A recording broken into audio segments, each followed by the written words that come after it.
23. Outside the Al-Ibadiyah gold processing plant. A short time later. 500 yards outside the Raven Syndicate-owned compound, Tadeusz Kosek lay motionless in a shallow trough he'd laboriously scraped out of the sun-hardened soil the night before. His legs and lower back ached dully, a lingering reminder of the shrapnel wounds he'd suffered in Russia weeks earlier. While those injuries were healed now, at least enough to pass the scrutiny of a doctor who provided discreet, off-the-books medical services to Four's agents, he could still feel every one of them.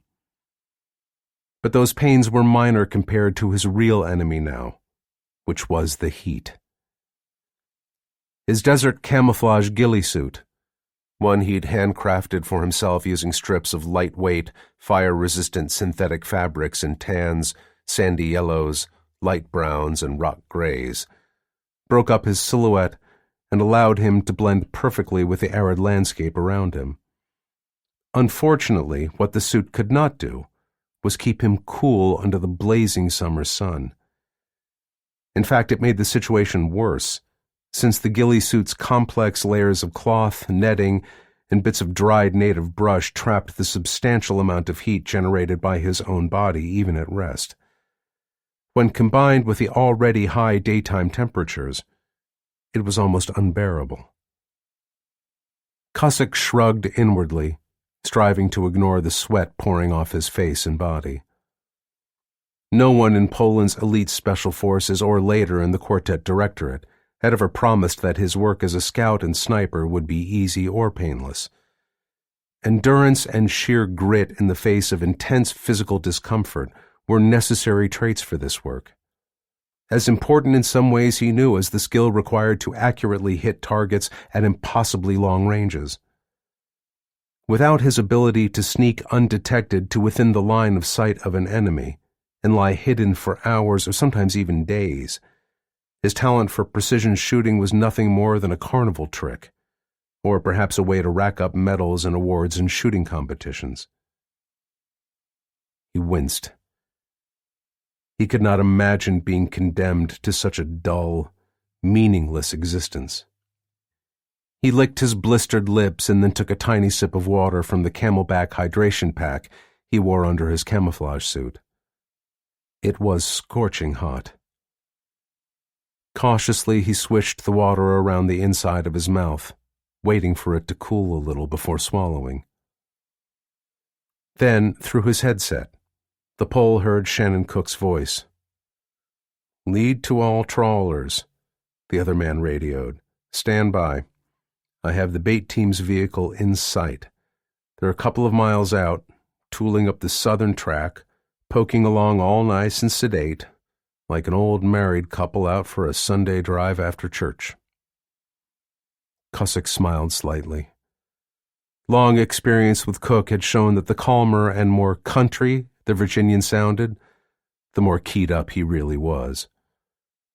The need to wait silently, in searing heat and mounting uncertainty, for the first elements of this intricate plan to come together must have been hard on him, too.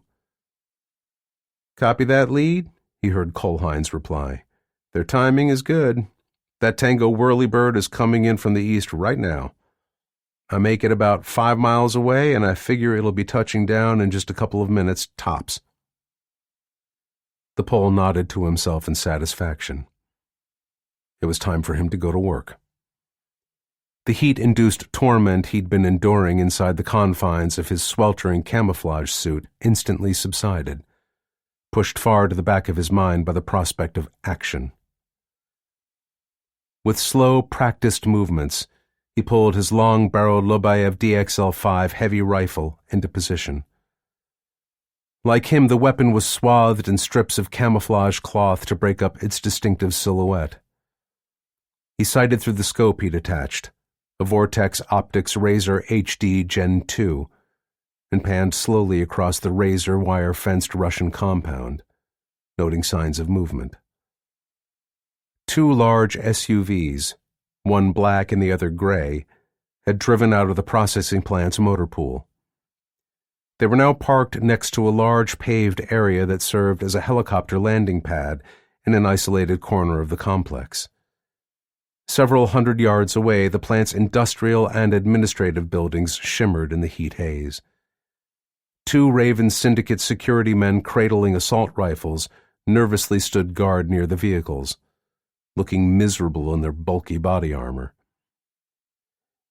A man he judged to be their boss had just climbed out of one of the air-conditioned SUVs.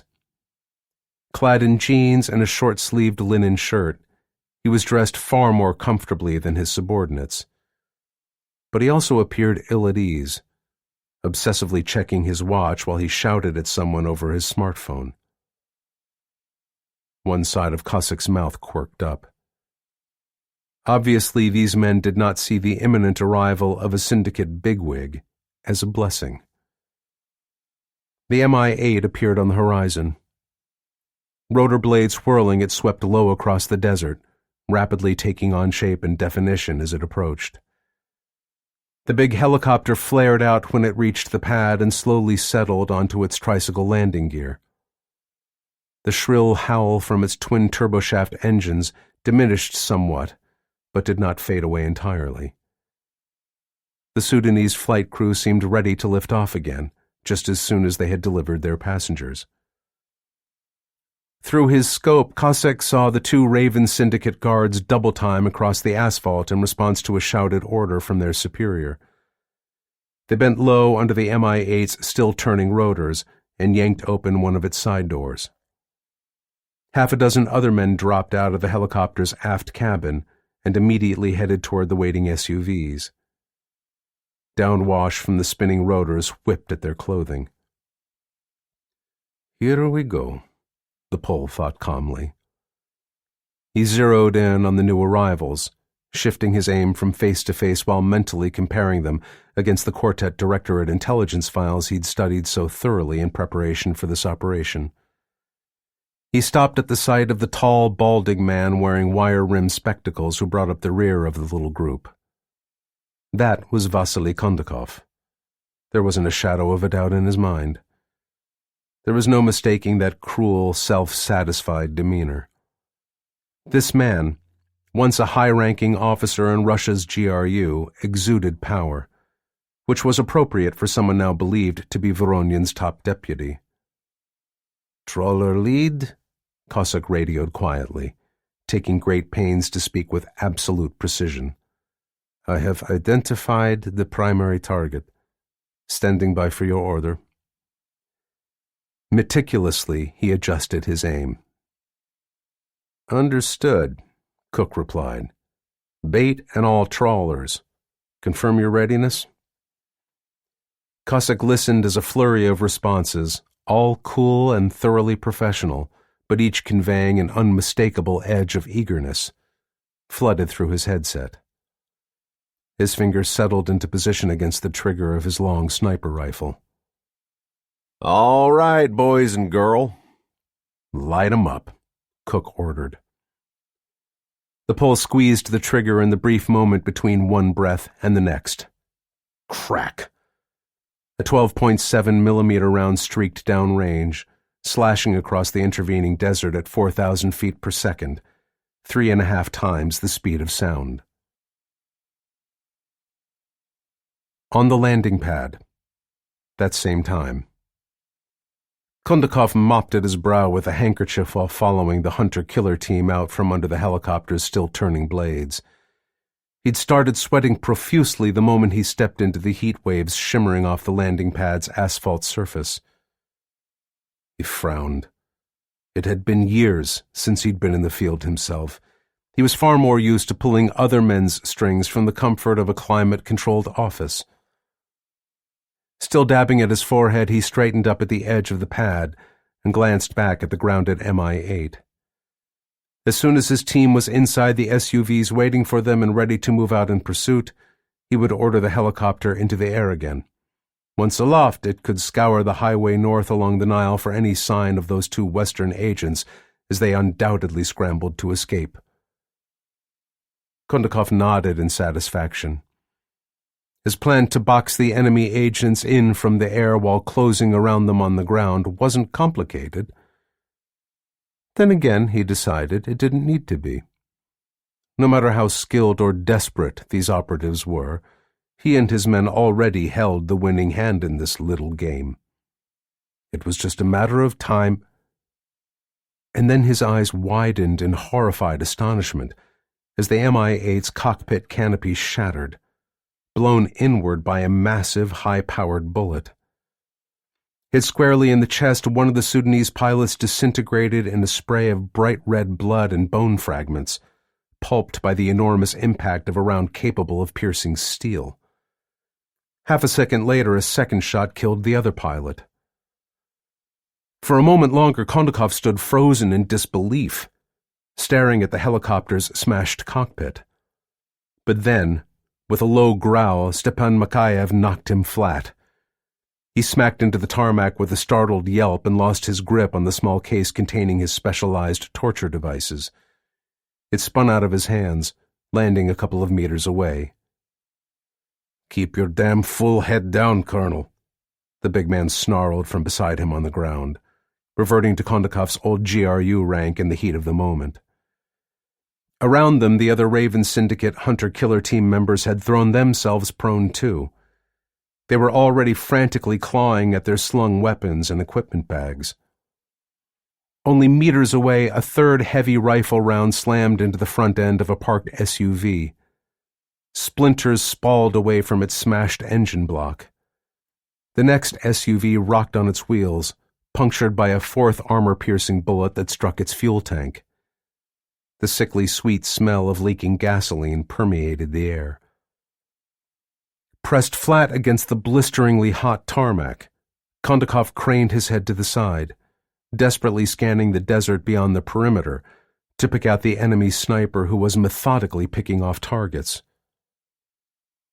A sudden flash of movement off to his right drew his eyes. Only a few hundred meters away, a white Toyota Land Cruiser sped straight toward the coiled razor wire fence guarding the gold processing plant. A thick plume of dust trailed behind it. Oleg Dushkin's two security men had spotted the oncoming vehicle at the same time. They dropped to one knee, sighting down the barrels of their 7.62mm Cord assault rifles. "Hostiles!" one shouted. "Engaging!" And then his head exploded, blown open by another 12.7mm round. Spattered by blood and pulverized bone from his now-dead comrade, the second guard panicked. Screaming in terror, he scrambled to his feet and bolted for the nearest cover, one of their now disabled vehicles. But before he'd taken more than a few steps, he was spun around by the crushing impact of yet another bullet. Killed instantly, the guard flopped to the ground. "Well, shit, Colonel," Makayev said conversationally to Kondakov. He slammed a 30-round magazine into his weapon, a 9mm SR-2 Veresk submachine gun. "These fucking spies are hunting us, not the other way around." He unfolded the submachine gun's stock with practiced ease and set it firmly against his right shoulder. "This is starting to get ugly." A loud, crackling hiss erupted out in the desert to their right, only about 50 meters beyond the perimeter fence. Makayev stared in shock at a small rocket as it curved high into the air, uncoiling a length of flexible gray tube behind it. The little rocket sputtered through a shallow arc and fell inside the razor wire. Behind it, the gray tube thudded down over a stretch of the fence itself. "Incoming! Take cover!" he roared, burying his face against the tarmac. Wham! At least a dozen grenades went off with shattering force in a split second, tearing that section of the razor wire fence apart with thousands of sharp-edged fragments. A huge pall of dust and smoke obscured the area for several seconds. Blearily, staggered by the enormous blast, Kondakov slowly lifted his head. He was just in time to catch sight of the Land Cruiser as it raced into the gap and then burst out of the smoke. Its tires shrieked flinging dirt and rocks aside as the vehicle swung sharply and headed straight for them. It was still picking up speed. Mater Bozia, Mother of God, Kondakov stammered, transfixed by the terrifying sight of the Toyota, seemingly determined to crush him beneath its wheels. Across the tarmac, the survivors of his hunter-killer team were moaning, dazed and deafened by the powerful explosion that had just ripped apart the perimeter fence. The processing plant's chief of security, Oleg Dushkin, lay crumpled off to the side like a tattered rag doll. Only Mikhaev seemed capable of coherent thought or action. Grimly, the big man spat out a mouthful of blood and swung around, aiming his weapon toward the oncoming vehicle. Seeing someone else prepared to fight back, Kondakov felt a brief surge of hope. Awkwardly, he fumbled for his pistol, a weapon he'd entirely forgotten until now. Swearing under his breath, he yanked his 9mm Yudav out of its shoulder holster, and then saw a quadcopter drone blur past just overhead. Two small cylindrical objects tumbled toward the ground in its wake. His mouth fell open in horror. No! Both M84 stun grenades detonated with ear-splitting bangs and blinding flashes. Flashes far brighter than the noonday sun.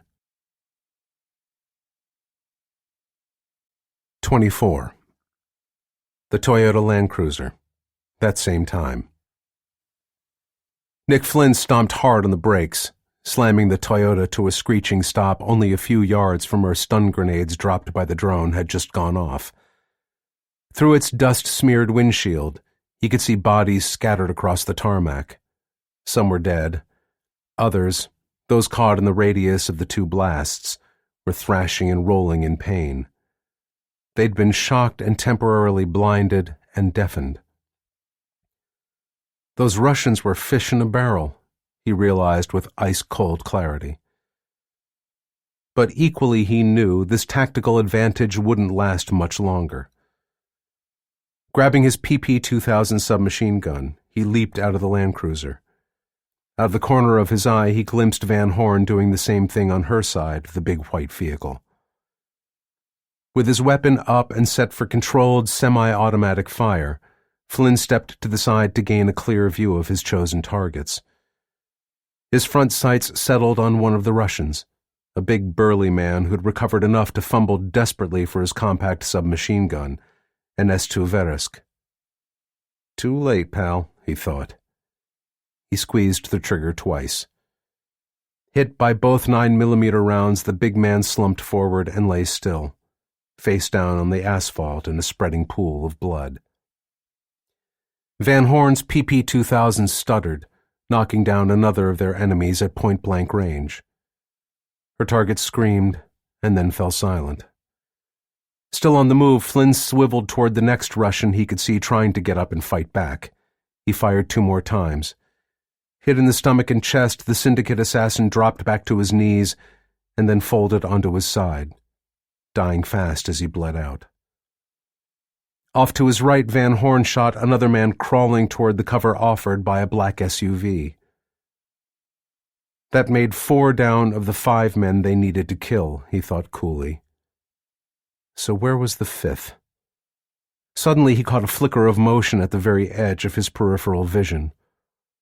More intelligent than his comrades, the last survivor among the Raven Syndicate hit squad had been lying doggo, playing dead behind another corpse. Now he reared up with the muzzle of his short-barreled submachine gun swinging toward Flynn. Holy shit! Flynn spun toward this new threat, already aware that he was too late. His stomach muscles tensed, anticipating the impact of a hail of 9mm bullets that would rip him open. Whack!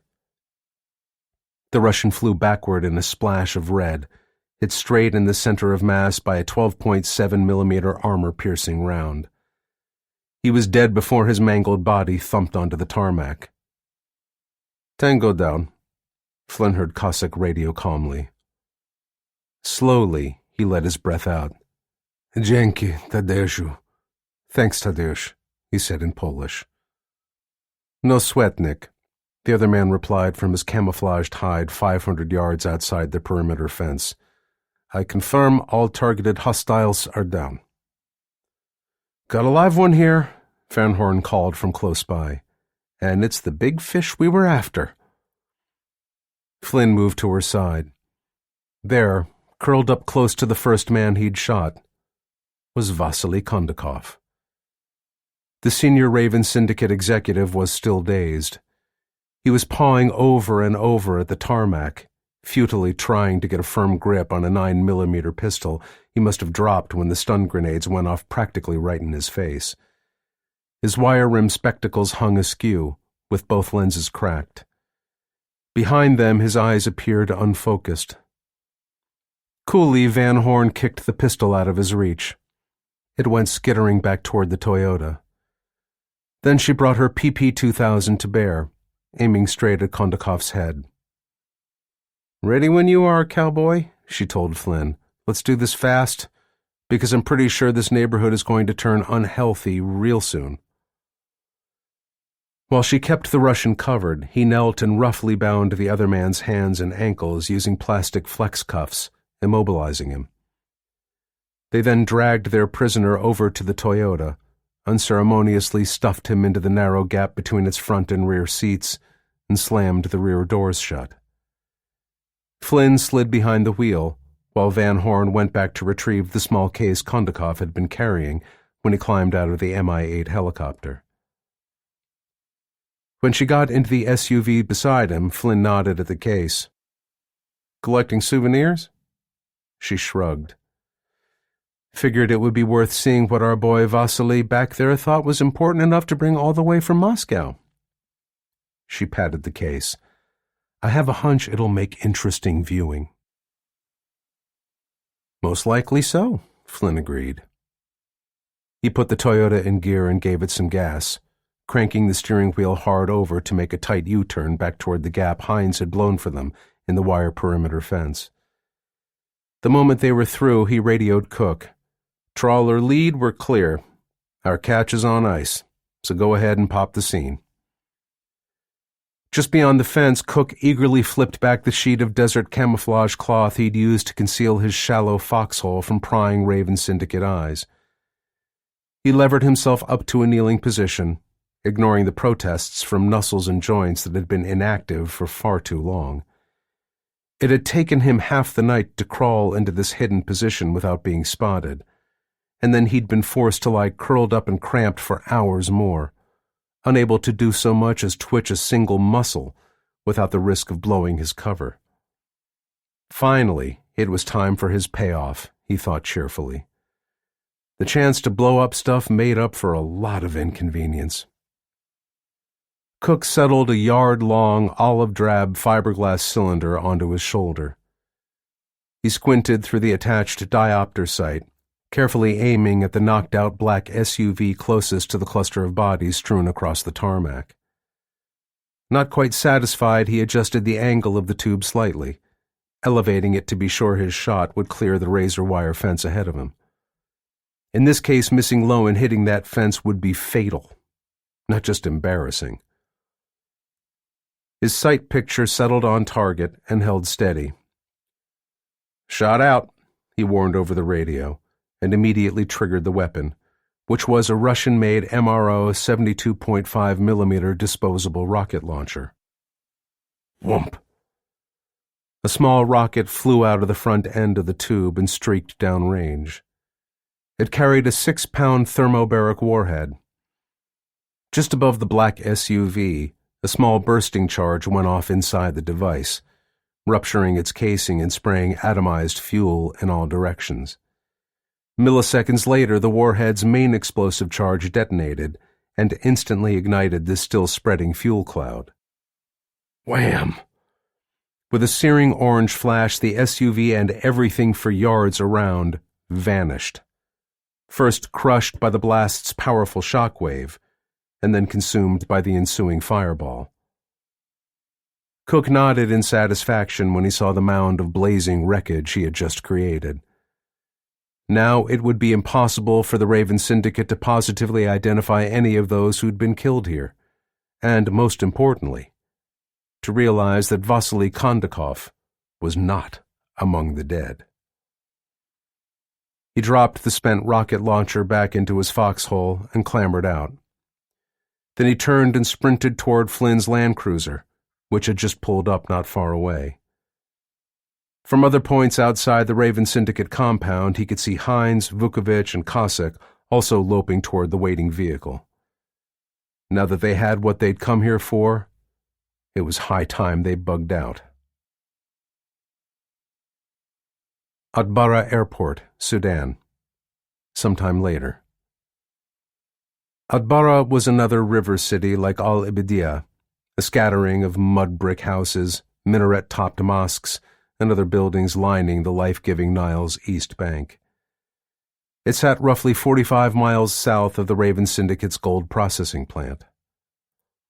Outside the city, Flynn surveyed the small structures clustered to one side of a single, mile-long dirt runway with a skeptical look. He and Van Horn stood shoulder to shoulder, a few yards from their parked SUV. Its engine was still idling to provide air conditioning for the rest of the team and their prisoner. The only other vehicles in sight were a pair of derelict pickup trucks placidly rusting beside a tin-roofed building. This seemed to serve as a combination terminal, baggage handling facility, and ticketing office on the very rare occasions when a plane landed here. Right now, the building was deserted. "Airport's kind of a highfalutin term for this place," he commented. "It is definitely on the rustic side," Van Horn agreed. Orchestrating this part of the operation had been her job, which is just what we want now, she pointed out. No fussy officials asking inconvenient questions and demanding paperwork we don't have, right? And no nosy tourists taking awkward, not-so-easily explained pictures. No witnesses at all. Unless you count them. She jerked a thumb toward a couple of stray dogs taking refuge in the minimal shade provided by the nearby building. Flynn laughed.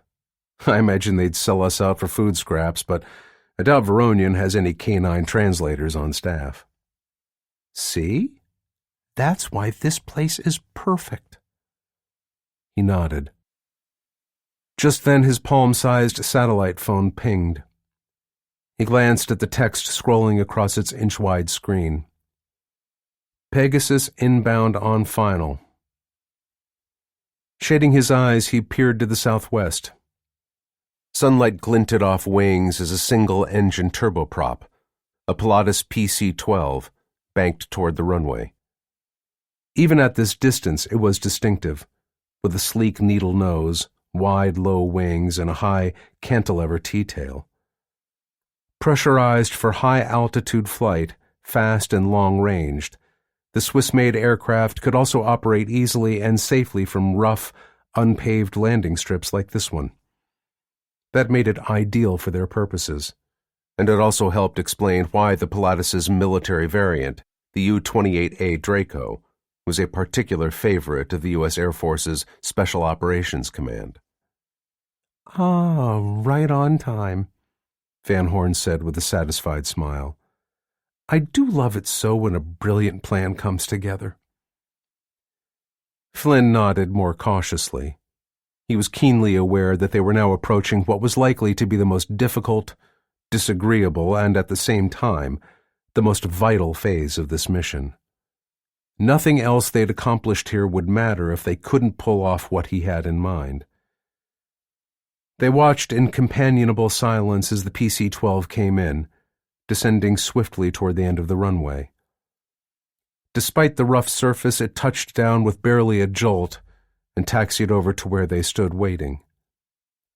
Dust and sand churned up by the aircraft's five-bladed propeller drifted away on the light wind. The Pilatus rolled to a stop only a short distance away. Its prop kept turning, and with a low whine, the plane's forward clamshell-style door swung down. On cue, the Toyota Land Cruiser's ignition switched off. Cook and the rest of the team climbed out with their captive and headed toward the waiting aircraft. Flynn and Van Horn moved to join them. As a precaution, they hustled Kondakov along at the center of the group, using their bodies to shield him from scrutiny. The Russian was blindfolded, with his hands cuffed behind him. His mouth was taped shut. Once aboard the PC-12, Cossack led the Raven Syndicate officer to the back of the passenger cabin. Without saying a word, the Pole roughly forced the other man into a seat and strapped him in. All the window shades were pulled down, leaving the interior dimly lit.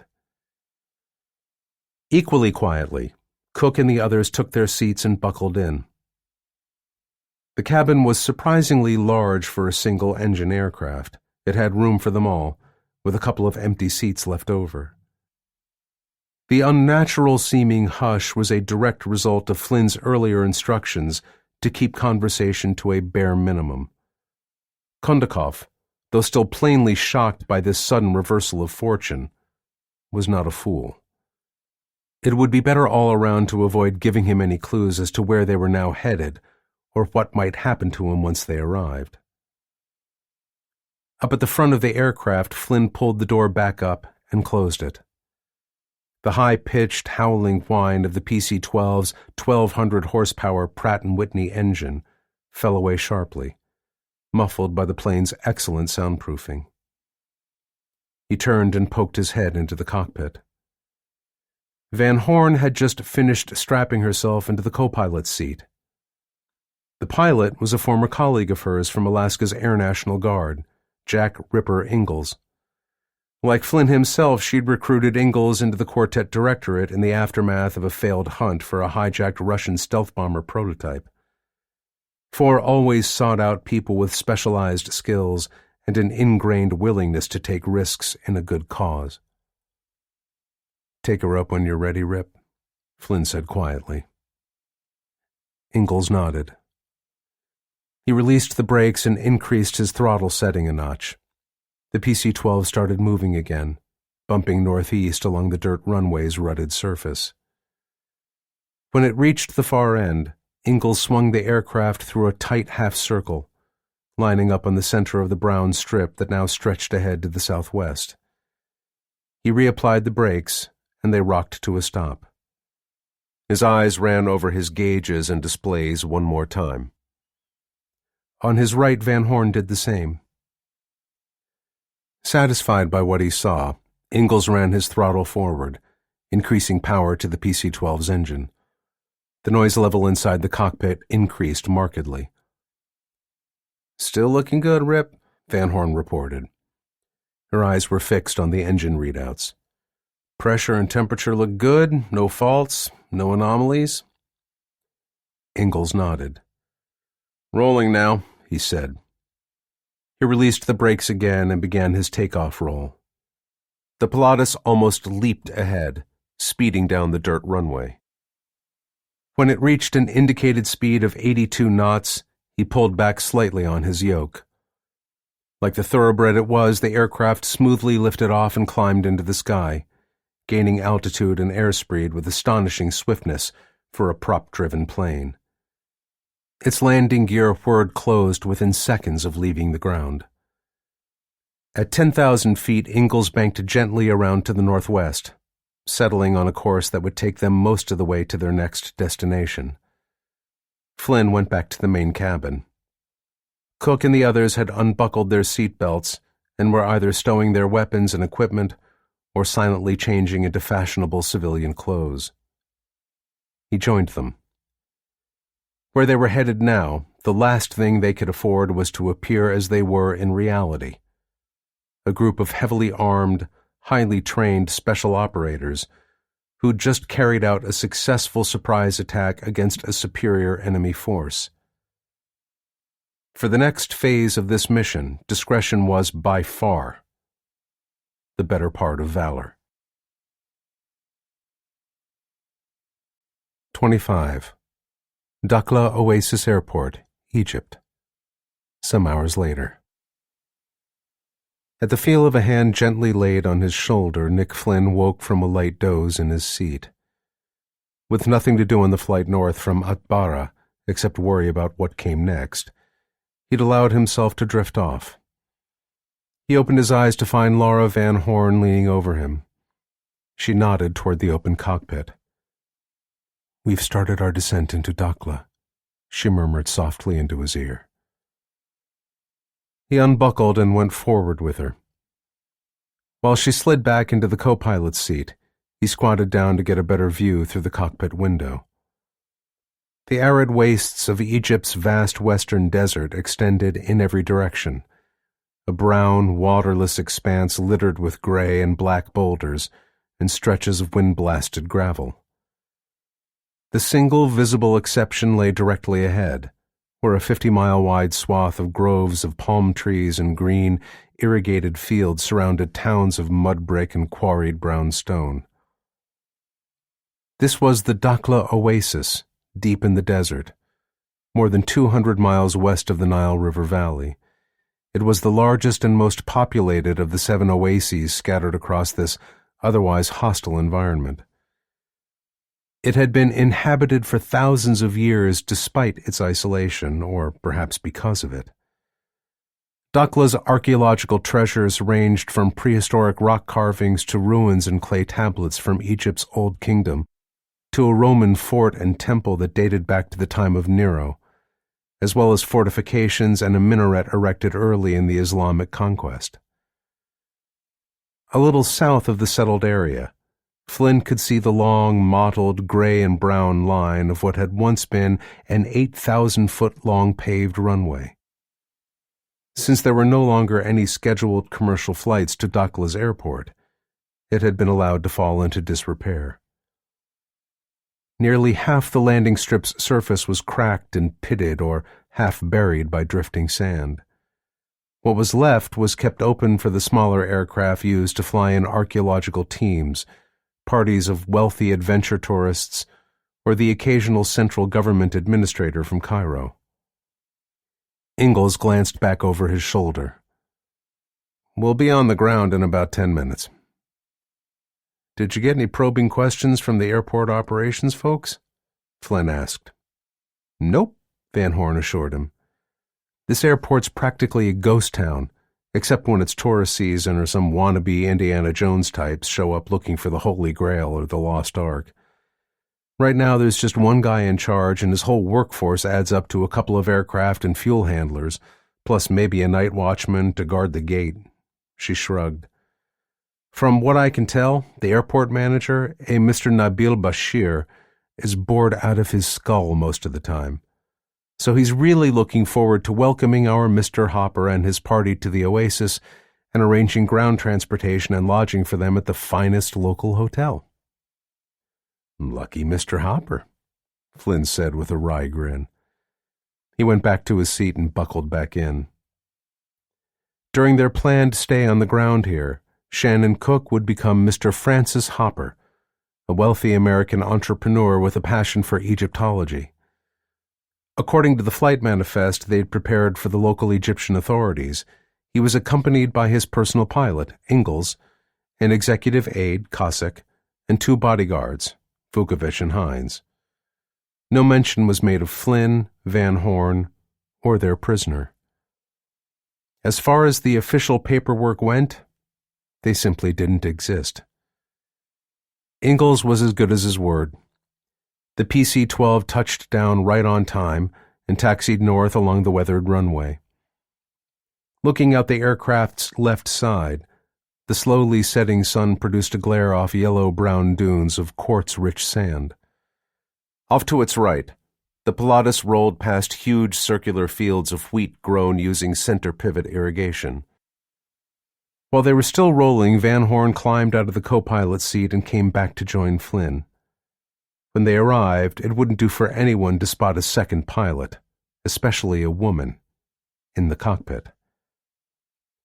Near the far end of the runway, Ingalls swung the plane through a tight right turn and slowly taxied across a concrete apron toward the airport's small, whitewashed terminal and tower building. 3 Egyptians stood waiting to greet them at the designated parking stand.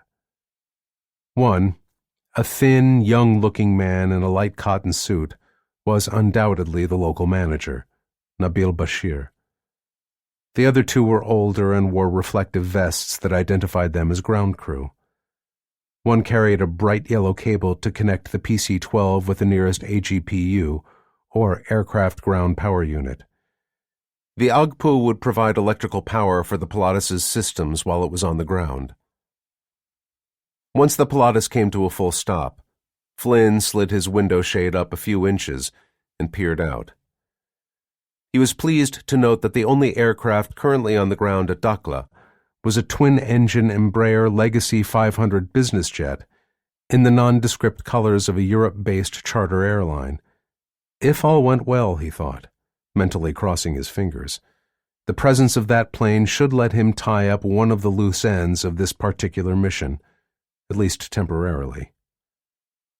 He pulled the shade back down. Ingalls shut down his engine and switched off the cabin lights. Late afternoon sunlight through the cockpit windows now provided the only illumination inside. Cook and the others were already gathering near the forward door. The pilot scooted past them to lean over to Flynn. "We're hooked up to ground power, so I can leave the fans running," he said very quietly, pitching his voice low enough to avoid being heard by anyone but Flynn and Van Horn. "But you guys won't have any air conditioning. It's going to get pretty hot in here before the sun sets." "How hot exactly?" Flynn asked. "You ever see the bridge on the River Kwai?" Ingalls said. "Remember the iron box the Japanese shoved the British POWs in for torture? About that hot, I'd guess." Flynn nodded somberly. He jerked his chin at Kondakov, who was still blindfolded, gagged, and tied up in the back of the plane. "In this case," he told the other man, "that might be more of a feature than a bug." "Except you'll be riding it out with him," Ingalls pointed out. Flynn grinned. "I didn't say this was a perfect plan. It's just the only one we happen to have." "Better you than me, brother," Ingalls said, patting him on the shoulder. Then the pilot went forward to open the aircraft door. A gust of hot air blew in off the sun-baked concrete apron outside. Cook, adopting the persona of Francis X. Hopper, multi-millionaire and archaeology enthusiast, swaggered down the steps to meet the local Egyptian welcoming party, accompanied by his entourage. Ingalls shut the curtains to the cockpit and followed them all out. Moments later, the PC-12's cabin door swung back shut, plunging the cabin into darkness. Suddenly, Flynn heard the faint rustle of clothing from the next seat over. He leaned across the narrow aisle to bring his mouth close to Van Horn's ear. "What exactly are you doing?" he murmured in Russian. By now, Kondakov's hearing had probably recovered somewhat from the stun grenade blasts that had initially deafened him.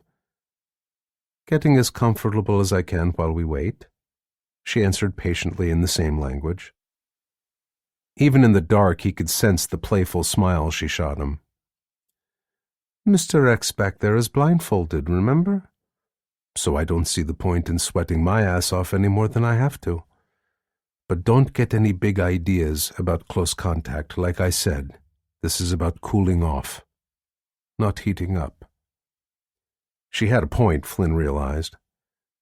As Ingalls had warned, the PC-12's interior cabin temperature was already climbing, and here they were, stuck in the dark, waiting out the remaining hours until this little airport closed. Stripping down would at least minimize some of the discomfort. 26. Aboard the Pilatus PC-12. Later that night. Fully clothed again, Flynn checked his Vostok watch. Its luminous hands showed that it was past 10 at night. Unequipped to handle night flights, Dakhla's airport shut down as soon as the sun set. He raised the window shade to look outside. Except for a few tiny lights on the Embraer business jet parked across the apron, the entire airport was dark. He pulled the shade back down and leaned over to tap Van Horn's shoulder. It was time to go to work. With a nod, she left her seat and went forward to the cockpit to turn on a few of the PC-12's cabin lights. In their dim glow, Flynn got busy, setting the scene as they'd planned. First, he retrieved a portable, high-wattage gooseneck lamp and plugged it into an outlet on the seat facing Kondakov. Understandably miserable, the Russian sat slumped against his seatbelt, drenched in sweat. Van Horn came back to join him, lugging the other prop they'd chosen for this high-stakes drama. It was the case Kondakov had brought with him from Moscow. She set it down where it would be visible and walked around behind the prisoner. At her nod, Flynn aimed the lamp hood right into the other man's face and flicked it on, suddenly bathing Kondakov in a harsh, unwavering white glare. Van Horn leaned forward and tore away the Russian's blindfold and gag. Then, before he could react, she stepped around him and dropped casually into one of the two facing seats. Flynn took the other. Casually, her foot slid Kondakov's case forward into the light. It was open now, revealing a gruesome array of torture instruments. Electric drills, saws, needles, and pliers among them. Blinking painfully against the dazzling glare after so many hours in darkness, the Russian swallowed painfully. His mouth was quite evidently as dry as dust, probably both from fear and dehydration. His eyes widened slightly when he noticed the two people seated across from him. Seen only in silhouette behind the bright lamp beam, they were little more than vague, unrecognizable shapes. "Who are you?" he stammered in English. "What do you want from me? If it's a ransom, I promise my employer will pay handsomely for my safe return." At that, Van Horn uncoiled and leaned forward into the light, allowing Kondakov to see her more clearly. "Oh, Vasily," she chided him in flawless conversational Russian. "You know very well who we are. Or at least you already know our faces, if not our names, or our affiliations. But you must also know that we are not interested in money, not a single ruble, dollar, or euro." "Then what do you want?" he said, reverting to his own native tongue with a look of despair. Now it was Flynn's turn. "Information, of course," he said easily, also in perfect Russian. "Why else would we have gone to so much trouble to keep you alive in the midst of so much death?" He noticed Kondakov's gaze drift, almost unwillingly, toward the open case of torture devices. The blood drained from the Russian's face. "And if I refuse to answer your questions?" he forced out. Van Horn smiled. "Are you afraid we might try to pry what we need out of you, using your own instruments?" Her foot tapped the case again, almost fondly. "Delightfully ironic though it might be, I can promise you that we are much too civilized for such a barbaric course of action." Kondakov breathed out in obvious relief.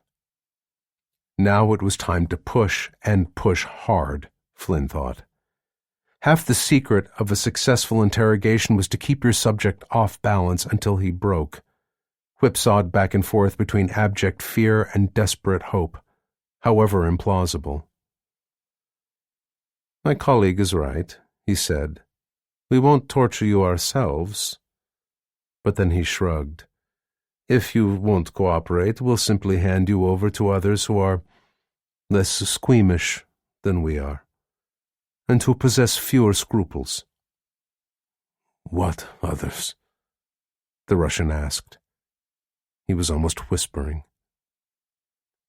Van Horn's smile widened. "Come now, Vasily," she coaxed. Her foot prodded the case of torture instruments one more time. "You've built a career on torture and murder and the death of innocents. Surely your imagination can summon up any number of those who would be very glad to have the chance to extract their revenge from you. One torn fingernail, broken bone, or gouged out eye at a time. Kondakov's face paled even more. Seeing that, Flynn exulted inwardly. The psychological profilers working for the Quartet Directorate had been on target. Like many sadists and killers, the Russian was something of a physical coward himself. He took pleasure in inflicting on others what he most feared himself. Flynn turned to Van Horn. Maybe we should hand him over to the survivors of one of the Syrian resistance groups, he suggested casually. A good choice, she agreed. They can be quite inventive. Her eyes hardened. And who can say how far they might go if given a chance to even the score with the butcher of Latakia? Flynn noticed how Kondakov almost unconsciously squirmed backward against his seat in barely suppressed horror. No surprise there, he thought grimly. While still a high-ranking officer in the GRU, the Russian had carried out many gruesome covert operations for the Assad regime allied with Moscow. Among other atrocities, he had personally supervised the torture and execution of dozens of political dissidents and rebels, even going so far as to order the deaths of innocent women and children in front of their accused husbands and fathers. The prospect of ending up helpless in the grip of those whose families and clans he had helped destroy had to be terrifying beyond any rational ability to calculate. Kondakov's mouth opened and closed soundlessly for several long seconds, just as though he were a hooked fish gasping its life out at the bottom of a boat. He was, Flynn thought dispassionately, almost literally frightened out of his wits. And if I give you the information you're looking for, he managed to finally stammer, what then? You promise to kill me cleanly? Flynn tensed. Ah, shit, he thought. This was the moment he'd been dreading. Vile though Kondakov was, and vital as it was to obtain the information they so desperately needed, he couldn't help feeling this was a filthy process, one that could stain his soul. And convincing though her own cynical, ruthless act was, he knew Laura Van Horn shared his doubts and worries. He decided to fall back on the truth, though admittedly not the whole truth. It was the only way he knew to sound absolutely convincing. Kill you? Not at all, he said honestly. If you answer our questions, and answer them truthfully, we'll cut you loose. Completely unharmed. You have my word on that. The Russian stared back at him. You'll free me, he repeated in clear disbelief. But how can you? How can you be sure that I will not tell my employer exactly what it is that you're looking for? Van Horn interceded, not bothering to hide her amusement. Seriously, Vasily, she said, you would go running back to Pavel Voronin after you fucked up so badly and let yourself get captured. She shook her head in disgust. Are you really that stupid? Or that suicidal? She shrugged. From what we know of your employer, he'd pat you on the back, and then feed you feet first into a furnace.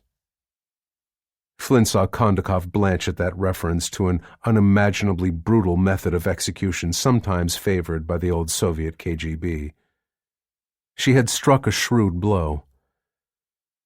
Nevertheless, he had the distinct impression that the other man still hoped that he could talk his way out of trouble with Voronin, if only he could somehow make it back to Moscow in one piece. On the other hand, he could also sense that Kondakov's resistance to answering their questions was weakening. The issue, Flynn recognized, hung in the balance. Abruptly, acting on instinct as much as on reason, he decided that it was time to gamble. It was time to push Kondakov to the breaking point and see what happened.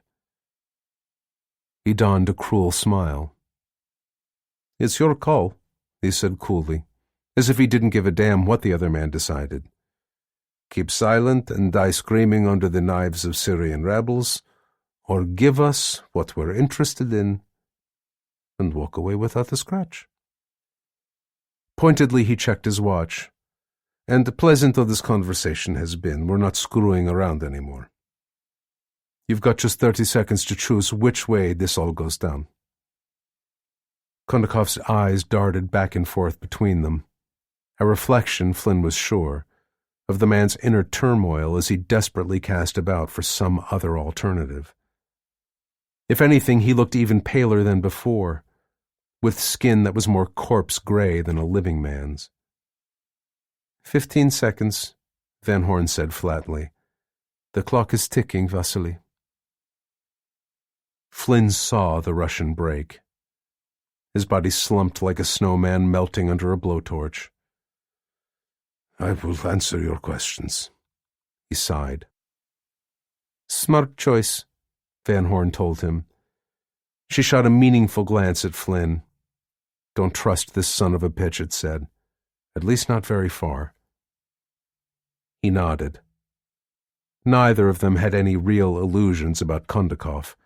To save his life for the moment, the Russian would give them what they wanted, but there was no doubt that he still harbored thoughts of buying his way back into Voronyan's good graces later, using any information he obtained as collateral.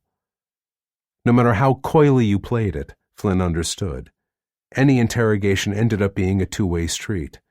The questions you asked inevitably revealed almost as much about your own interests or intentions as the answers you received told you about those of the enemy you were cross-examining.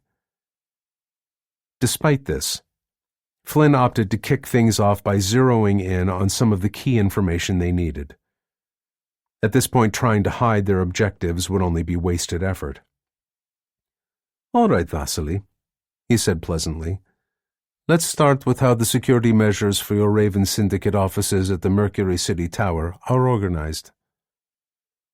As question followed question, he saw Kondakov begin to realize what they must be planning. The other man's eyes widened subtly. But by this time, Flynn had gained enough insight into the way the Russian's mind worked that he could sense whenever Kondakov tried to lead them astray. He could credit that perception to his U.S. Air Force intelligence training and a natural gift for reading people. Tells were just as common in interrogation as around a poker table. When at last they were finished, it was almost dawn. Completely exhausted, Kondakov sat slumped in his seat. Flynn knew that neither he nor Van Horn looked much better. He glanced at her. She nodded silently, entering a brief text message on her satellite phone. They'd learned as much as they were going to from their prisoner, and now it was time they got moving. Flynn stood up and brusquely replaced Kondakov's blindfold. Then, before the surprised Russian could react, he unbuckled the seatbelt and dragged him upright. What is this? The other man was taken aback and unable to hide the undercurrent of fear in his voice. Where are you taking me now? Away, Flynn replied shortly. Still holding the Russian tightly by his pinioned arms, he waited while Van Horn opened the forward cabin door. Faint smells of aviation fuel and diesel exhaust wafted in through the opening, along with the pale gray light of very early morning. We're not fools, Vasily, he continued. We're not dropping you off anywhere close to us. Temporarily mollified and obviously aware that he was helpless, with no real choice but to obey for the time being, Kondakov reluctantly allowed them to guide him down the stairs and onto the tarmac. Keeping quiet, they marched him across to the other parked aircraft, the Embraer Legacy 500 executive jet. Alerted by Van Horn's text message, a stocky, gray-haired man stood waiting patiently for them at the foot of the Embraer's air stairs. Flynn recognized him immediately. For many years, Mikołaj Soliński had been the chief of Poland's foreign intelligence service, the Agencja Wywiadu. Now he headed the Quartet Directorate's Central Europe station. Two tough-looking younger men flanked him. At a terse nod from Solinsky, Flynn pulled out his pocket knife and sliced through Kondakov's flex cuffs, freeing the other man's bound wrists. Then he shoved the Russian in the small of his back, sending him staggering across the tarmac. Immediately, the two men waiting with Solinsky stepped forward and firmly took Kondakov by the arms. "We have the prisoner," one of them told Flynn formally. He flashed a card that identified him as an agent of Poland's Internal Security Agency, the ABW. "They are waiting for this man in Warsaw. My superiors have many questions about several mysterious deaths for which he may have been responsible." Shocked, Kondakov swung his blindfolded head toward where Flynn stood watching. "What are you doing?" he demanded weakly. "You promised me my freedom." Flynn shook his head. "We promised to cut you loose without a scratch," he reminded the Russian. "And that's exactly what we've done." He stepped back as the younger Poles hauled a still protesting Kondakov up the stairs and into the waiting aircraft. He glanced at Solinsky. "How long can your people hold that bastard incommunicado?" The gray-haired man shrugged. 6 weeks, perhaps. Certainly no more than 8. After that, it will be necessary to begin formal judicial proceedings if we want to hold him longer, which means informing the Russian authorities that he is alive and in our custody. Flynn nodded his understanding. He shook hands with Solinsky and then turned back to the PC-12 Pilatus. Walking beside him, Van Horn shook her head. 6 weeks. That sure doesn't give us much time for planning and prep work. Nope, he agreed, already working through what they'd learned from Kondakov. I guess that means we're just going to have to buckle down and stop taking it so easy. She snorted. Easy? Hell, Nick. Nothing about the past few days was easy. Flynn shot her a wry, sidelong smile. Compared to what's coming our way next? Yeah. I think it actually was. 27. The Kremlin, Moscow. The next day. Pavel Voronin and Kirill Rodin silently followed one of Zhdanov's aides into the president's private office. Heavy drapes covered every window, blocking any view of the courtyard below. The ceiling fan over the president's ornate desk barely stirred the haze of gray cigarette smoke. Zhdanov looked up from the pile of reports he'd been reading. His expression was not welcoming. Sourly, he waved at the pair of gilt chairs in front of his desk. "Sit down," he growled. "Both of you." They obeyed. Casually, Voronin unbuttoned his suit coat and crossed one leg over the other, determined to appear completely unfazed by this abrupt summons to the Kremlin. Behind this pose of studied calm, however, he was on full alert. He was well aware that his life might hang in the balance here, potentially forfeit if he misread the situation to the slightest degree. It was apparent that Zhdanov was in a dangerous mood, one that sometimes moved him to acts of violence. As he aged and his health declined, Russia's authoritarian leader was becoming increasingly arbitrary. In recent months and years, a number of once trusted subordinates and long-time political allies had learned the hard way what it meant to displease him. A few were dead. The rest were locked away in harsh conditions and under close guard. With a grunt of disgust, Zhdanov finished the report he'd been perusing. After tossing it back on the pile in front of him, he picked up a cigarette that had been sitting smoldering in his overflowing ashtray. He took a deep drag, filling his lungs with smoke, and then irritably ground it out. Considering the older man's well-known craving for nicotine, Voronin half expected him to immediately light up another. Instead, the president simply leaned back in his chair with his hands laced over his stomach. And then, for a long, increasingly uncomfortable moment, he said nothing, merely observing Voronin and Rodin from under heavy-lidded eyes. Voronin held his silence. Given Zhdanov's obvious vexation, he would gain nothing from opening this conversation. He had the sensation of walking a tightrope, with a ravenous tiger pacing hungrily below him. Beside him, Rodin kept his own mouth shut, perhaps having made the same internal calculation. At length, the president sighed and shook his head. "Tell me, Pavel," he said conversationally, "would you have said that your man Vasily Kondakov and his hand-picked team were competent? That they were a group of top-notch professionals?" "Yes," Voronin said simply.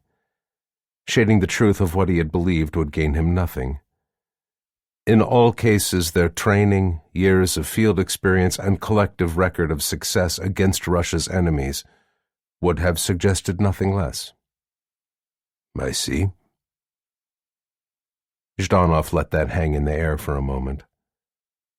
Abruptly, he rocked forward in his seat and banged a fist on his desk. "Then how do you explain what happened yesterday in Sudan?"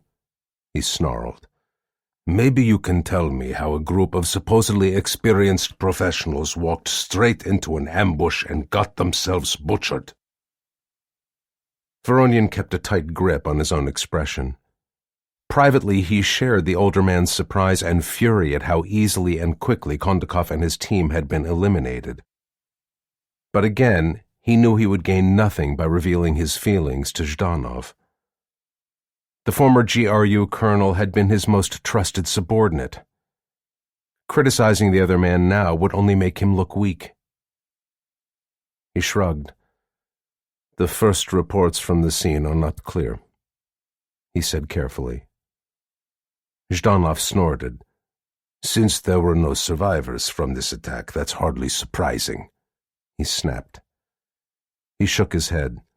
"Listen closely to me now, Pavel. You've sold your Raven Syndicate's intelligence and military services to me and your other clients around the globe based on your people's supposedly unparalleled expertise in their respective fields. More disasters like this will put your reputation at risk, perhaps even obliterate it, and if that happens, you will be of no further use to me. Do you understand?" Voronin nodded tightly. Crude though it was, the other man's threat was quite clear. Unmarked graves across Russia were full of those for whom Zhdanov had no further use. "Now, give me the truth," Zhdanov continued.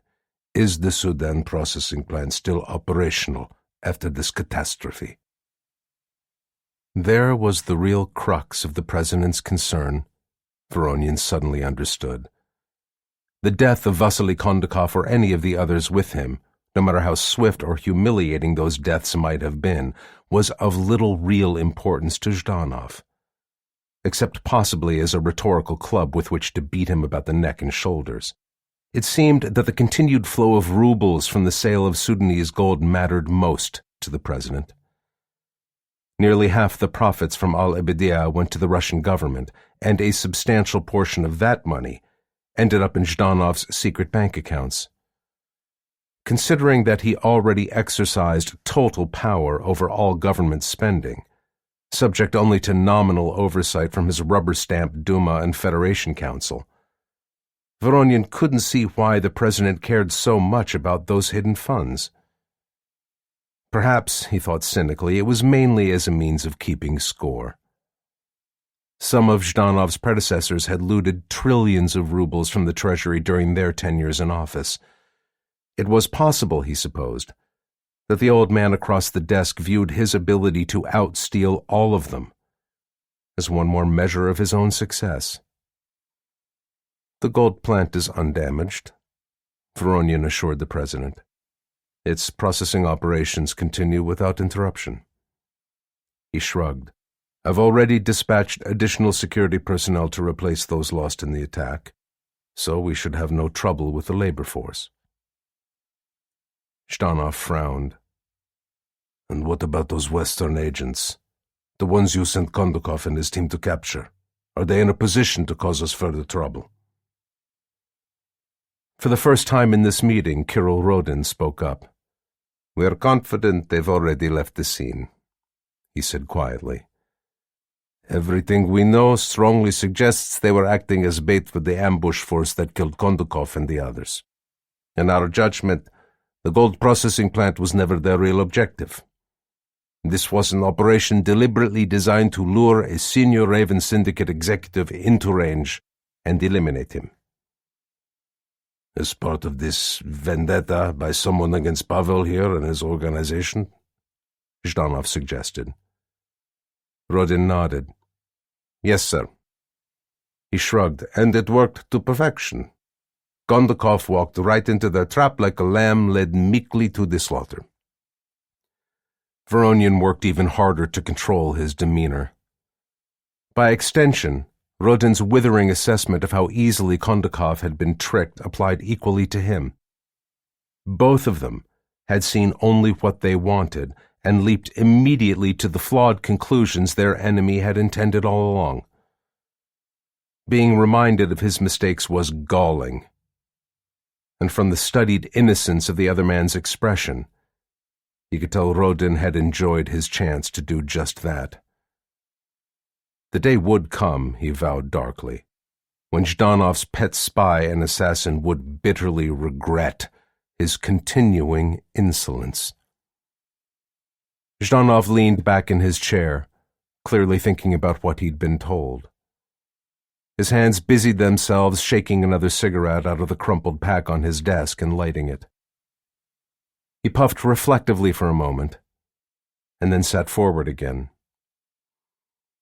These continuing efforts against you and the Raven Syndicate trouble me, Pavel, he said, stabbing his cigarette at the younger man for emphasis. Is it possible that they are somehow related to your new operational project? To this Veles? Has someone breached your secrecy? Is stopping you from proceeding with your intended bioweapons attack what motivates them? His eyes were cold. Because I tell you plainly that I will not countenance any further work on this scheme of yours, no matter how promising it may be, if there is even the slightest chance that the Americans have learned what you plan on doing to them. He shook his head.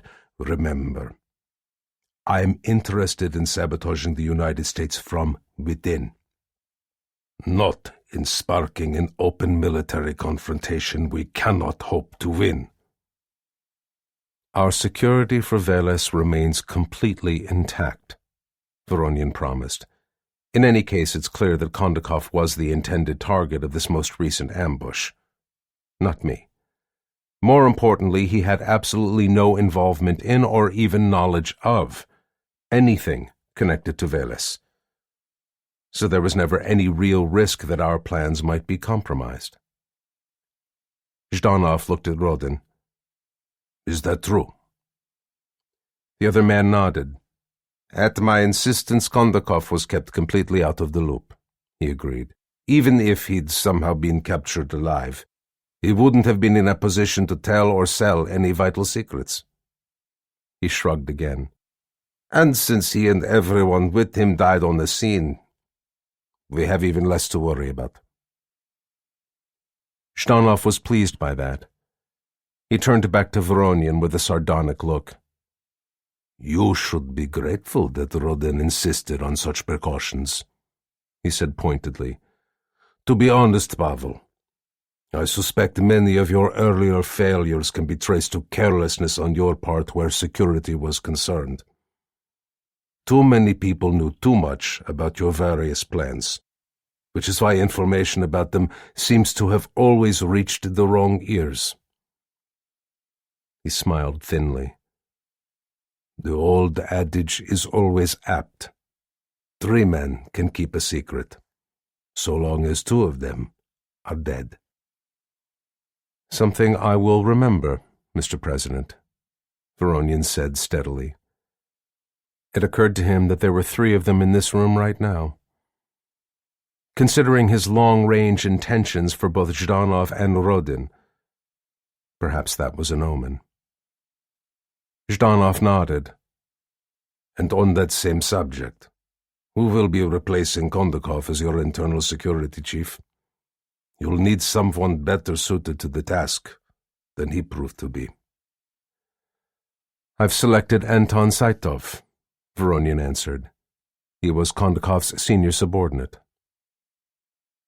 A logical choice, perhaps, Zhdanov commented. But is that your only reason? He turned to Rodin. What do you think? The other man shrugged. I vetted Saitov myself. He's a veteran of the FSB with extensive experience in counterterrorism and security work. In my view, he's tough, well-trained, and more than ruthless enough to do the job. That was an understatement, Voronian thought. Among other tasks, Saitov had worked undercover for the FSB, infiltrating the far-right ultra-nationalist Russian imperial movement. During his time undercover, he'd carried out covert assassinations of the group's more troublesome and independent-minded leaders, clearing the way for others who were more willing to obey the Kremlin's secret orders. Enticing him to join the Raven Syndicate had been a sensible move, and while Saitov might lack Vasily Kondakov's outward polish and advanced education, his skills and more recent hands-on operational experience probably made him a better fit for their internal security needs. Although he was reluctant to admit as much, Voronian also suspected Saitov was cunning enough that he would have spotted the trap laid for Kondakov before it was sprung. Where it counted, Kondakov's death changed nothing. Veles would proceed unimpeded. If anything, Voronian thought, the fact that his enemies seemed to have shifted their efforts to attack what they perceived as the Syndicate's weak points, rather than coming after him again directly, was a vindication of his decision to move to the Mercury City Tower. So long as he remained secure in his fortified headquarters, he should be safe from any realistic threat. 28. Avalon House, Winter Park, several days later. Fox's office was small and simply furnished, with just a desk, a couple of comfortable chairs for visitors, and an inexpensive-looking desktop computer. Its best feature was a large picture window that looked onto one of the mansion's lush tropical gardens full of vibrant blooms and brilliant colors. At the moment, however, the view out the window showed a solid wall of clouds boiling ever closer. Lightning flashed in the distance, crackling across the darkening sky. Seconds later, a low rumble of thunder rattled the window panes. A gust of wind stirred the plants outside. One of Florida's typical summer afternoon thunderstorms was on the way, Nick Flynn knew, watching more distant bolts slash out of the heavens toward Earth. It was like clockwork. What had been a bright blue sky dotted here and there by a few puffy white clouds would vanish, swallowed up by towering gray and black masses of storm clouds. Torrents of wind-driven rain would lash down, hammering the ground with astonishing force. Within moments, lawns, sidewalks, and parking lots would all be an inch or more deep in running water, leaving tourists caught unprepared by the sudden deluge, soaked to the skin and splashing frantically toward the nearest shelter.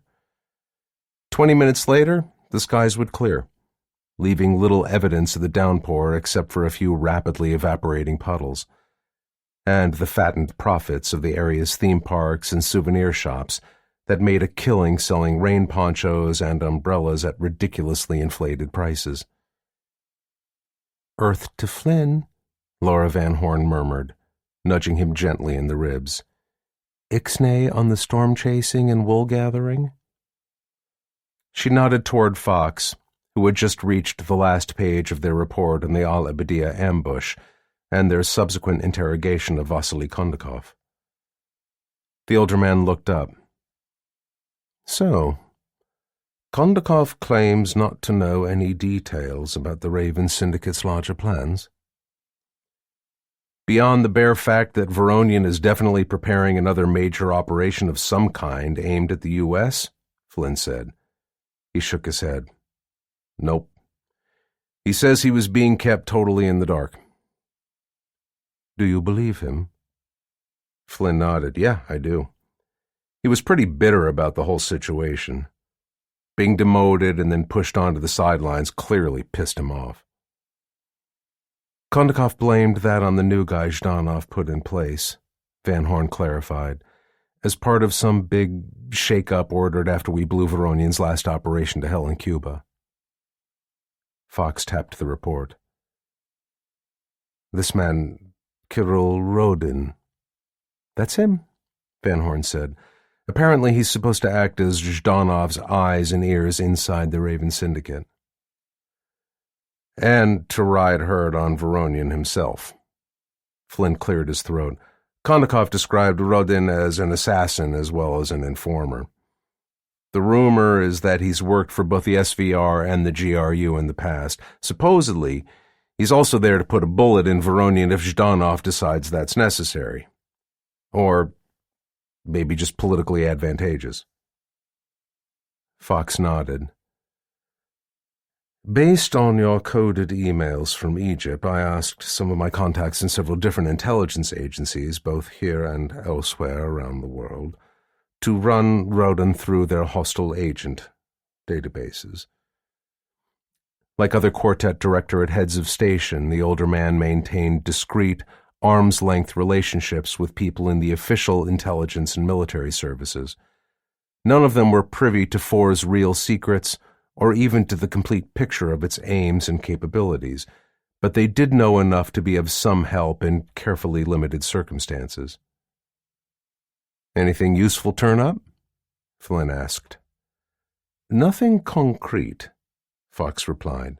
Just a very rough physical description and unconfirmed reports that someone with that name has been employed, for wholly unspecified reasons, by a number of Russian intelligence organizations over at least the past 20 to 30 years.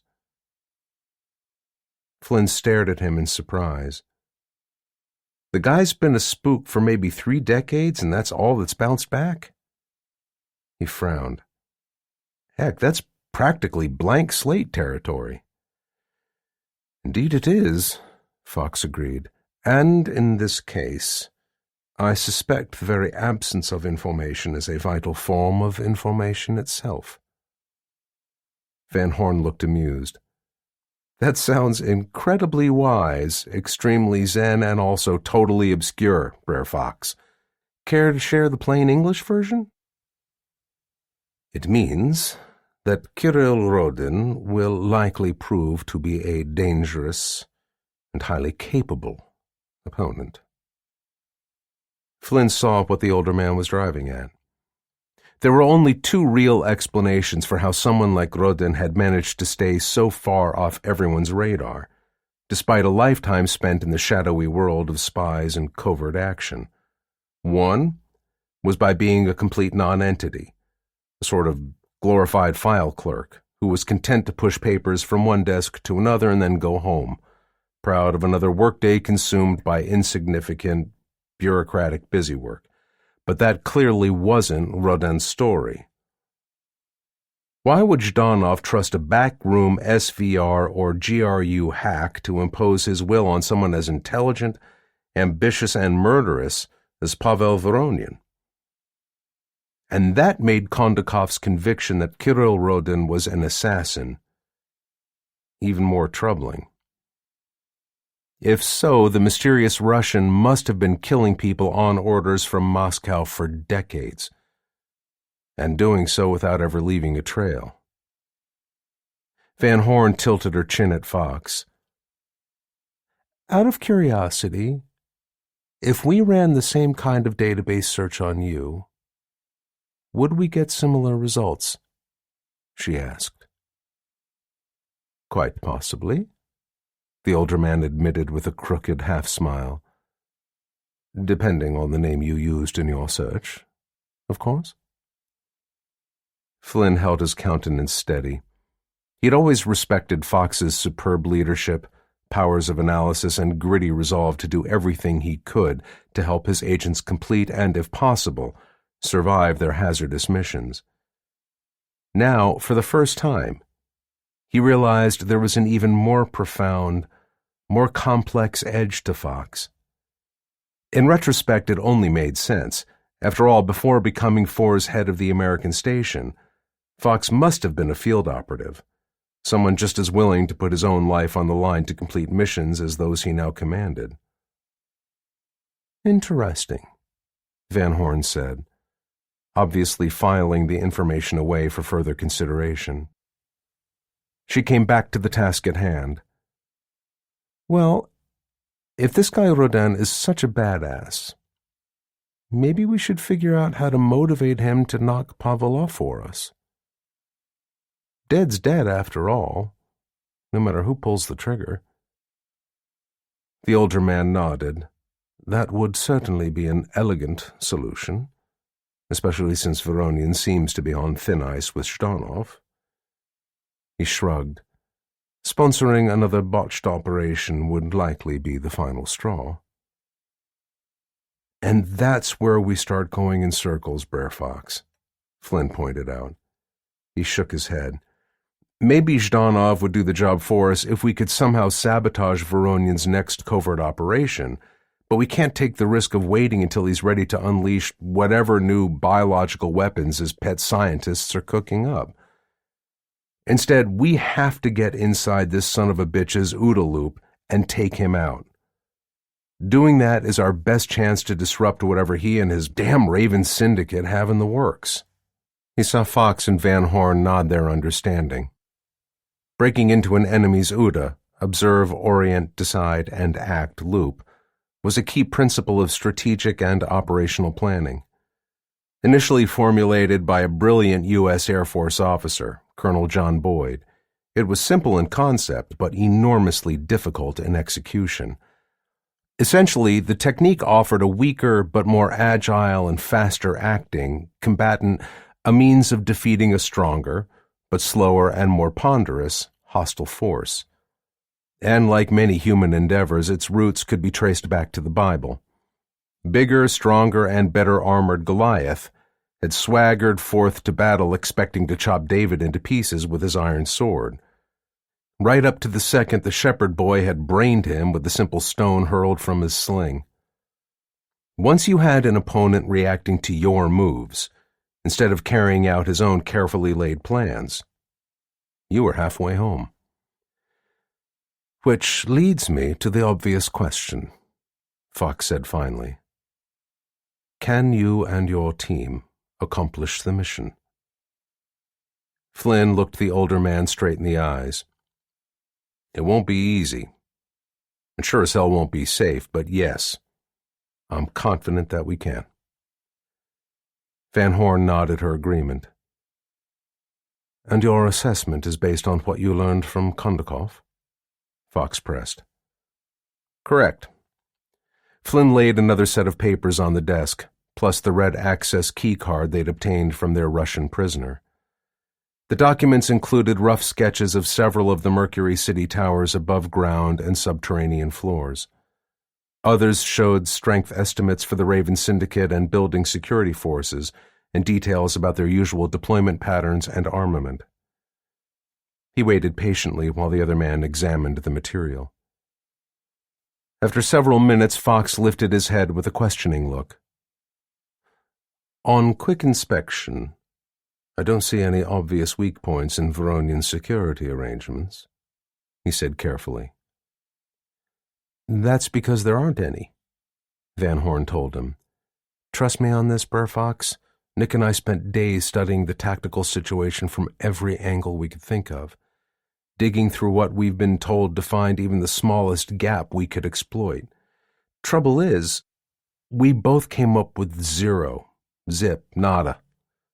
Shannon Cook wasn't wrong when he said this place is locked down tighter than Fort Knox." Fox frowned. He picked up Kondakov's red key card. "And this?" "A dead end, I'm afraid," Flynn said. We were pretty sure the Raven Syndicate would cancel his building access as soon as they thought he was dead. Nevertheless, I'd hoped we could use that card as a template to forge our own versions. It would have been a nifty way to dodge their weapons screening and gain access to those restricted elevators. He shrugged. I ran my idea by some of our technical people. Once they analyzed the way those key cards are programmed, they shot me down fast. Why?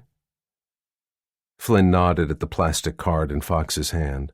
Because whenever a card is scanned, the individual biometric data coded inside it is automatically double-checked against a special database maintained by Mercury City Tower Security.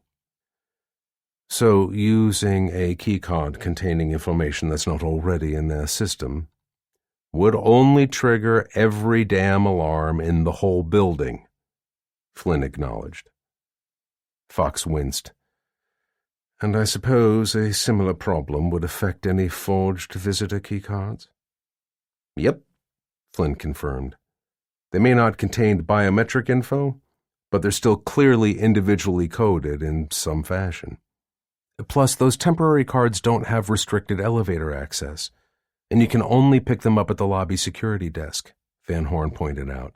And even if we had some way to slip weapons by the metal detectors and screening machines at the entrances, not even rent-a-cops would be dumb enough to hand out visitor passes to a whole bunch of strangers, no matter how politely we asked.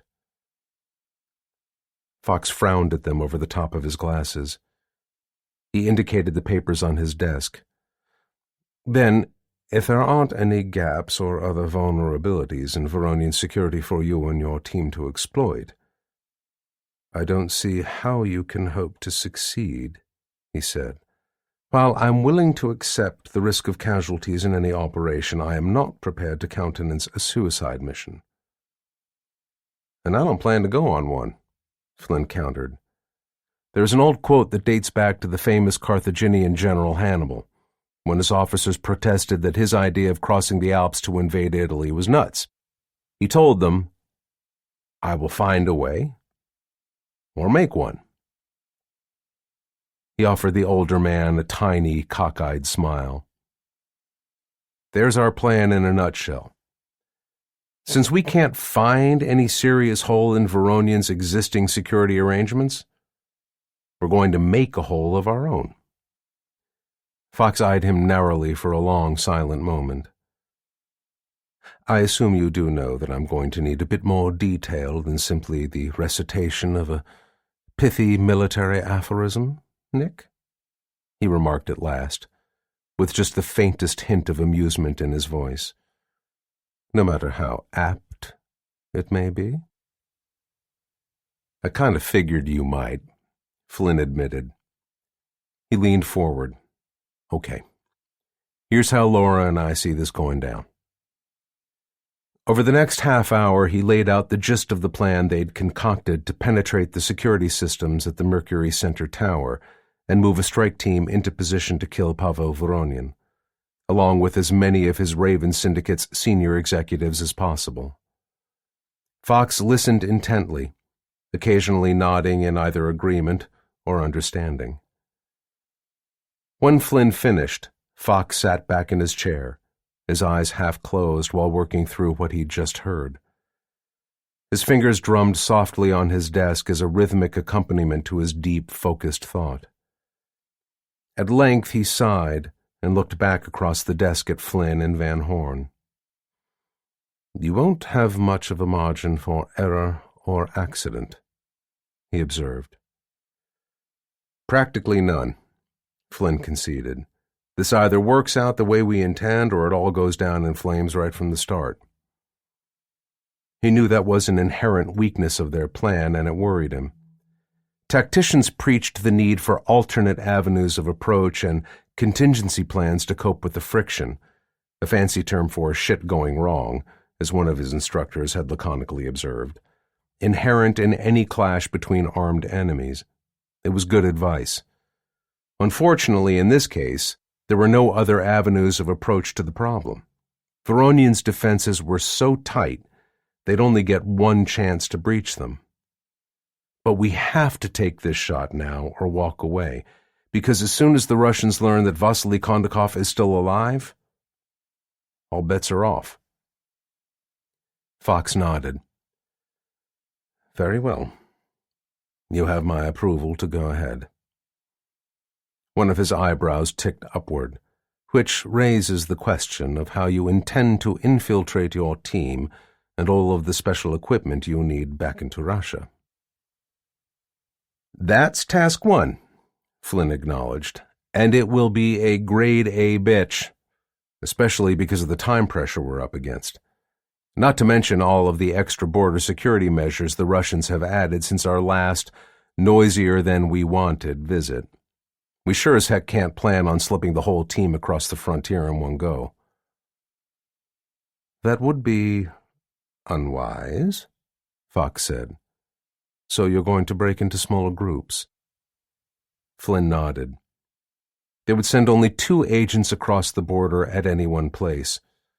As an added security measure, the full details of their plan, its final rendezvous points, precise methods of attack and evasion, the cover identities for others in the group and the like, would be communicated only to individuals as necessary. In effect, his action team would operate on a strict need-to-know basis until almost the last moment. He wasn't pleased about that proviso. Until now, he'd kept Cook, Cossack, and the others in the loop on every operation. But the risks this time were just too high. If the Russians captured any of his people crossing the frontier, they needed to be kept from learning exactly how Flynn intended to penetrate Voronezh's defenses. A sensible precaution, Fox said. His eyes sharpened. Of course, you and Laura will be the unavoidable exceptions to this rule, since the plan is entirely your creation. Both of you, by definition, know too much. Flynn and Van Horn nodded. Which makes it all the more unfortunate that you are, in fact, the Quartet Directorate agents most at risk in this madcap enterprise. Fox continued. As the inevitable downside of your acting as bait to lure Kondakov to Sudan, I imagine your photographs are now plastered across every Russian border checkpoint, international airport, and seaport from the Baltic all the way east to the Pacific coast. Likely so, Flynn agreed. He glanced at Van Horn. She smiled. That's exactly why Nick and I have worked out our own special way in, she told the older man. What's the best way to avoid getting picked up at checkpoints or airports or ports, do you suppose? Bypassing them entirely, Fox said straight away. Van Horn nodded. Yep, she shrugged. Now that makes what we're planning a little complicated. We'll need to buy some new equipment for a start. Plus we'll have to charter a ship. The older man suddenly bent his head and pinched his nose in poorly concealed dismay. And all of this is going to cost a lot of money, he guessed with a long-suffering sigh. Over the past couple of years, critical covert operations conducted by Flynn and Van Horn had cost several $1 million, primarily to procure cutting-edge aircraft and other pieces of equipment that had proved essential. Thanks to wise investments made decades ago by its wealthier founding members, FOR had deep pockets, but its resources were not unlimited. Fox could only hope that his 2 best field operatives would somehow keep that firmly in mind. Flynn grinned. Ah, Brer Fox. You know us all too well, he admitted, only slightly abashed. 29. Mercury City Tower, Moscow. A couple of weeks later. A long motorcade turned into the main entrance of the skyscraper's underground parking garage. The security guards and uniformed police officers on duty there immediately stiffened to attention. Slowly, the cavalcade of flag-decked black limousines and unmarked vans drove past and down the ramp. Their tires squealed on the garage's concrete surface, echoing shrilly throughout its cavernous multi-level interior. 5 levels below the surface, the long column of vehicles rolled to a stop. Doors banged loudly up and down its length as armed soldiers and members of the president's security detail fanned out to form a shield against would-be assassins and curious onlookers alike. Once his bodyguards were in place, President Pyotr Zhdanov emerged from his personal car, an armored Auris Senate L700 limousine. Buttoning his suit coat, he stood for a moment, allowing his eyes to adjust to the bright artificial glare of the overhead LED lights. Then he swiveled his head to an aide. "Well?" he demanded. "Where is he?" The aide murmured an answer in his ear, accompanied by a respectful nod toward a small nearby elevator. Zhdanov swung in that direction and spotted Pavel Voronin standing there, closely hemmed in by several members of the president's advanced security detail. He hid a smile at the carefully neutral expression the younger man had adopted. No doubt Voronin would have preferred the protection of his own Raven Syndicate bodyguards, but that would not happen. Not for this mysterious meeting, at least, whatever it truly portended. The only armed men allowed in the president's immediate presence were those known to be utterly loyal to him. He jerked his head, signaling Voronin to approach. The guards parted slightly, stepping aside just far enough to make room for the other man to obey. "Welcome to the Mercury City Tower, Mr. President," Voronin said politely. He indicated the elevator behind him. "This is my executive lift. We can take it up to my offices whenever you're ready." Before answering, Zhdanov's eyes sought out the senior officer of his advanced detail. The hard-faced man nodded slightly, confirming that his men had checked everything for possible threats and they were completely safe. Satisfied, the president turned back to Voronin. "Very good, Pavel. Let's get this done, shall we? I don't want people to ask too many questions about what I'm doing here." "Nor do I, sir," he assured him. "But I think you'll find this visit today well worth your time." Zhdanov nodded curtly.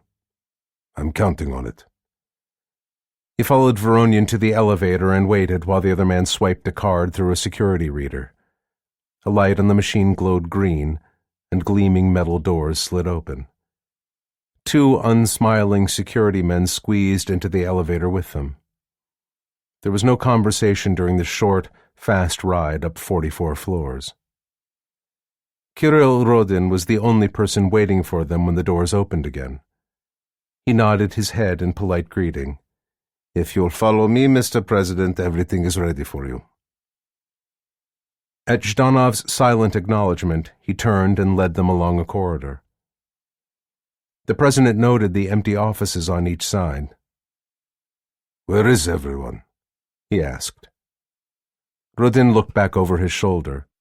"As a security precaution, we've temporarily ordered everyone off this entire floor," he explained. "Only syndicate personnel cleared at the very highest level are exempt." "Excellent," Zhdanov approved. "The fewer eyes to see and mouths to blab, the better." They entered a large conference room not far from Voronin's private office.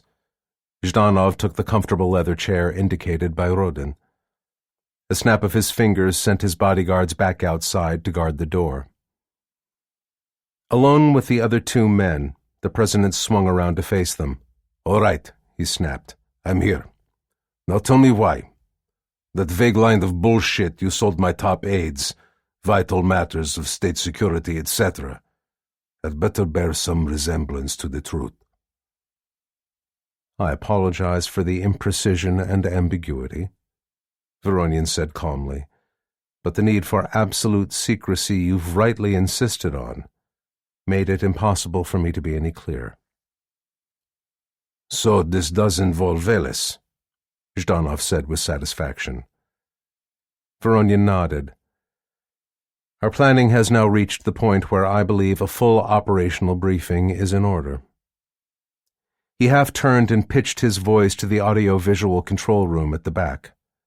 "Lights." Immediately the conference room darkened and a wall-sized display screen lit up. Most of it was dedicated to a digitized topographical map of North America. Voronian picked up a remote control and touched a small button on its side. Substantial portions of the map now glowed a soft red, mostly confined to a vast swath of the United States between the Rocky Mountains on the west and the Adirondacks on the east. "The American heartland, the core of its agricultural production," Shtonov commented. Voronian nodded. "And our primary target." He touched another button. Smaller sections of the display lit up, showing videos of enormous high-altitude balloons lifting off and soaring into the stratosphere. Shtonov frowned. "What are those supposed to be?" "The most efficient means of delivering our lethal payloads," Voronian replied. Another button push made a sprinkling of balloon-shaped icons appear at different points on the map of the United States. As each icon appeared, it moved, purposefully propelled along the illustrated air currents.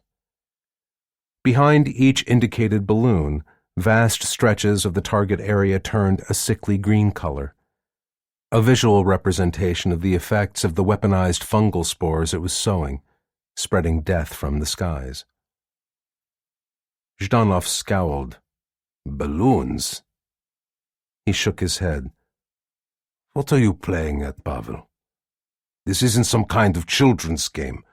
American F-22 or F-35 fighters can knock your slow-moving gas bags out of the sky with a single missile each." Voronian smiled. "Perhaps. But the Americans can't hit what they won't even be looking for." "Explain that," Zhdanov snapped. "We will use their Pentagon's earlier mistakes against them," Voronian said. "The Americans were humiliated when a Chinese balloon-lofted spy platform slipped through their air surveillance network and rode the winds at will over their homeland. After that incident, they adjusted the filters on those radars to better detect slow-moving objects, like high-altitude balloons." Zhdanov's scowl deepened. "Yes, I remember. As I said, the Americans will see your gas bags as they launch and shoot them down with ease." "No, Mr. President," Voronian said with absolute confidence. "They will not." Seeing the older man's face reddening with mingled rage and confusion, he went on more quickly. "The Americans won't do so, because that first humiliation with China's spy balloon led to others which were even more embarrassing.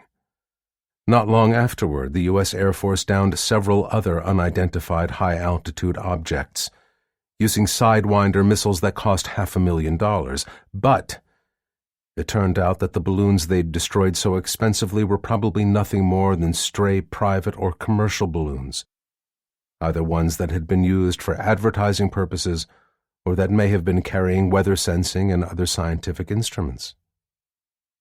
Voronian smiled again. These episodes generated so much political and social media ridicule that now no one in NORAD or the Pentagon, or especially in the White House, has any appetite for or interest in tracking slow-moving objects over the United States itself.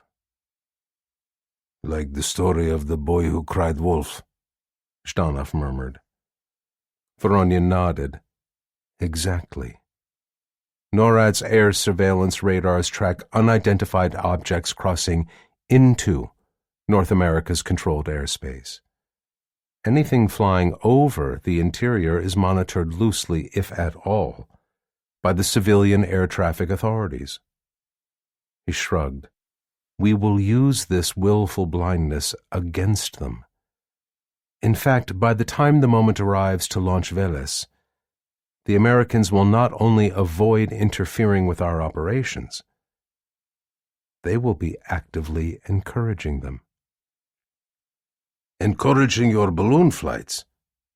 Why on earth would they do such a foolish thing? Zhdanov asked, surprised. Voronyan's slight smile grew more openly predatory.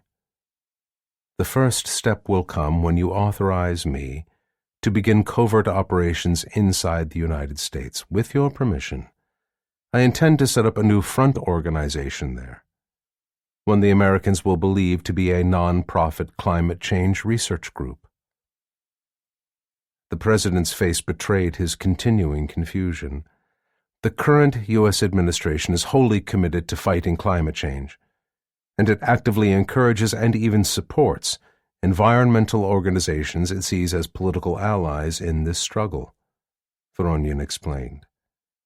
Based on past experience with earlier covert operations on U.S. soil, I'm confident this means no one in the American intelligence or national security apparatus will be interested in looking too closely at a group the White House views as friendly to its interests.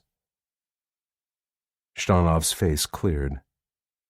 Essentially, you will be hiding in plain sight, preparing to strike with the Americans none the wiser. Precisely, Voronyan said, with undisguised satisfaction. In the months before we activate Veles, my operatives, posing as researchers, will conduct multiple high-altitude balloon flights.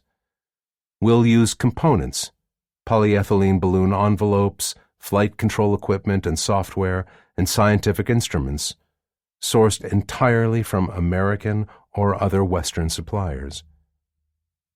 So that nothing you're doing will lead back to Russia, the president quickly grasped. Voronyan nodded. During these test flights over the continental U.S., we'll collect data on changing weather patterns, stratospheric air currents and temperatures, and dozens of other variables. The Americans will understand this effort as a normal study of climate change. What they'll miss is that the same meteorological data will greatly assist our mission planners in refining their targeting parameters. Clever. Very clever, Pavel, Zhdanov approved. Voronyan smiled and lowered his head, willing to let the older man believe he valued his praise. We reap one other benefit from these routine high-altitude flights, he continued. Watching our research balloons lift off over and over should also lull the American air traffic control observers into complacency, so that they won't see anything wrong or dangerous when our real plant disease-spreading flights take to the skies. Zhdanov's gaze drifted back to the large digital map of the United States, which now showed whole regions glowing the pestilent green of contamination. Flickering numbers along the top of the screen showed computer-generated estimates of crops destroyed and deaths from spreading famine and the collapse of civil order. 6 months out from the projected start of Voronyan's operation, as diseased crops across the American heartland rotted in the fields, the predicted deaths were already in the millions and climbing fast. A thought occurred to him. He looked at Voronyan. What about famine relief efforts by America's allies? Could emergency food shipments from overseas mitigate the damage your weapons will inflict? Voronyan shook his head. The United States is currently the world's largest agricultural exporter. With its crops destroyed, no other combination of countries will be in any realistic position to make up the shortfall.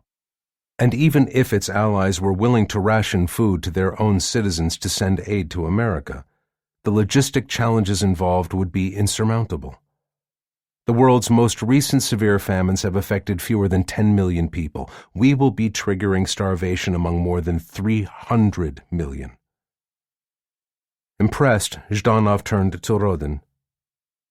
What do you think of this?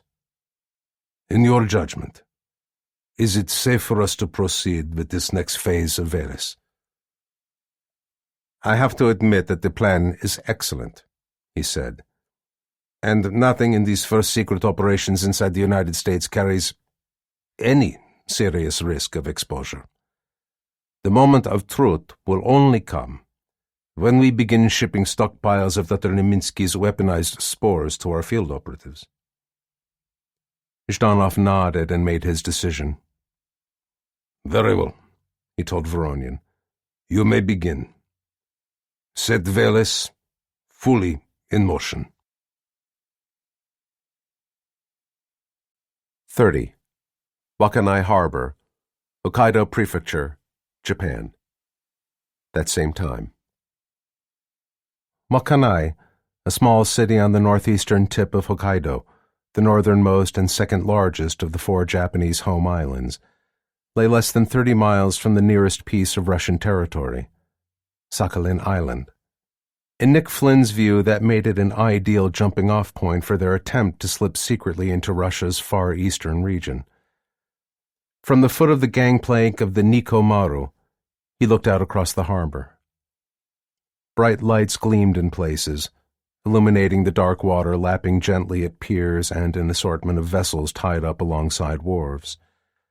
Most were small sea-going fishing boats no more than 60 to 80 feet long, much too small to serve their purpose. The Nikko Maru was a different story. She was the type of fishing vessel known as a seiner, one that caught fish using enormous conical nets trailed off her stern, and at nearly 160 feet in length, she was large for her class. "We're all set," Laura Van Horn said from behind. Flynn turned. Accompanied by a slender, middle-aged Japanese man, she was walking down the gangplank with a satisfied smile on her face. She jerked a thumb at the ship behind her. "Our cargo's secure." Flynn followed her gesture and saw a tarped shape about the size of a Ford F-150 pickup truck lashed down to the Nikko Maru's foredeck, close to the powerful winches ordinarily used to lower and raise the ship's fishing nets. The sailors who'd helped hoist it aboard from a flatbed truck parked close by on the wharf were already dispersing to other duties. "I've spoken to Captain Nakaya," the Japanese man, whose name was Hideki Takada, reported. "He confirms that the most recent weather forecasts look favorable. He's ready to set out whenever you are." Flynn nodded gratefully.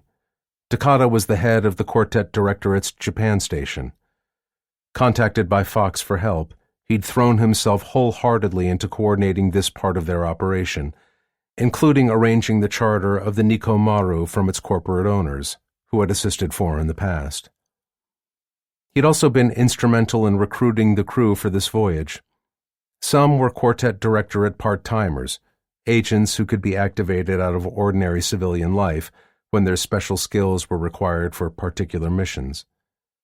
Others, like Captain Nakaya, were retired veterans of the Maritime Self-Defense Force, Japan's Navy.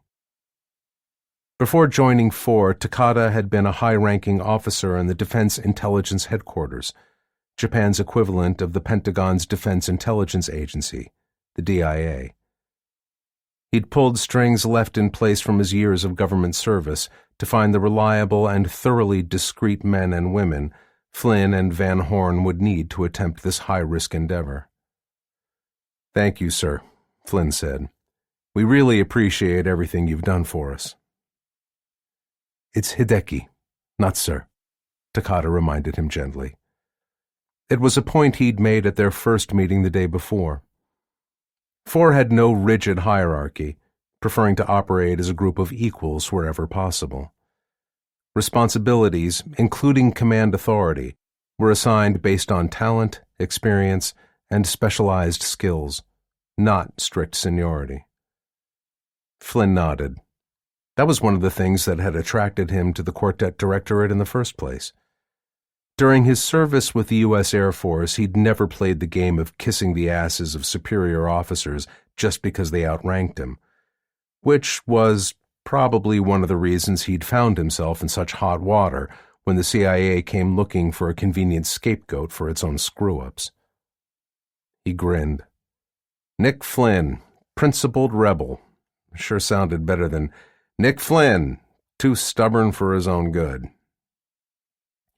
Besides, no thanks are necessary, Takata continued.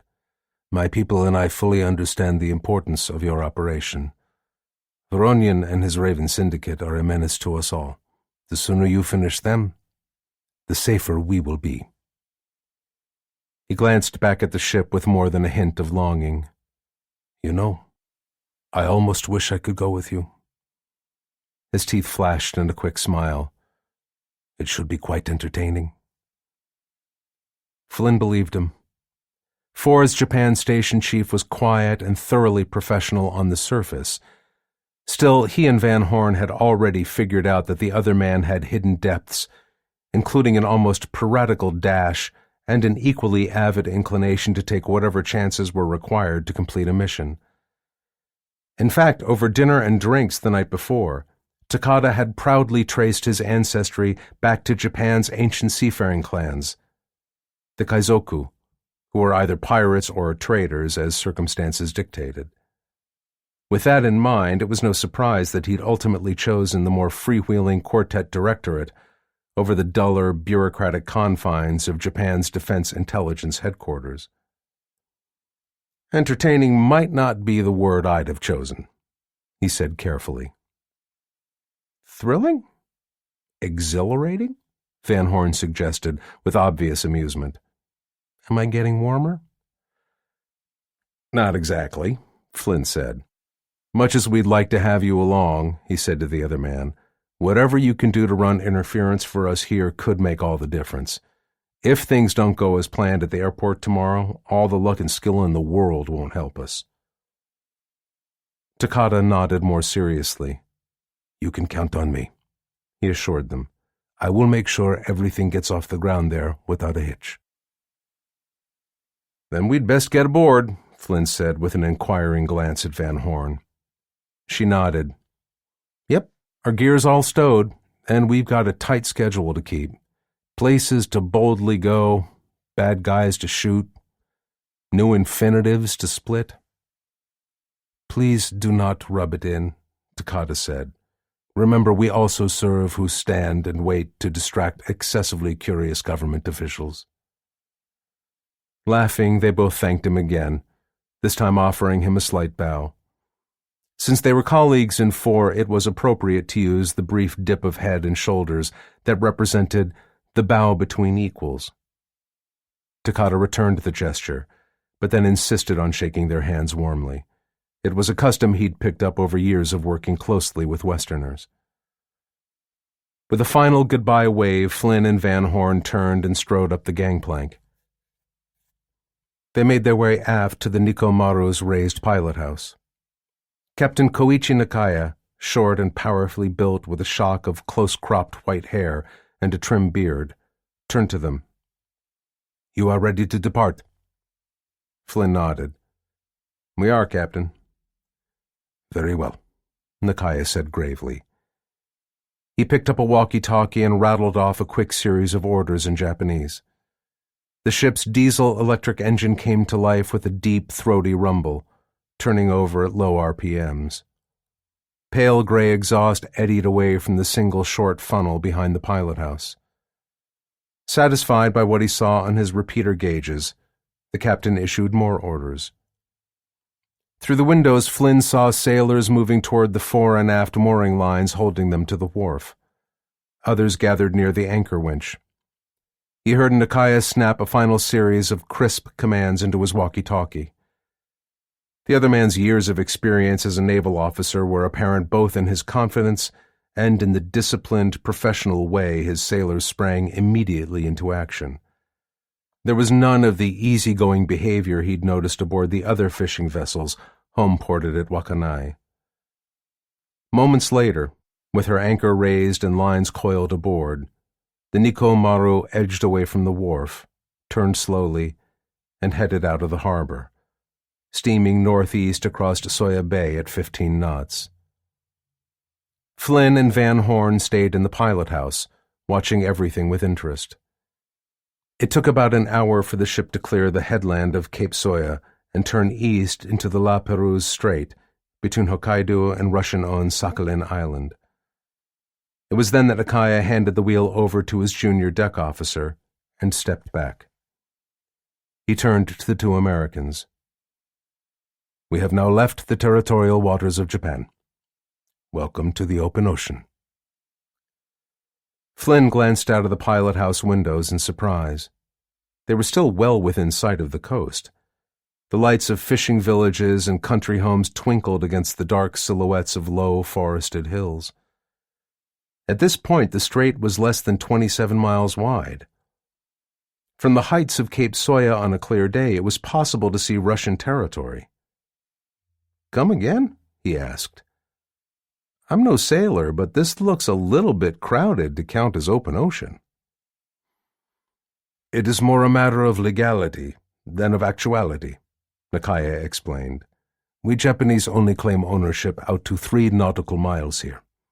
This enables American warships and submarines carrying nuclear-armed missiles and bombs to transit the passage without violating our long-standing prohibition on such weapons."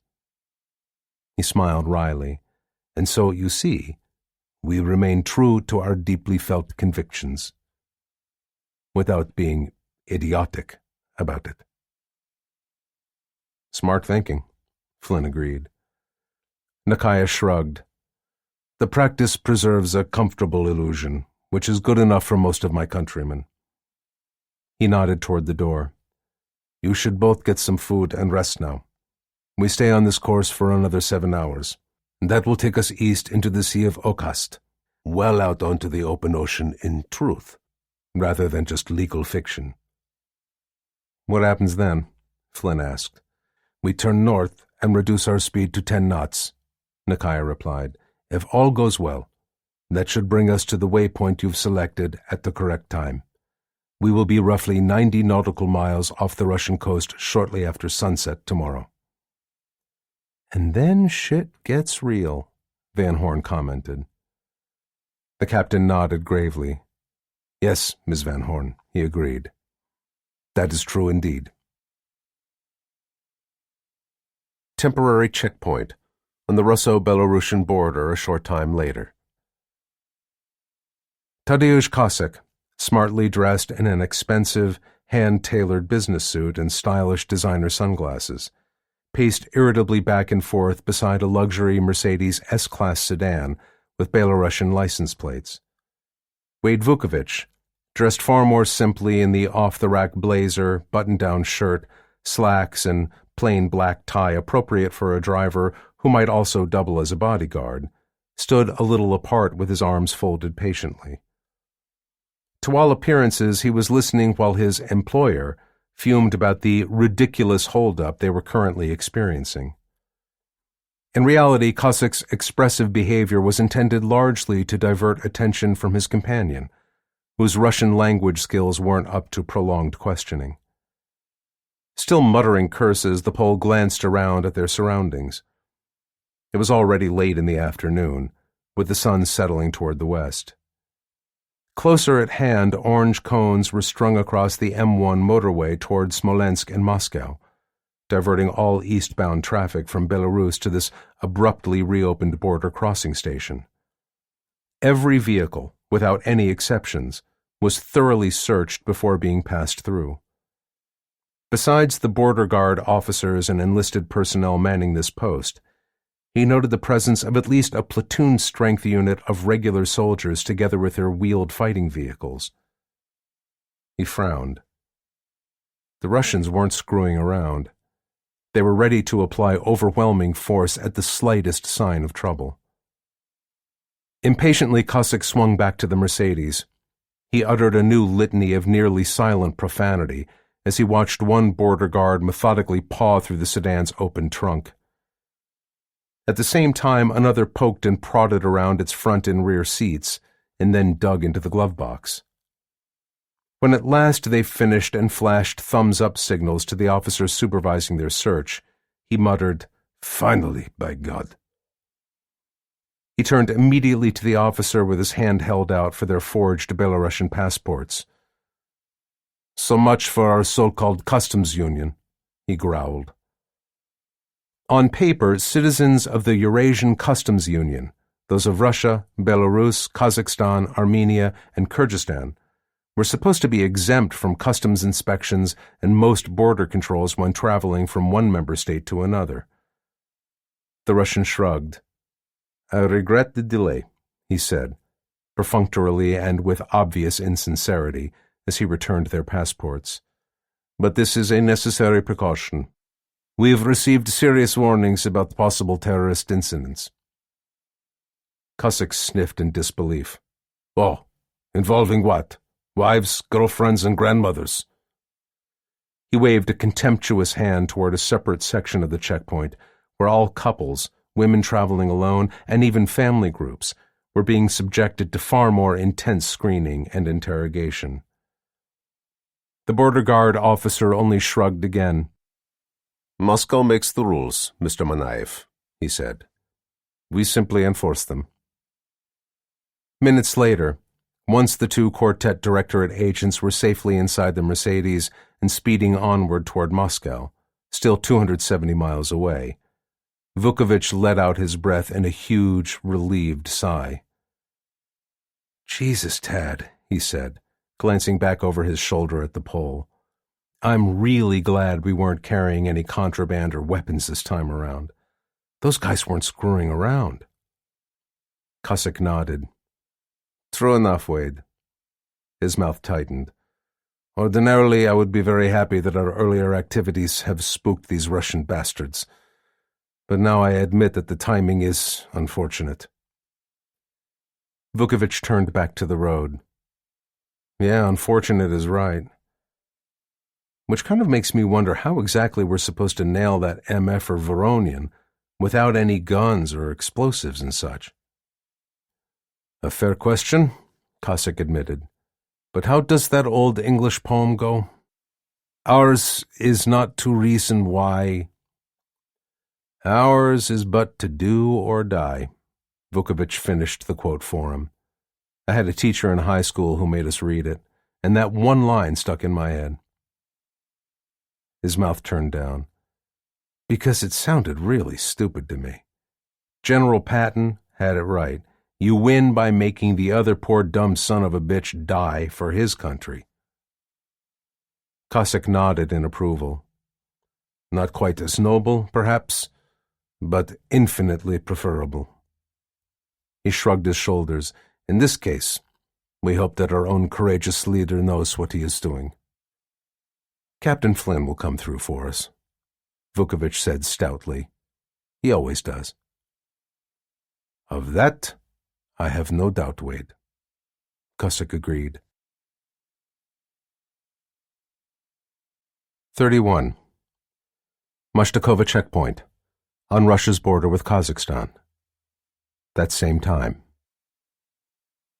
With a Cossack-produced camel blue cigarette dangling nonchalantly from his mouth, Shannon Cook cranked the steering wheel of his Kamaz big rig hard over.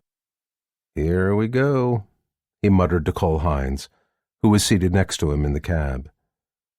Both men had stripped down to sleeveless undershirts in the summer heat. Neither had shaved for several days.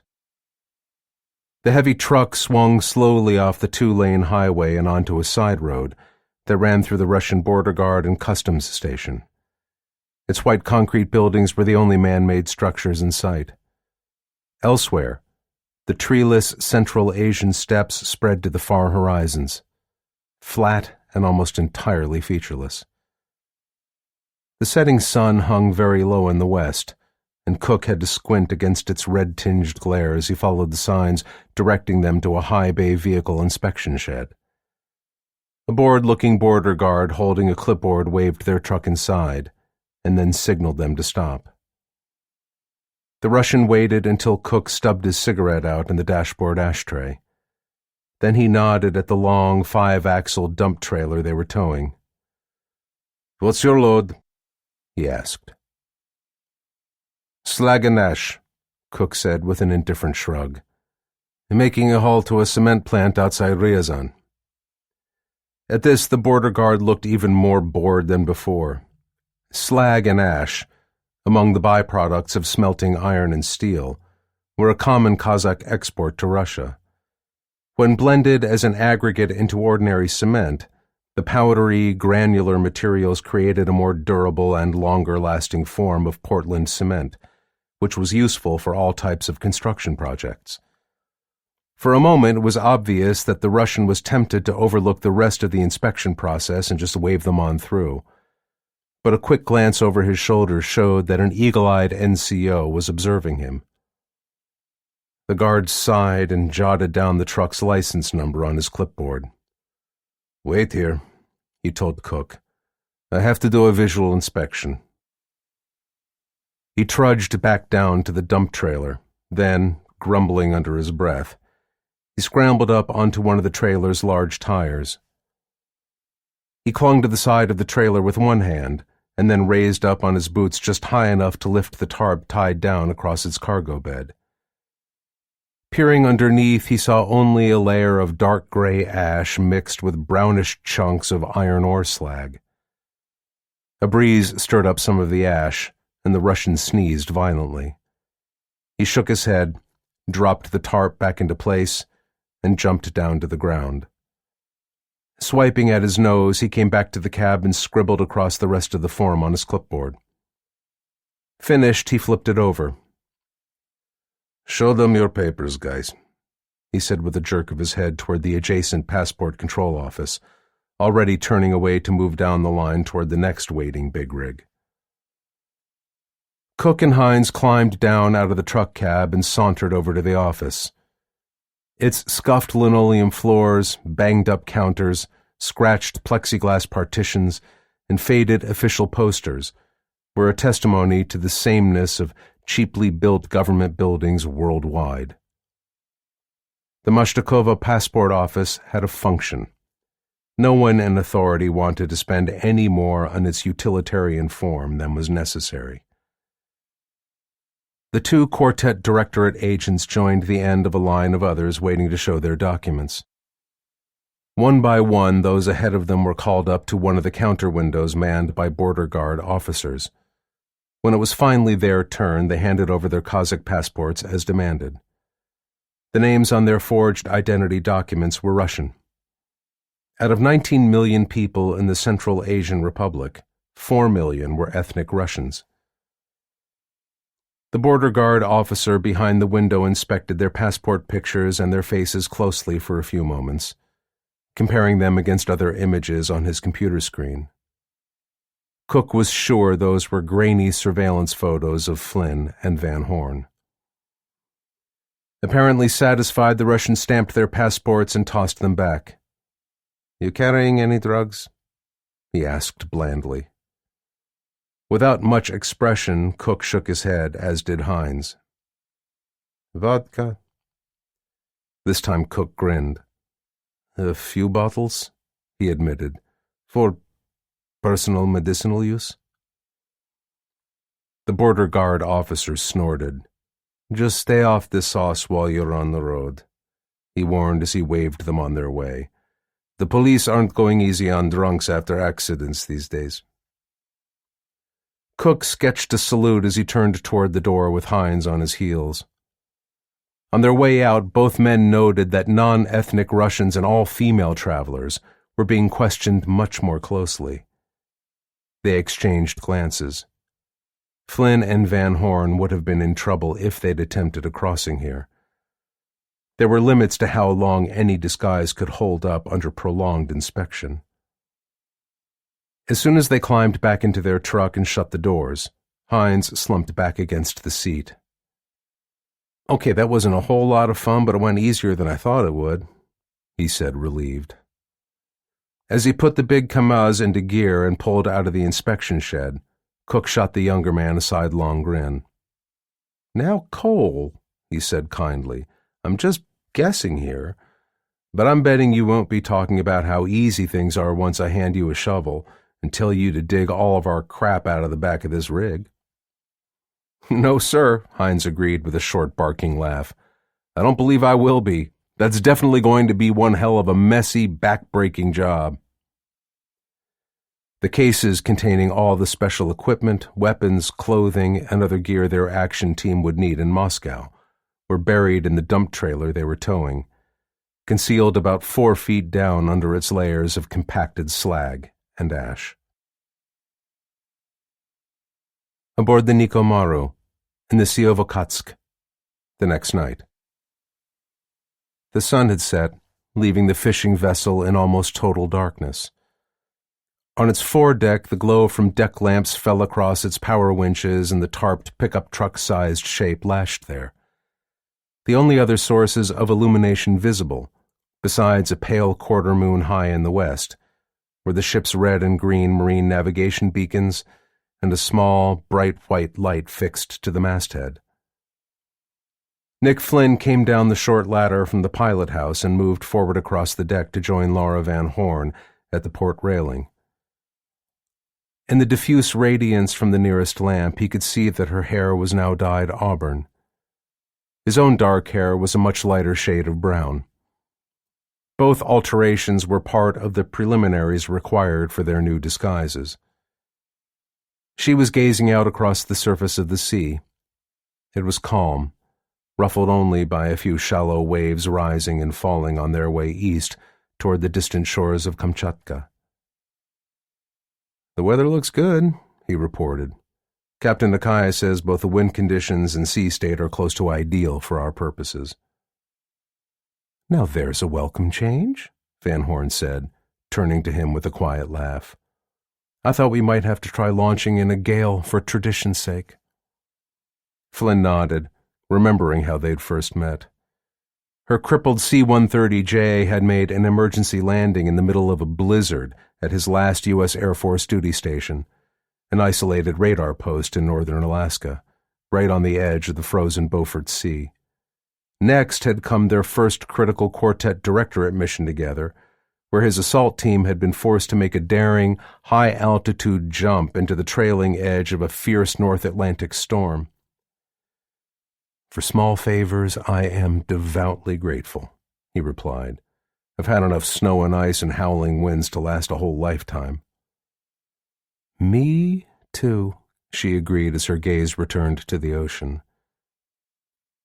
"You know, the Russians use this area, the Siovokatsk, as a bastion for their missile submarines, right?" she said thoughtfully. "Could be a real short ride for us if one of them pokes its periscope up for a look-see at just the wrong time." Flynn eyed her closely. "That's not exactly a pleasant hypothetical. You feeling all right?" Van Horn shrugged. "Just a little antsy is all. Must be pre-mission jitters. I'll be all right on the actual night." Laura," he said carefully, "this is the night." She smiled up at him. "See? I feel better already." Flynn put his arm around her. "Anyway," he continued, "as it happens, I did run the numbers on the possibility of encountering one of those Russian missile subs." "Really?" Seeing the amused look Van Horn gave him, he shrugged defensively. "Hey, I like to be thorough when planning an operation. Sue me." He gestured out across the darkened ocean. "Anyhow, the Siovokatsk contains around 600,000 square miles of open water, and the Russians currently have a total of 4 SSBNs operational with their Pacific fleet, of which maybe one is on patrol at any given moment. So considering how little of the ocean can be seen from a raised periscope—" She shook her head in wonder. "You seriously pulled together all these numbers? Honestly?" Flynn grinned. "It was a 20-hour flight from Orlando to the airport at Sapporo. And you know I never sleep well on planes. I got bored." He moved on. "The upshot is that the odds work out to about 200,000 to 1 in our favor." "That good, huh?" "For submarines, anyway. Just don't push me for the odds on any other aspect of this mission," he said. "Wouldn't dream of it," Van Horn assured him. Flynn nodded. "Good decision." He looked her in the eyes. "So, you ready to do this?" "Roger that," she answered, and gave him a short, sharp hug. Let's move. While Flynn headed back to the pilot house to alert Nakaya and his crew, Van Horn took out her satellite phone and connected it to a constellation orbiting high overhead. She scrolled through a menu of the message presets she'd loaded before setting out on this sea voyage, and chose one at the top. Play ball. The phone beeped softly, indicating her text had been transmitted. Less than a minute later, a reply arrived. Game on. Committed now, she moved toward the tarped shape on the Nikomaru's foredeck. Moments later, a group of Japanese sailors arrived. Under her supervision, they stripped away the tarp, revealing the shape of a C-MAX M22 FW amphibious light sport aircraft with its wings folded back for easier transportation. Unhurriedly, Van Horn moved around the aircraft, conducting a detailed inspection to make sure that nothing had been damaged while the C-MAX was in transit. First in the hold of a cargo aircraft bound from the United States to Wakanai's regional airport, and then during this short trip aboard ship. When its wings were folded, the aircraft was remarkably compact, but even when they were fully deployed, it would still be a very small, lightweight flying machine. Powered by a 100-horsepower, four-cylinder Rotax 912 ULS engine mounted in a pusher configuration above a strut-braced high wing, the M22 was only a little over 6 feet high and barely longer than a minivan. Its fuselage was no wider than an adult human's outstretched arms. Fully fueled, the little seaplane's maximum takeoff weight was just a bit over 1,300 pounds. Flynn came back onto the foredeck, carrying their gear. He stopped, watching while Nakaya's crewmen slowly unfolded the tiny M22's wings and horizontal tail stabilizers and locked them into position. Turning to Van Horn with a look of mock dismay, he said, "Whoa, hold up here a sec. Where's the rest of this thing? Did we leave pieces behind on the wharf at Wakanai by accident?"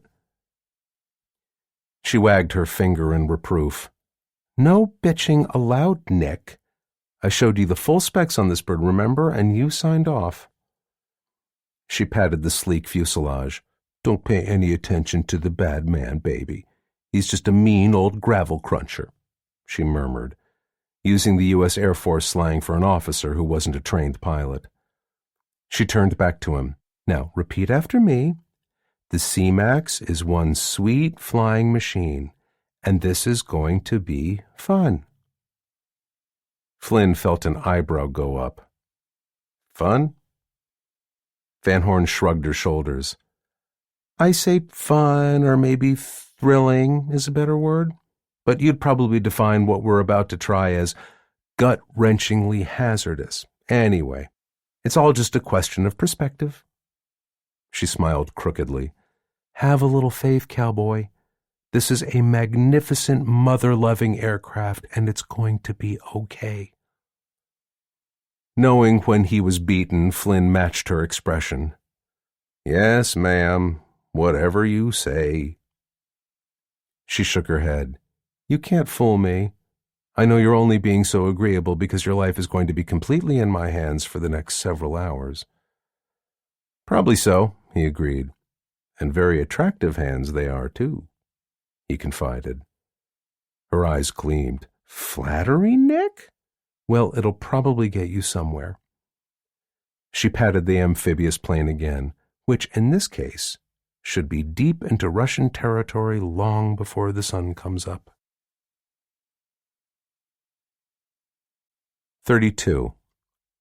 Wakanai Airport, Hokkaido Prefecture, Japan. That same time. Hideki Takada, head of Ford's Japan station, stepped out onto the outer walkway around the top of Wakanai Airport's glass-enclosed control tower. He leaned against the metal railing and looked out across the field. Bright lights illuminated the 7,200-foot-long runway below, creating a striking contrast with the shadowy waters of Soya Bay on the other side. To the west, distant white, orange, green, and red lights twinkled along the shore, showing where the outskirts of Wakanai met the coast road. Beyond that, wooded hills, tinted faintly silver by the light of the quarter moon still high in the sky, rose to form a natural amphitheater around the small city, pinning it against the sea. Ordinarily, Takada, who had something of a poetic soul like many Japanese, would have savored this nocturnal joining of natural beauty with man's designs. This evening, though, he had more pressing matters at hand. He raised his binoculars and focused on a portable trailer in a grass field between the runway and the control tower. A pair of small satellite communications dishes topped it. The trailer had been flown in aboard the same cargo aircraft that had delivered the C-MAX M22 light amphibious plane, now aboard the Nikko Maru.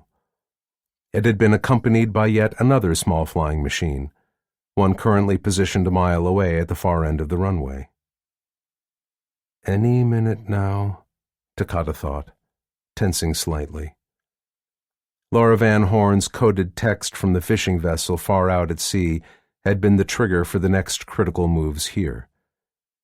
Given the problematic constraints imposed by flight times and fuel, everything at the airport had to proceed exactly as planned. There was no significant room for error or delay. Suddenly, a woman's voice came through his radio headset. Wakanai Tower, this is Hermes 900. Request departure from runway 08 per approved flight plan. Hermes 900, Wakanai Tower. He heard the controller stationed in the tower behind him reply just as coolly. Winds light at 090, cleared for takeoff, runway 08. Have a good flight. Thank you, Wakanai. Rolling now. Takada smiled in relief. In person, former U.S. Air Force Staff Sergeant Sarah McCulloch was a petite redhead with a wicked sense of humor.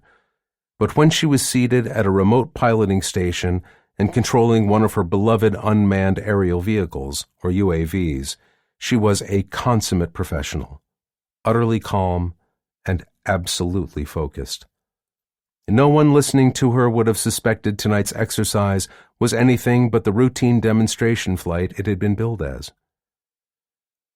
He swung his binoculars to the right and followed the drone McCulloch was now controlling as it accelerated down the runway.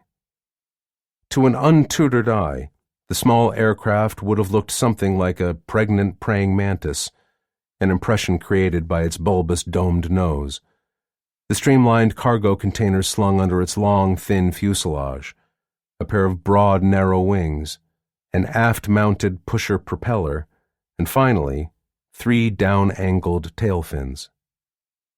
Takada's mouth tightened. The positioning of those tail fins was unfortunate, the one glaring hole in the clever cover story he'd put together to explain away this flight. The Quartet Directorate's heads of station assumed many different roles to conceal their real activities. In his case, he chaired a consulting firm rumored to have close ties to major defense contractors in Japan and abroad. Acting in that capacity, he'd sold Wakanai's airport director and staff on the idea that he was currently assisting an Israeli aviation company that was interested in entering the Japanese market. Supposedly, this evening's discreet flight was intended to exhibit the capabilities of a Hermes 900 drone equipped for maritime surveillance, a mission of great importance to an island nation like Japan so dependent on overseas trade. That was made more believable because other countries, ranging from Iceland to those of the European Union and the Philippines, were already flying Hermes 900s for the same purpose. Unfortunately, a real Hermes 900 UAV would have had 2 up-angled tail fins, rather than 3 down-angled ones. The drone speeding down the runway, though otherwise almost indistinguishable from the Israeli design, was actually an American-made General Atomics MQ-1 Predator. Ford had managed to secretly acquire this remotely piloted aircraft several years before, when the U.S. Customs and Border Patrol retired its Predator surveillance fleet. And Takada's primary concern right down to this moment was making sure that no one with an annoying eye for detail spotted the anomaly and started asking difficult questions. With a muffled whine from its pusher propeller, The Predator lifted off and climbed into the night sky. It banked sharply right and flew out across Soya Bay. Within minutes, the UAV was invisible in the darkness. Takata breathed out. He'd done his part. This phase of the mission was safely underway. Whether or not it succeeded or ended in utter disaster now rested on the slender shoulders of Sarah McCulloch and equally on those of Laura Van Horn. In the Sea of Okhotsk, a short time later. Nick Flynn felt the C-Max M22 lurch and sway slightly from side to side as it was slowly hoisted off the Nikomaru's deck by one of the powerful winches ordinarily used to deploy and strain the ship's heavy fishing nets. When they were high enough for the seaplane's floats to clear the starboard side railing, the direction of travel changed. Now the winch spun, swinging them away from the ship, out over the open sea. The rocking intensified. He was tempted to close his eyes, but suddenly sensed that would be a really bad idea. Motion sickness wasn't usually a problem for him. Still, this sensation of sitting in the open cockpit of a very small aircraft, as it dangled from a cable and swung up and sideways, all while still connected to a vessel that was also gently rolling and pitching in light seas, was unsettling. The winch motor slowed and then stopped. They were far enough out from the Nikomaru's starboard side to avoid any risk of slamming into the hull. He glanced to his left where Laura Van Horn had her head craned out over the side of the cockpit, checking the sea below. "Looks good to me, Captain," she reported into her headset mic. "You can have your guys lower away when they're ready." "Affirmative, Ms. Van Horn," Nakaya radioed back. "Stand by." He snapped a command in Japanese to the winch crew. Instantly, the machine's motor whirred again, this time lowering the attached amphibious plane so gently that it touched the surface of the water without more than a tiny splash as it slapped into an oncoming wave. The aircraft settled deeper in the water. Its nose rose and fell slowly. Back on the ship, the winch operator ran his motor for a few seconds more, paying out some slack in the cable. Moving gingerly in the cockpit's tight confines, Van Horn swiveled to face aft and climbed up on her seat to reach back along the fuselage. Working quickly, she detached the clamps holding them to the cable. It reeled back in and vanished overhead. Freed now, the SM-22 bobbed up and down on the waves. The Nikomaru gradually drew ahead of them. She wriggled around, dropped back into her seat, and donned her safety harness. Then she glanced at Flynn. "Okay, now that I'm reasonably confident we're not about to sink, let's get this baby sealed up." Obeying, he reached up and pulled the aircraft's large bubble canopy closed, and then latched it. While he strapped himself in, Van Horn's hands danced across her instrument panel, readying the seaplane for flight. Displays and gauges lit up as they powered on. She tapped a button in the center of the panel. One small light turned red. "Our transponder is off," she confirmed. Flynn nodded. On this covert attempt to penetrate hostile airspace, one of the last things they wanted was a simple-minded radio transponder primed to blurt out their location and identity at the slightest brush of a radar beam. Of course, flying without a functioning transponder was technically illegal for any civilian aircraft operating in controlled airspace, but considering how many other rules and regulations they were about to break, the overall effect was probably comparable to adding a charge of jaywalking to grand larceny and arson. "Ready for your allies?" he asked, rummaging behind his seat to grab their night vision goggles. Van Horn took the pair he presented with a low, husky laugh. "Well, I could try this stunt by guess and by braille," she offered. "No," Flynn said firmly. "Crashing is strictly contraindicated." He settled his goggles over his radio headset and switched them on. His surroundings brightened immediately, turning nearly as clear as day, thanks to the image intensifiers that multiplied whatever ambient light there was. But one effect of that was the lack of any distinct color. Everything in sight, the waves rolling across the sea, the Nikomaru, and the confines of their cockpit, appeared only in monochrome shades of black, white, and gray. Van Horn donned her own night vision gear, then rechecked her displays. Satisfied by what she saw, she reached up to the overhead panel in the center of the bubble canopy and punched the ignition switch. Their four-cylinder Rotax 912 ULS engine coughed to life.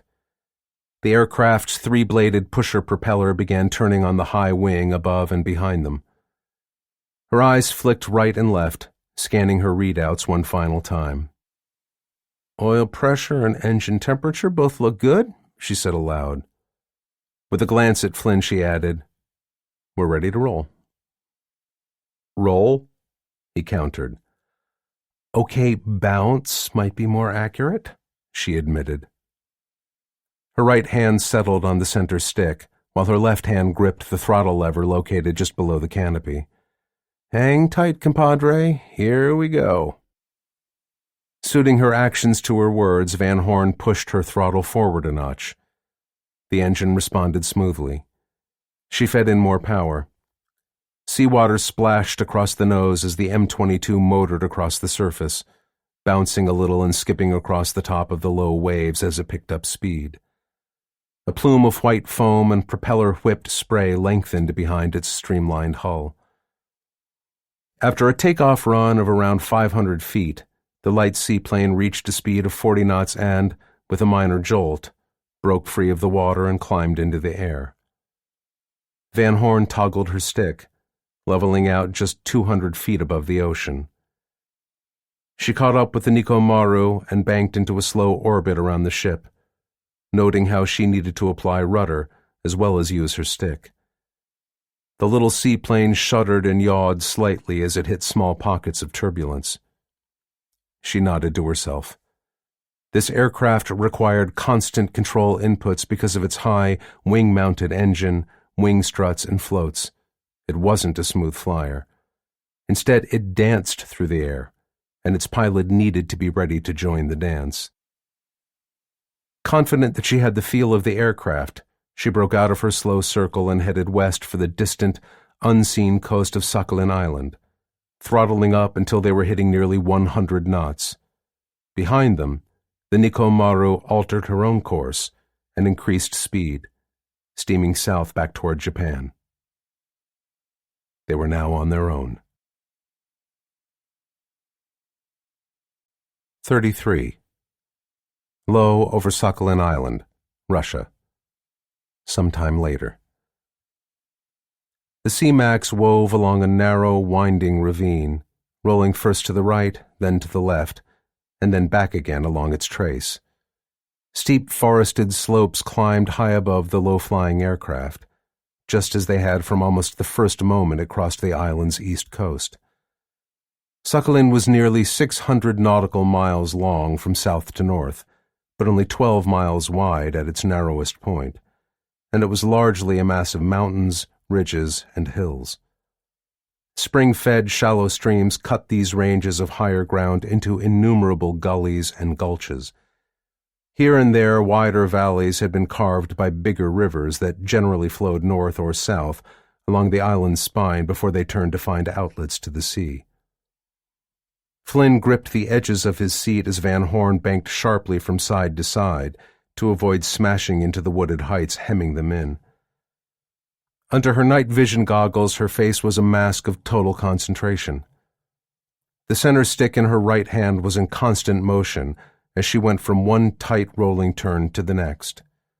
Her feet continuously worked the C-Max's pedals, applying left or right rudder as needed. 1 second, he'd see near vertical, tree-studded slopes flashing past just outside the bubble canopy, seemingly close enough to reach out and touch. Moments later, he'd be staring nearly straight down into the churning waters of the stream they were currently following as it tumbled and snaked its way west toward lower ground.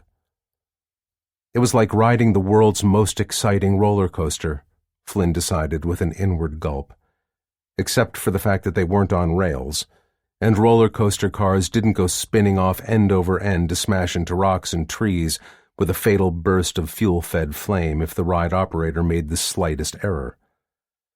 The fact that they were making this wild, death-defying, low-altitude flight for good reasons didn't make it any less gut-wrenching. It all came down to their need to avoid detection. The seaward approaches to Russia's Far East were shielded by overlapping layers of air surveillance and air defense radars that were, in turn, tied to regiments of fighter aircraft and surface-to-air missile batteries. Penetrating those defenses was possible for advanced stealth aircraft like America's B-2 Spirit bombers and its F-22 Raptor and F-35 Lightning II fighters. Doing the same thing in a civilian light sport aircraft, whose straight, strut-braced wing and cruciform tail configuration rendered it about as stealthy as a zebra trying to hide in the middle of a litter of Dalmatian puppies, was a much more challenging task. What Van Horn was doing now involved fundamentals of basic physics. The radio waves emitted by ground-based air surveillance and tracking radars could not penetrate solid masses of stone and earth. To avoid being spotted, you either had to fly very low, while also keeping far enough away from any active radar to stay below its horizon, or you needed to fly a carefully planned course that maximized the masking effect of rugged terrain. She was employing both tactics on this critical flight. Trying to navigate through Sakhalin's maze of mountains, razor-edged ridges, and twisting watercourses would have been challenging enough in an advanced military aircraft equipped with sophisticated computer navigation systems and terrain-following radar linked to a heads-up display. Making the same journey in a light sport plane without any navigation aids beyond a GPS-linked digital map was an order of magnitude more difficult. Only her tremendous skill as a pilot and her uncanny ability to anticipate danger and react quickly gave them any chance to survive, let alone succeed. Flynn glanced in Van Horn's direction. Sweat streaked her face. Her firm jaw was set, but the fingertips of her right hand appeared relaxed on the stick. That was a mark of her experience, he realized. A rookie pilot trying a stunt like this would probably end up clutching his stick with a rictus grip and likely over-control the aircraft into a crash. He felt the M-22 roll back to wings level. Ahead through the canopy, he could see that the ravine they were following narrowed sharply as it cut through a belt of rock that was harder and denser than the limestone, sandstone, and other softer soils that formed most of Sakhalin Island. The stream that had cut this gorge over millions of years dropped from ledge to ledge in a cascade of small waterfalls and rapids. Spray, gray in his night vision gear, splashed high across rock faces. He swallowed hard. All his confidence suddenly vanished. They weren't going to fit through that gap. Or rather, he suspected they would, but only until the ravine jinked unexpectedly in a different direction. What happened next would be bad, as in Star Wars X-Wing fighter caroming off the walls of the Death Star trench and exploding in a ball of fire levels of bad. Laura? Flynn said faintly. Ignoring him, she held her course for several seconds, but then pulled back sharply on the stick and went to full power.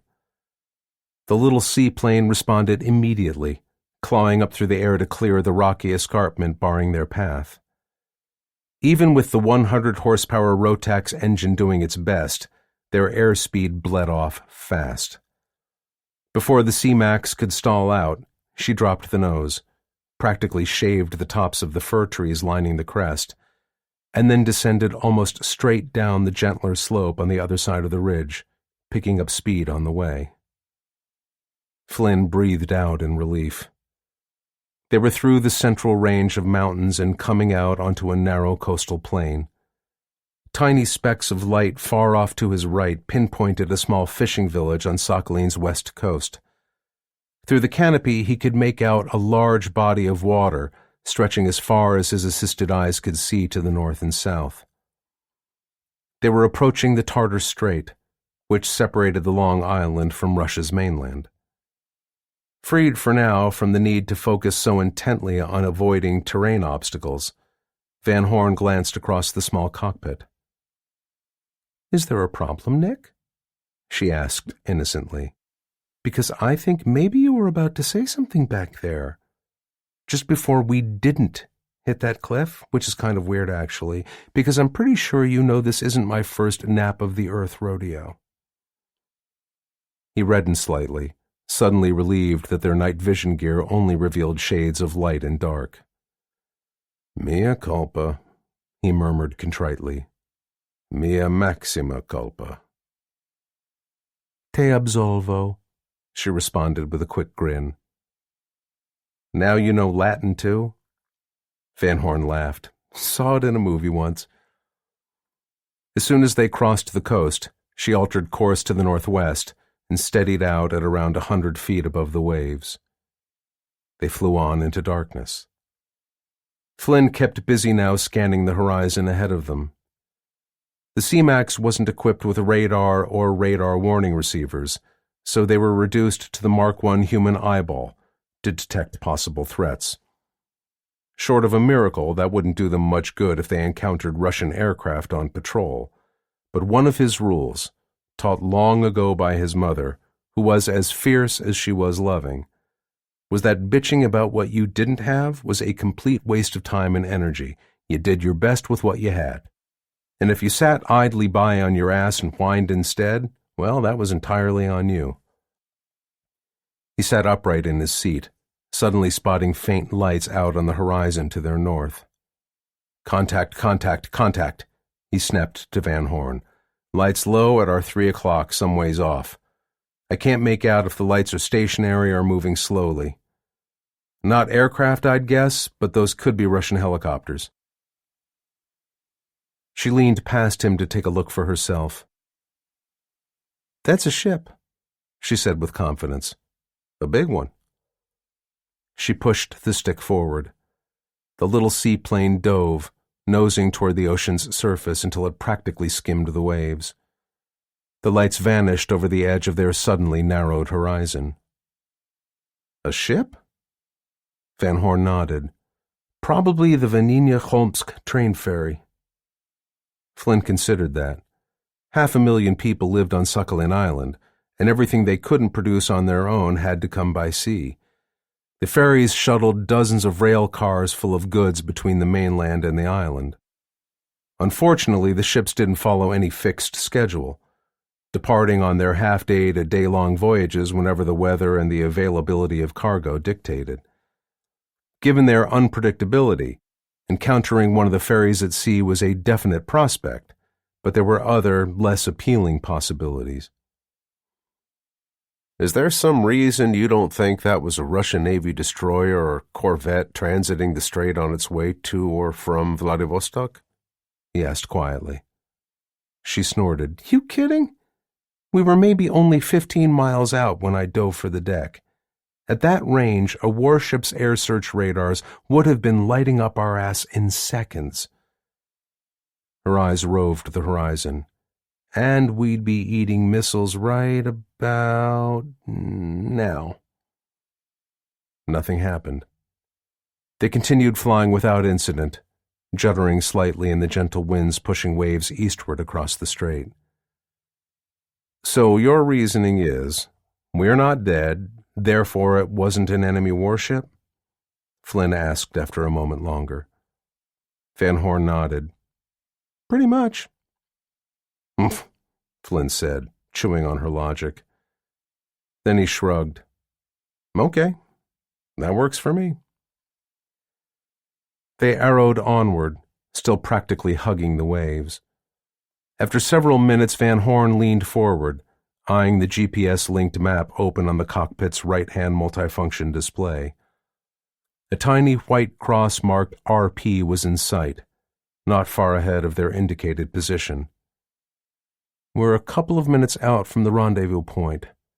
Now we find out how good our planning really is." Flynn nodded. Left unsaid but fully understood by both of them was that this was essentially a make-or-break moment.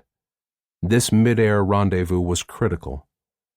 Sure, if it didn't come off for some reason, they could still press on with their infiltration attempt, but their overall odds of success would drop to near zero, and their timing for the planned attack on Veronian would be blown to hell.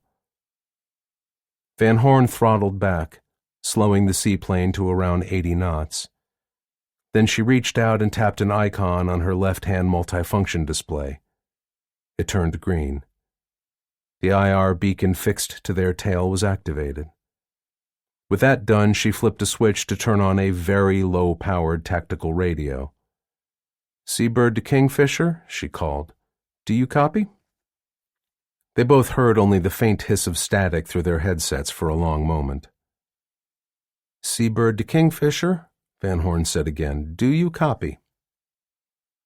This time there was a response. "Kingfisher to Seabird, I read you 5 by 5.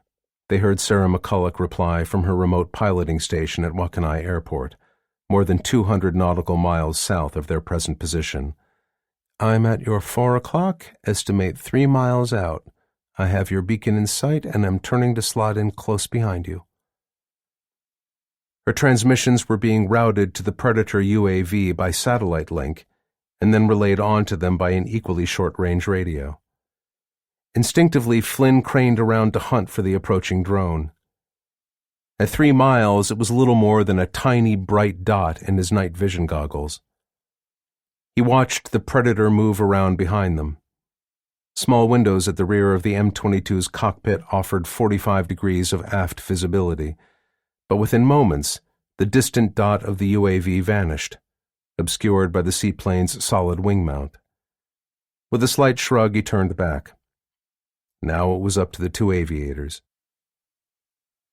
Carefully and precisely, calling out their airspeeds and courses at every step, Van Horn and McCulloch jockeyed their respective aircraft into a tight trail formation, with the Predator ending up roughly 100 yards behind the Seamax's tail. "Kingfisher is in position, Seabird," McCulloch said finally. "Hanging on your 6. "Copy that," Van Horn replied, "making my initial turn." She banked slightly to the right, bringing the seaplane's nose around to the north. "Following you around," the drone pilot confirmed. Van Horn rolled back out of her gentle turn, and now the two small aircraft flew north, farther up the Tartar Strait, for the next pre-planned navigation point. From there, another course change would take them almost due west, aiming straight for the Russian mainland. 34. Over the Russian Far East, several hours later. Close to 130 nautical miles from where they'd crossed the Russian coast, Van Horn banked the small seaplane into a gentle left turn, curving off the generally northwest course they'd been following for the past couple of hours. Flynn felt a tight smile crease his face and just as quickly disappear. Generally northwest was an inadequate way to describe what had, in reality, been another twisting, winding, hopscotching flight over and between ridges and hills, down into valleys, and just above the treetops of dense moonlit forests. Along the way, he'd only caught occasional glimpses of the lights of small villages or isolated cabins. Russia's Far East was, by and large, very thinly populated. They were approaching the mile-wide Amur River. Most of the region's people and industries clustered along its banks. So far, they'd successfully evaded Russia's air surveillance and air defense radars, but the Amur Valley was the place where they were most in danger of being spotted visually. Any truck driver or river barge captain observing two unidentified aircraft, one of them an unmanned drone, winging low across the water here, especially this late at night, would almost certainly report his sighting to the authorities, and that could trigger a dangerous cascade of responses by Russia's air defense network, ranging up to scrambling a Beriev A-50 AWACS airborne radar plane and its accompanying fighters. Being hunted from the sky would be fatal. Terrain masking and low-altitude flight were ineffective tactics against airborne radars capable of sorting out moving targets from the rest of the ground clutter.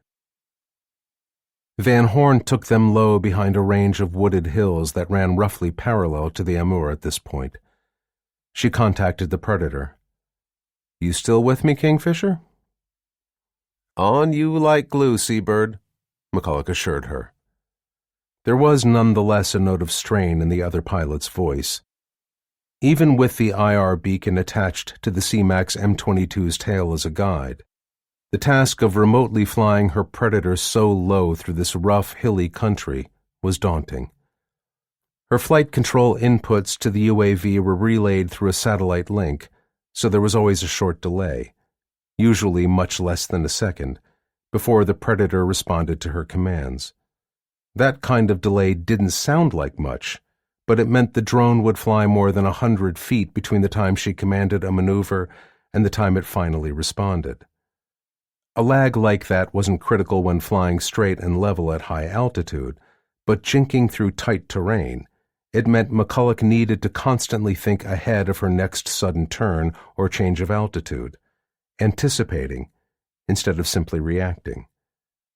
Doing that was possible for a sufficiently trained and skilled pilot, but it was also inherently exhausting. Van Horn pulled back gently on her stick, slightly pitching the plane's nose up to begin her slow climb. Flynn looked out the right side of the bubble canopy. They'd been zooming near the base of the hills they were using as cover against visual and radar detection. "And here we go," she murmured, raising the M22's nose again, only a couple of degrees. They ascended another 50 feet, climbing just high enough to pop above the top of the hill.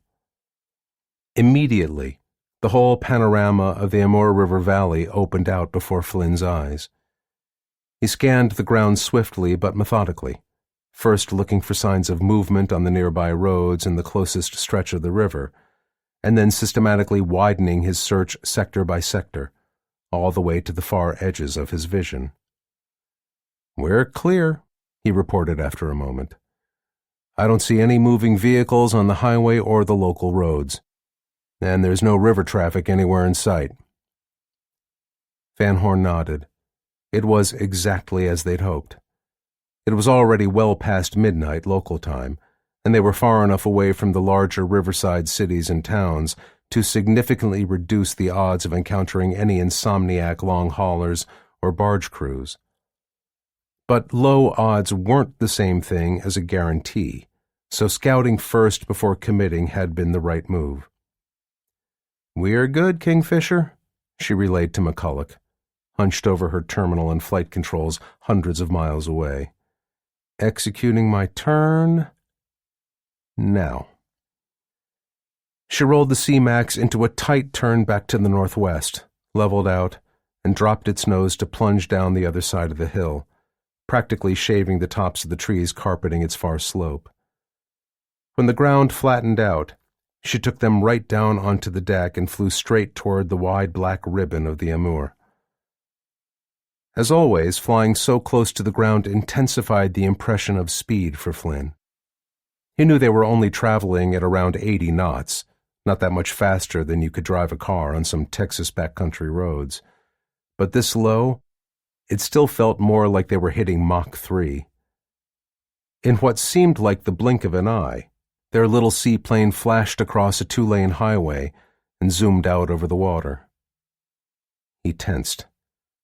They were completely exposed out here on this broad, flat river, with higher ground rising on each side of the valley. All it would take was for one Russian to be looking out onto the Amur at the wrong time from the wrong place, and they'd be completely hosed. Suddenly he knew how a cockroach skittering across a kitchen floor must feel when the light suddenly snapped on. 40 seconds later, they reached the other side of the river and came back over the land. Even steeper and higher ridges and forested heights rose ahead of them. Van Horn banked slightly north, aiming for a narrow gap in this jagged chain of hills. Flynn felt his stomach clench in anticipation of yet another breakneck roller coaster ride. Which was worse, he wondered, a wild run through rough country, or that horrible feeling of total vulnerability he'd just experienced? If he was being honest, he'd have to admit that neither of those was his real problem. On a daring raid into Cuba the year before, his quartet directorate team had flown some highly experimental, turbojet-powered hover bikes. During the mission, he'd discovered that he enjoyed high-speed, low-altitude flying, at least if he was at the controls, but those hover bikes didn't have anywhere close to the range and payload needed for tonight's mission, and he couldn't fly the C-Max safely to their planned destination. His problem, Flynn knew, was not being in charge of his own fate, and that sucked. Both emotionally and intellectually, he was more than willing to trust Laura Van Horn with his life. She was the best pilot and had the steadiest nerves of anyone he'd ever met. Unfortunately, knowing that didn't help much in combating his conflicting emotions. At his core, he craved responsibility and control, and hated dependence. He always wanted to hold the reins. And for better or worse, Flynn realized, this aspect of his personality wasn't ever likely to change. Then again, he recognized, neither was the reality that he couldn't fly this aircraft, and Van Horn could. It was a zero-sum equation with only one correct answer. So for the time being, he'd have to toughen up, endure the ride, and do his best not to jostle her elbow. Flynn tightened his grip on the edge of his seat, and just in time, because she suddenly moved the stick hard over and worked her feet on the rudder pedals, rolling them into another sharp turn to follow the natural trace of the valley. As if Van Horn could read his racing thoughts, he noticed one side of her mouth curl into a tiny half-smile. "Hang tight, Nick," she said kindly. "Another 90 minutes or so should see us through the worst of this." "I'm fine. It's all good," he replied, a bit too enthusiastically. Her smile widened. "You know, you're a really bad liar sometimes." There was no right response to that assertion, so he opted for a dignified silence, which lasted only until she abruptly threw the M22 into another tight bank to avoid a sharp-edged spur of rock that suddenly loomed up around the next bend. "Oh, shit," he said tightly as the world seemed to spin around their canopy. Van Horn's grin grew even wider, which hardly seemed either possible or fair. But in the end, he had to admit that she was as good as her word. About an hour and a half later, and roughly 100 nautical miles beyond the Amur, they broke past the high country and flew out across a wide plain. Small streams curlicued in intricate, ever-winding patterns through grassland and small groves of scrub trees and brush.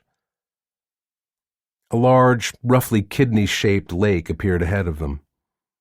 A quick glance at the GPS-linked map on their right multifunction display confirmed it was Lake Chukchagir, deep in the heart of Russia's Oljikhan State Nature Preserve. "Kingfisher, I have our landing zone in sight," Van Horn radioed. "Copy that, Seabird," McCulloch replied. "What's your fuel state?" Van Horn checked a small indicator on her left-hand display. "We'll be flying on fumes in about 15 minutes. She glanced at Flynn. "Good thing we'll be landing in 10, right?" He nodded. Although the C-Max M22 was rated for a range of around 550 nautical miles without reserves, terrain following flight burned significantly more gas. When planning this mission, they'd known they would be pushing right up against the edge of the plane's fuel capacity, with almost no margin left over for errors in navigation and absolutely none for any attempt to abort and return to the Nikomaru. Van Horn banked into a gentle right turn, bringing them around low over the lake. She made a pass, closely studying the surface through her night vision goggles. Flynn did the same on his side of the cockpit. "Looks doable," she commented. "No rocks, no obvious shallows or sandbars." "Same here," he reported. She circled back the way they'd come and lined up again on the lake, flying parallel to its wooded southern shore. She nosed over slightly, lowered the aircraft's wing flaps to generate more lift, and simultaneously reduced her throttle setting. Behind them, the Predator broke away and began slowly orbiting over the lake at 200 feet. Shedding airspeed, the M-22 seaplane glided down out of the sky. A few feet off the water, Van Horn pulled the stick back a scooch to bring its nose mostly level. Then she cut her throttle a little more. They settled smoothly onto the surface with only a minor jolt. Small plumes of foam and spray splashed out from under the aircraft's streamlined hull and wing floats, dwindling as its speed through the water fell off. Decisively, she pulled her throttle all the way back and cut the engine. The propellers slowed and stopped turning, leaving them coasting across the lake, gradually losing way. A retractable water rudder allowed her to steer until the aircraft finally drifted to a complete stop, and ended up rocking gently about 50 yards offshore. Flynn raised the bubble canopy. They sat together silently, watching and listening intently for even the slightest indication that their landing had drawn any unwanted attention. But nothing stirred in the darkness beyond the water's edge. The only sound nearby was the droning noise of the Predator's turboprop engine as it circled low overhead. "Shall we?" Flynn said at last, gesturing toward the shore. Van Horn nodded. She used their low-powered radio one last time. "Kingfisher, this is Seabird. We're ready to go ashore. The winds here are extremely light, with only occasional gusts from the north-northeast at less than 3 knots. You can make your drop whenever you're ready." "Roger that, Seabird," McCulloch responded. Overhead, the Predator under her command broke out of its low orbit and climbed away to the north until it reached an altitude of 500 feet. Then it circled around to fly back toward the lake's southern shore. "Dropping now." The cargo container slung under the UAV's long, thin fuselage broke free and plummeted toward the ground. Its parachute snapped open a second later, billowing wide to slow the container's plunge dramatically. Sliding downwind, it thudded into soft ground about 100 yards from the water's edge. The parachute's canopy fluttered briefly in the ground breeze and then collapsed. "Good drop, Kingfisher," Van Horn said. "Thanks for your help, and good luck on the way out." "You too, Seabird," McCulloch answered. "Safe travels. Kingfisher out." Her mission accomplished, she turned the Predator drone to the southeast and flew away, shedding altitude as she went. Assisted by a computer-generated map created during their inbound flight, McCulloch was confident she could safely retrace their low-altitude, radar-evading route, and her UAV should have just enough fuel remaining to make it back out over the Tartar Strait before self-destructing.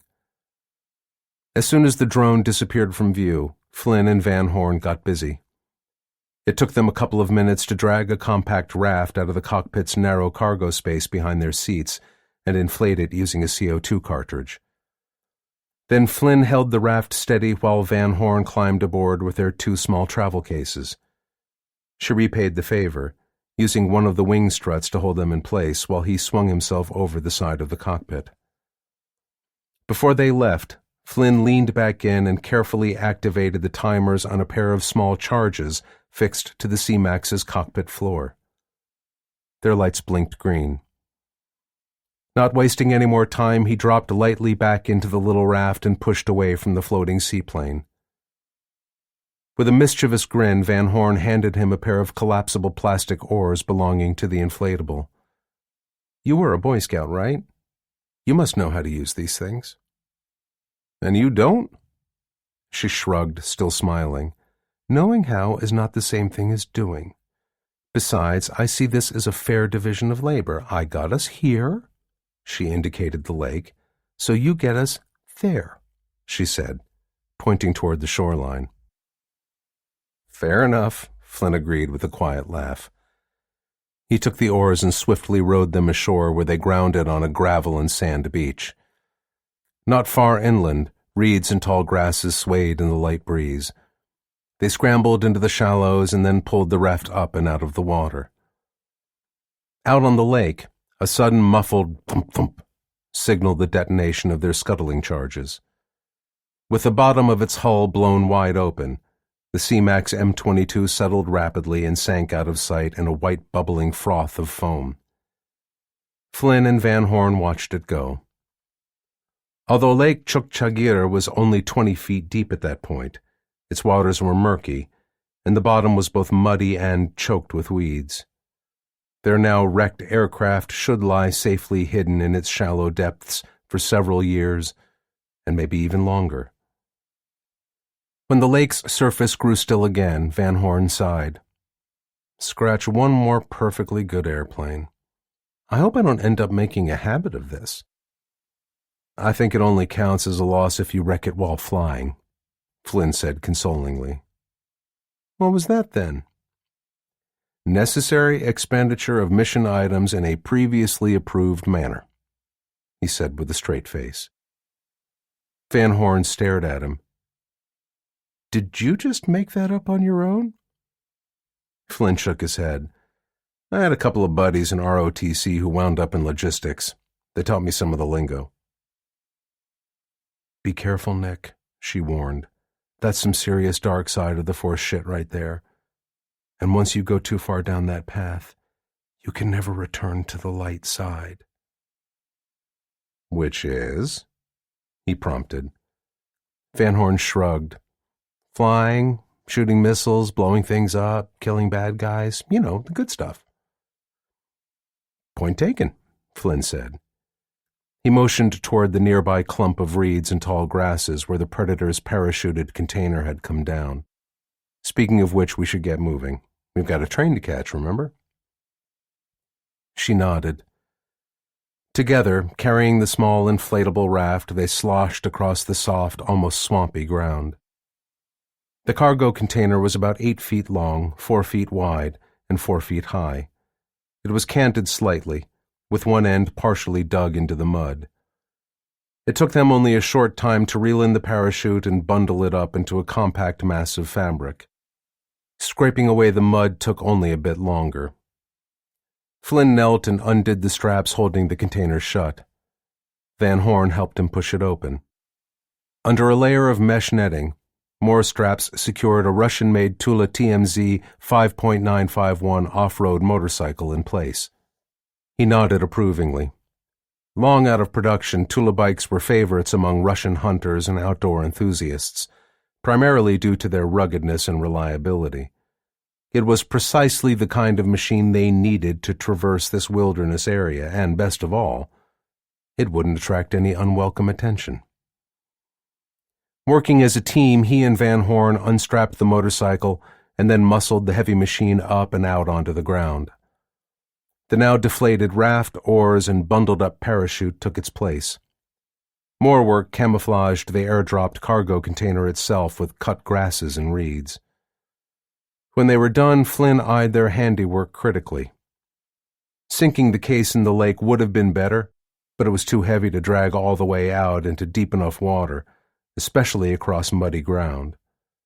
Plus, hauling it through the reeds would undoubtedly have left traces that would be visible from the air. So, while this wasn't a perfect job of concealment, it was their best option right now. After all, this was a nature preserve, off-limits to almost everybody except a few Russian biologists and a handful of forest rangers. The odds of anyone stumbling across the container any time soon should be somewhere between slim and none. He glanced around at the empty, silent landscape surrounding them and shrugged. As it was, he'd put his money on none. Quickly now, they washed off in the lake and changed their clothes. Then Flynn strapped their bags to the motorcycle's rear, swung his leg over, and hit the ignition. Its single-cylinder 12.5 horsepower engine coughed to life. Van Horn hopped on behind him. Slowly, using his night vision gear to help find a path through the dark woods lining the lake, Flynn drove south, picking his way around trees and thickets of brush with care. According to the maps and satellite photos they'd studied, they were about 2 miles from an old logging track that would eventually lead into the region's sparse road network. Komsomolsk-on-Amur railway station. The next night. Carrying their small bags, Flynn and Van Horn strolled arm in arm through the open doors of the bright pink and white stucco railway station and onto the platform. A long passenger train of silver and red cars stood there, obviously ready to depart. Flynn was now dressed in the Russian Army's everyday uniform for an officer, olive green slacks, a tight-fitting zipper jacket in the same color, and a peaked cap.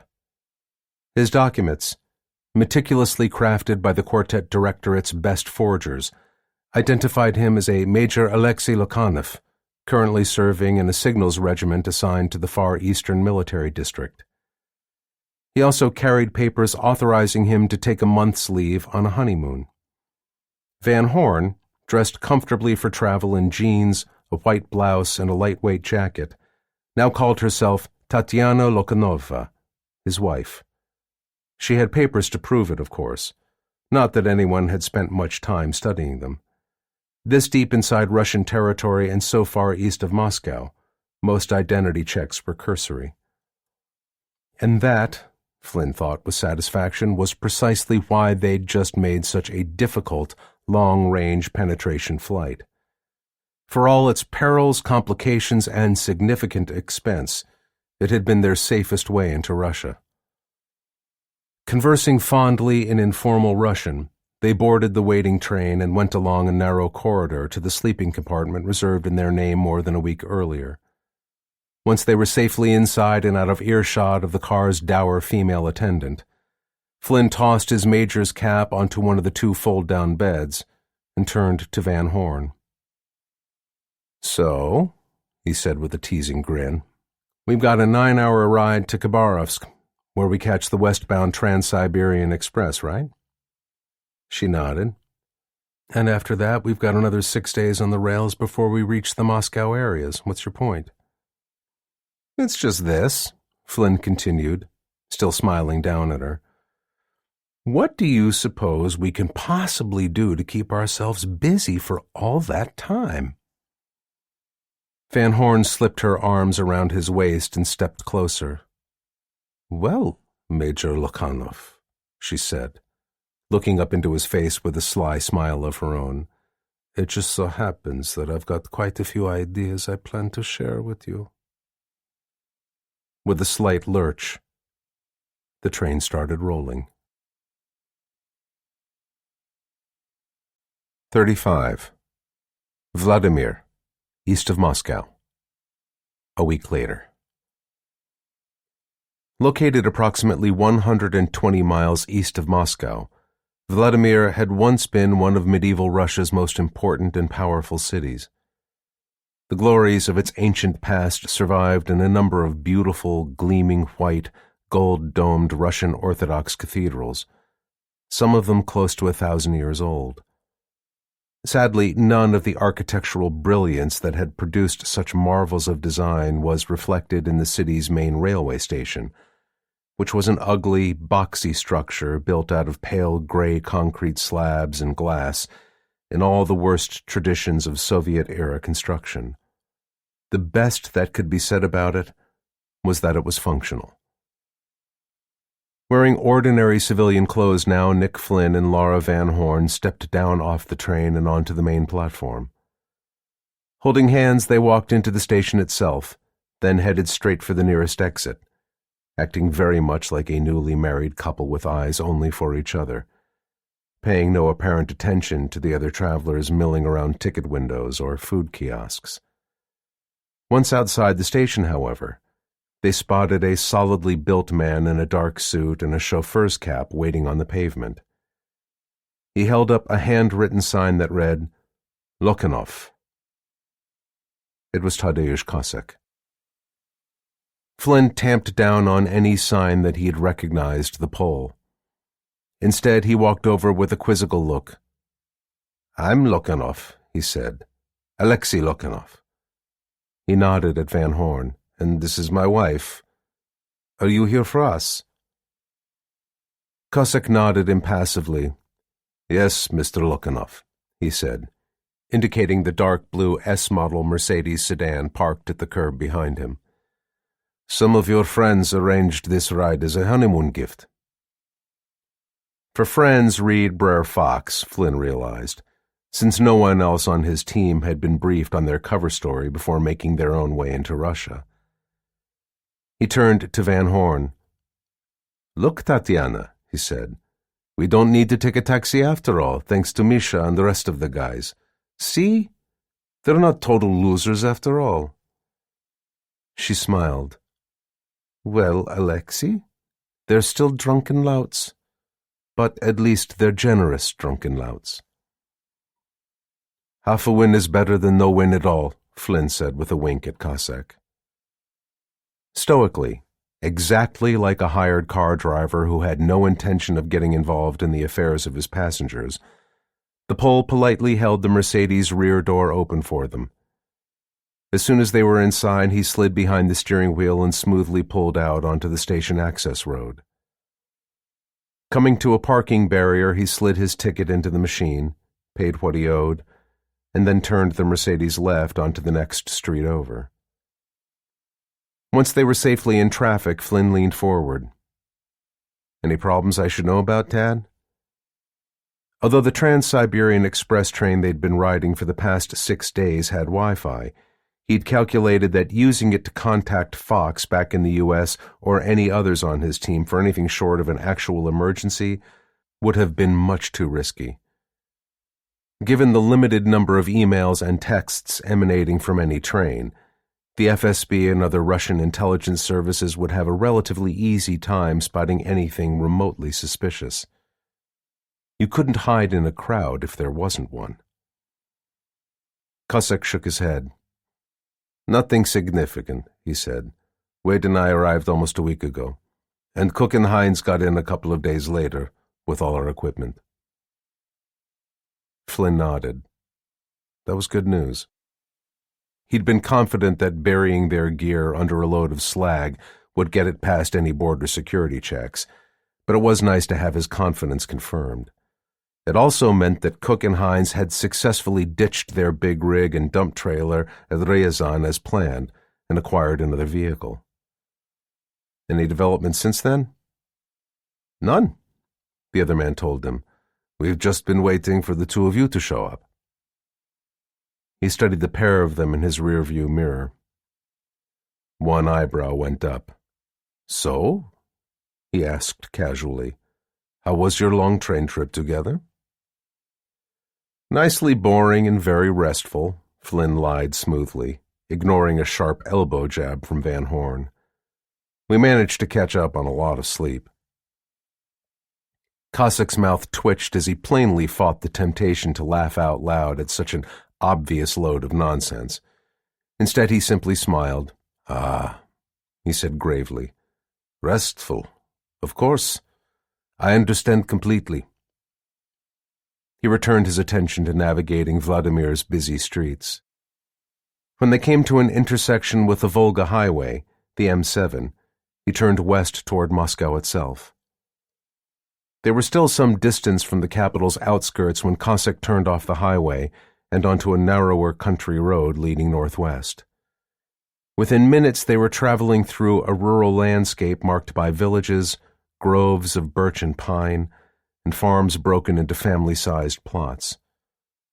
Most of those small fields, orchards, and gardens probably belonged to Muscovites who wanted to get away on weekends and holidays for fresh air and homegrown fruits and vegetables. Some miles farther on, the Mercedes stopped at the entrance to an unpaved road that led off into a patch of woodland. The way ahead was closed off by a chain-link gate. Cossack flashed his lights 4 times. Responding to the signal, Cole Hines stepped out from the shadow of the trees. He wore a cloth cap and a leather jacket, and had a submachine gun slung over one shoulder. With a quick nod, he opened the gate for them and stood waiting until the Mercedes pulled all the way through before latching it shut again. As they drove up the dirt road, Flynn glanced back and saw Hines vanish again into the woods. He hadn't just been waiting for them to arrive. He was clearly on sentry duty. A few 100 yards up the road, the sedan came out of the surrounding forest into a clearing. A wood-framed house painted a light blue sat at one end, while a creek-fed pond lay at the other. Although it was more isolated than most, Flynn judged this to be a typical Russian dacha, the type of small country home Moscow's more prosperous inhabitants preferred for occasional getaways. A black Mercedes-Benz Sprinter van was parked near the house on a patch of gravel. Cossack pulled up alongside the van and switched off his ignition. Then, acting as their chauffeur to the last, he opened the rear door for them. As soon as Flynn and Van Horn got out of the car, Cook and Vukovich appeared in the doorway of the house. "Hey, amigos," Cook chirped. "Mi casa es su casa. Welcome to Cook Manor East." Flynn laughed. Like many of the Quartet Directorate's original founders, Cook came from a wealthy family. They owned quite a lot of land in southwestern Virginia's rugged backcountry. His neighbors there, and Cook himself for that matter, referred to the large, elegant family home built by his grandfather as the Manor. He waved a hand at the dacha and pond. "Tu casa, Shannon? Your house? What are you doing, buying up Russian real estate now?" "Well, more like borrowing it, I guess," Cook admitted. "The actual owner's a local mafia bigwig." "And this organized crime boss doesn't mind us squatting on his property for a spell?" Flynn asked carefully. Cook grinned. "Oh, I figure he probably would, if he knew about it, but as it happens, the poor son of a bitch is currently doing a long stretch of hard time in a Russian prison." "And this Crook's old neighbors aren't at all curious about new folks turning up out of nowhere?" Van Horn asked with a skeptical note in her voice. Cook shrugged. "The nearest neighbors are about a quarter-mile that way," he said, pointing deeper into the woods. "Plus, we get the strong impression they're used to looking the other way when it comes to things happening around this place." Flynn thought back to the sight of Hines on guard at the gate to the property. In that cloth cap and leather jacket, he'd looked very much like one of the stereotypical patsani, the Russian slang term for a criminal gang's foot soldiers. "And is it just possible, say, that the locals may have gotten the mistaken impression that we might be mafia, too?" he asked with deliberate casualness. "Could be," Cook said, donning an innocent expression that wouldn't have fooled anyone. "Folks do seem a little skittish for some reason. We sure haven't had anyone come around hoping to bum a cup of sugar lately." Van Horn snorted. "Well, I suppose we'd better plan on being long gone before any of the real mafia boss's underlings get wind of underworld rivals horning in on his weekend vacation place." "The exact timing of that kind of depends on you and Nick," Cook pointed out. "So far, the rest of us have been operating in the dark." Flynn and Van Horn ducked their heads, acknowledging the justice of the other man's implicit complaint. It was one thing to understand the importance of safeguarding vital information. Finding yourself on the outside of that need-to-know loop was quite another. They followed the other three men into the house. It was comfortably, if not luxuriously, furnished, with a couple of small bedrooms, one indoor bathroom, what appeared to have been a study or office for the mafia owner, a living room with a sofa, an entertainment center, and an eat-in kitchen. Van Horn looked around in approval. "Nice," she murmured. "Or at least a heck of a lot better than the dumps we hid out in the last time we were here." "Crime does seem to have paid our host reasonably well," Cook agreed. "Up to the moment that the cops nailed him, anyway." While she took their bags into one of the bedrooms, generously vacated by Cook, Flynn sat down at the kitchen table and sent a short email to Fox in 4's word code, reporting their safe arrival. Moments later, he received a simple acknowledgement from the older man and a couple of sentences that appeared to be ordinary family gossip. When Van Horn returned, Flynn silently showed them to her. She nodded in understanding. Translated, Fox's postscript read, "Support group in position and standing by. Signal when ready to proceed." That night, over a simple dinner of frozen, prepackaged meals bought at a local grocery store, Hines asked the question on their minds. "Okay, sir. What's our next move?" "Getting tired of being on vacation?" Flynn countered with a slight smile. Hines snorted. "I don't mind the part where nobody's shooting at us," he said, "but Wade and I are in sleeping bags in the living room, and he snores a lot. It's like trying to sleep next to a diesel generator." "I snore?" Vukovich said in genuine surprise. Flynn hid a grin. At the isolated Alaskan radar post where he'd first commanded the two men, fellow soldiers had groused that Vukovich's snoring should be classed as a prohibited non-lethal weapon under international law. Apparently, no one had ever told him. "You both snore," Cossack said bluntly, "so loudly that I can hear the two of you through the walls of my room, and it is not a pleasant duet." Smiling openly now, Flynn held up his hand. "Okay, I get it. Y'all are on the edge of going stir-crazy, so listen up. I've got one more important piece of prep work scheduled for tomorrow morning." He turned to Cossack, "And for that, I'll need you to act as my chauffeur one last time, Tad." The Pole shrugged. "That will not be a problem?" "Good." Flynn looked around the table. "Once that's finished, we should be all set to pull the trigger on the main operation. Laura and I will brief you on the full plan tomorrow evening," he promised. He could see the others perk up at the prospect of imminent action. No matter how safe they seemed to be at the moment, no one could forget they were deep inside hostile territory. Every passing hour and day only increased the chances of something going wrong. Time was not their ally. "Does this plan of yours have a code name?" Cook asked. Flynn nodded. "We opted for a classic," he said. "It's called Nemesis." "Short and sweet and on point," Cook agreed. "I like it." 36. Office of Procyon Services Unlimited, the Arbat District, Central Moscow. The next morning. Flynn made a show of reading through the entire charter agreement, comprised of several pages of intricate fine print. Clauses and numbered subclauses of dry legalese were nested like the smaller and smaller figurines that were part of a traditional Russian matryoshka doll. When at last he reached the last page, he looked across the desk at Danil Zemtsov, Procyon's managing director. "Everything seems to be in order," he said. Zemtsov nodded. "The instructions you relayed from your principal during our correspondence were quite detailed," he said carefully. Flynn shrugged. He is a man who knows his own mind. "Naturally," Zemtsov hastened to agree.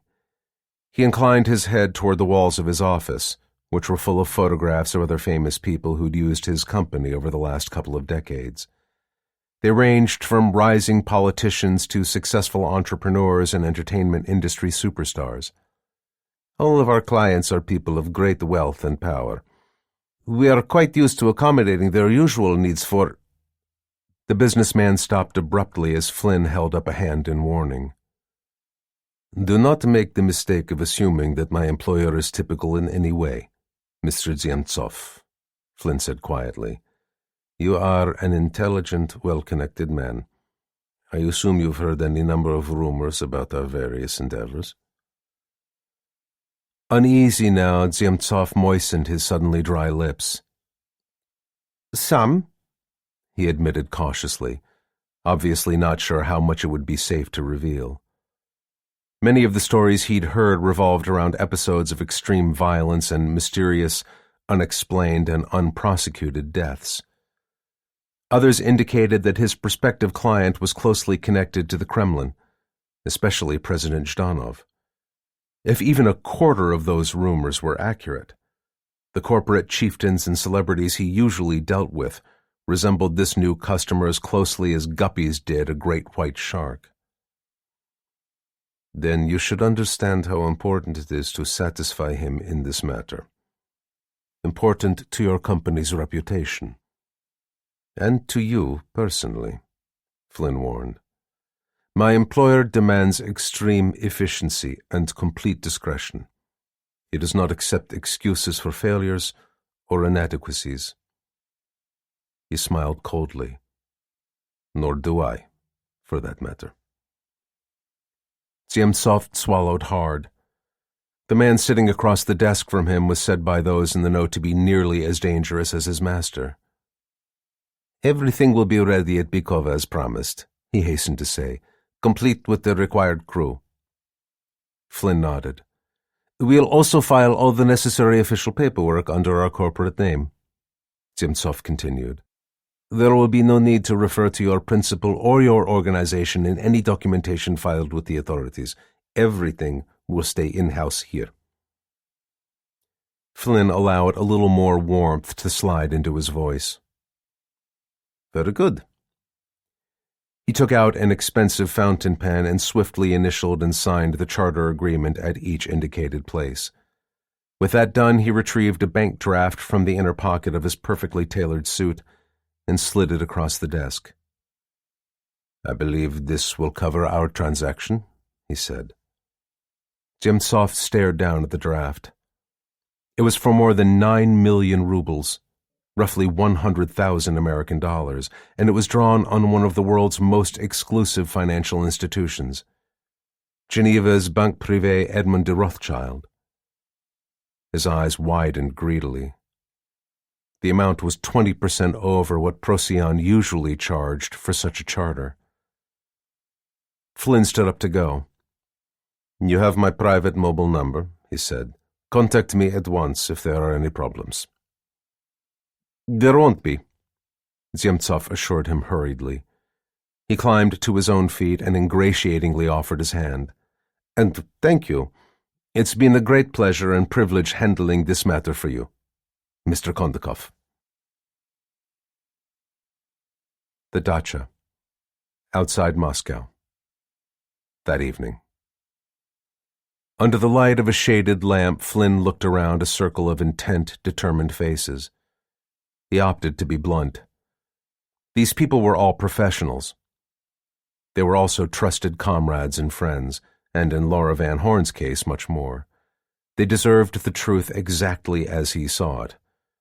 Not the kind of smoothly packaged, optimistic BS some staff weenies used to boost the morale of frontline troops assigned to hazardous duty. I'm not going to sugarcoat this, he began. There is no margin for error on this mission. If anything major goes wrong, we're probably all dead. Heads nodded. They'd all read Cook's report and the security setup at the Mercury City Tower, and the details of what Flynn and Van Horn had learned about Voronyan's own defenses while interrogating Vasily Kondakov. Here's the deal, Flynn continued. Even if everything goes according to plan, Nemesis will still be risky as hell for all of us. We'll have to be at the top of our game, ready to go in hard and fast. He met their eyes. And when things go south, as they surely will, each of us must be ready to act without hesitation, to do whatever it takes to accomplish this mission. There's no use in trying to play it safe. We won't get another crack at Voronyan, not in time to matter. So this is all or nothing. Hines raised a hand. Sir? Flynn nodded. Go ahead, Cole. You've got a question? Not exactly, Hines said. More of a comment. See, as pre-game pep talks go, I thought you might want to know that yours kind of sucks. Big time? No disrespect intended, of course. That triggered grins and half-stifled snorts of laughter from around the table. He's right, you know, Van Horn said gently to Flynn. She patted his hand. Maybe in the future, when we do something batshit crazy like this, you should think about leading with the positive. Say something like, hey, we might not die. If we get incredibly lucky, that is. Something along those lines. Flynn couldn't hide his own answering grin. A2, Laura? He asked in a hurt tone. Then he turned to Hines. Thanks for the constructive criticism, Cole. I'll do my best to keep it in mind for the next time. Assuming, of course, that there will be a next time. Always glad to help out, sir, the other man told him. With the tension broken slightly, Flynn turned to the details of their plan. Okay, what's the best way to clear a defended building? He asked. To his surprise, Wade Vukovich spoke up first. Tall and almost gangly, he was usually the quietest one in the group. From the top down, sir, he said. At least that's what they taught us Joes in urban combat training. Flynn nodded. Bingo. And the training and doctrine are right in this case, so that's exactly how we're going to work Nemesis. Cook eyed him quizzically. Please tell me that you're not planning for us to helicopter to the top of that damn skyscraper and then rappel down about 400 fricking feet to where Veronian and his goons have their offices? His soft Virginia drawl lengthened. I've got a lot of hidden talents, but playing Spider-Man ain't one of them. I thought about it, Flynn admitted and then shrugged. But even I am not that loco. Could have fooled me, Van Horn murmured. He flashed her a quick half-smile and then moved on. No mountaineering is required. Instead, we're taking exactly the opposite approach. Ignoring for the moment the puzzled looks this statement prompted, he shifted his gaze back to Cook. And, as it happens, you've got the starring role, Shannon. The other man folded his arms and leaned back with a sardonic look. Oh, joy. Should I be flattered? Or just scared shitless? Both, probably, Flynn replied. He glanced around the table with a serious expression. Now listen up, folks, because here's how this is going to work. When he finished explaining the tactics they would employ and the timing involved, he sat back. Any questions? Any comments? There was a long moment of silence while the other team members digested what they'd just been told. Finally, Hines whistled softly and shook his head. He stared across the table at Flynn with an almost admiring look. Hell, sir, you weren't kidding about how dicey this plan is, were you? Nope. I meant every single word, Flynn said softly. He studied the other man. So, Cole, are you in or out? Ordinarily, at this stage of a mission, he wouldn't have even dreamed of offering anyone a chance to bail out. But now that they were all face to face with the cold, hard reality of what they were being asked to try, he found he couldn't do anything else but give them the option. He thought wryly that, if he'd had a sword, he could have drawn a line in the dirt outside and dared them to step across it, like Colonel William Barrett Travis did at the Alamo. Hines shrugged. Oh, I'm in, sir. Win or lose, this will be one heck of a ride. One by one, Shannon Cook, Tadeusz Kosek, and Wade Vukovich nodded solemnly in agreement. Flynn breathed out, feeling both heartened and uneasy in the same moment. They were fully committed now.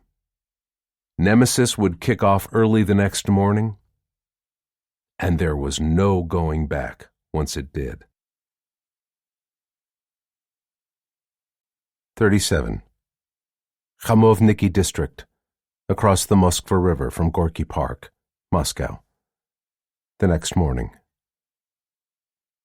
Several late-model cars, a mix of Ladas, Hyundais, and Kias, were neatly parked around a tree-lined courtyard. 5- and 6-story high brick and concrete block apartment buildings rose on all sides, except for a single entrance to the nearest street. Shen and Cook stood quietly in the cover of the trees. According to what they'd been told, the man he was waiting for was a creature of habit, at least on his home turf. He came fully on alert as a burly, shaven-headed man strolled out of the closest apartment building, smoking a cigarette.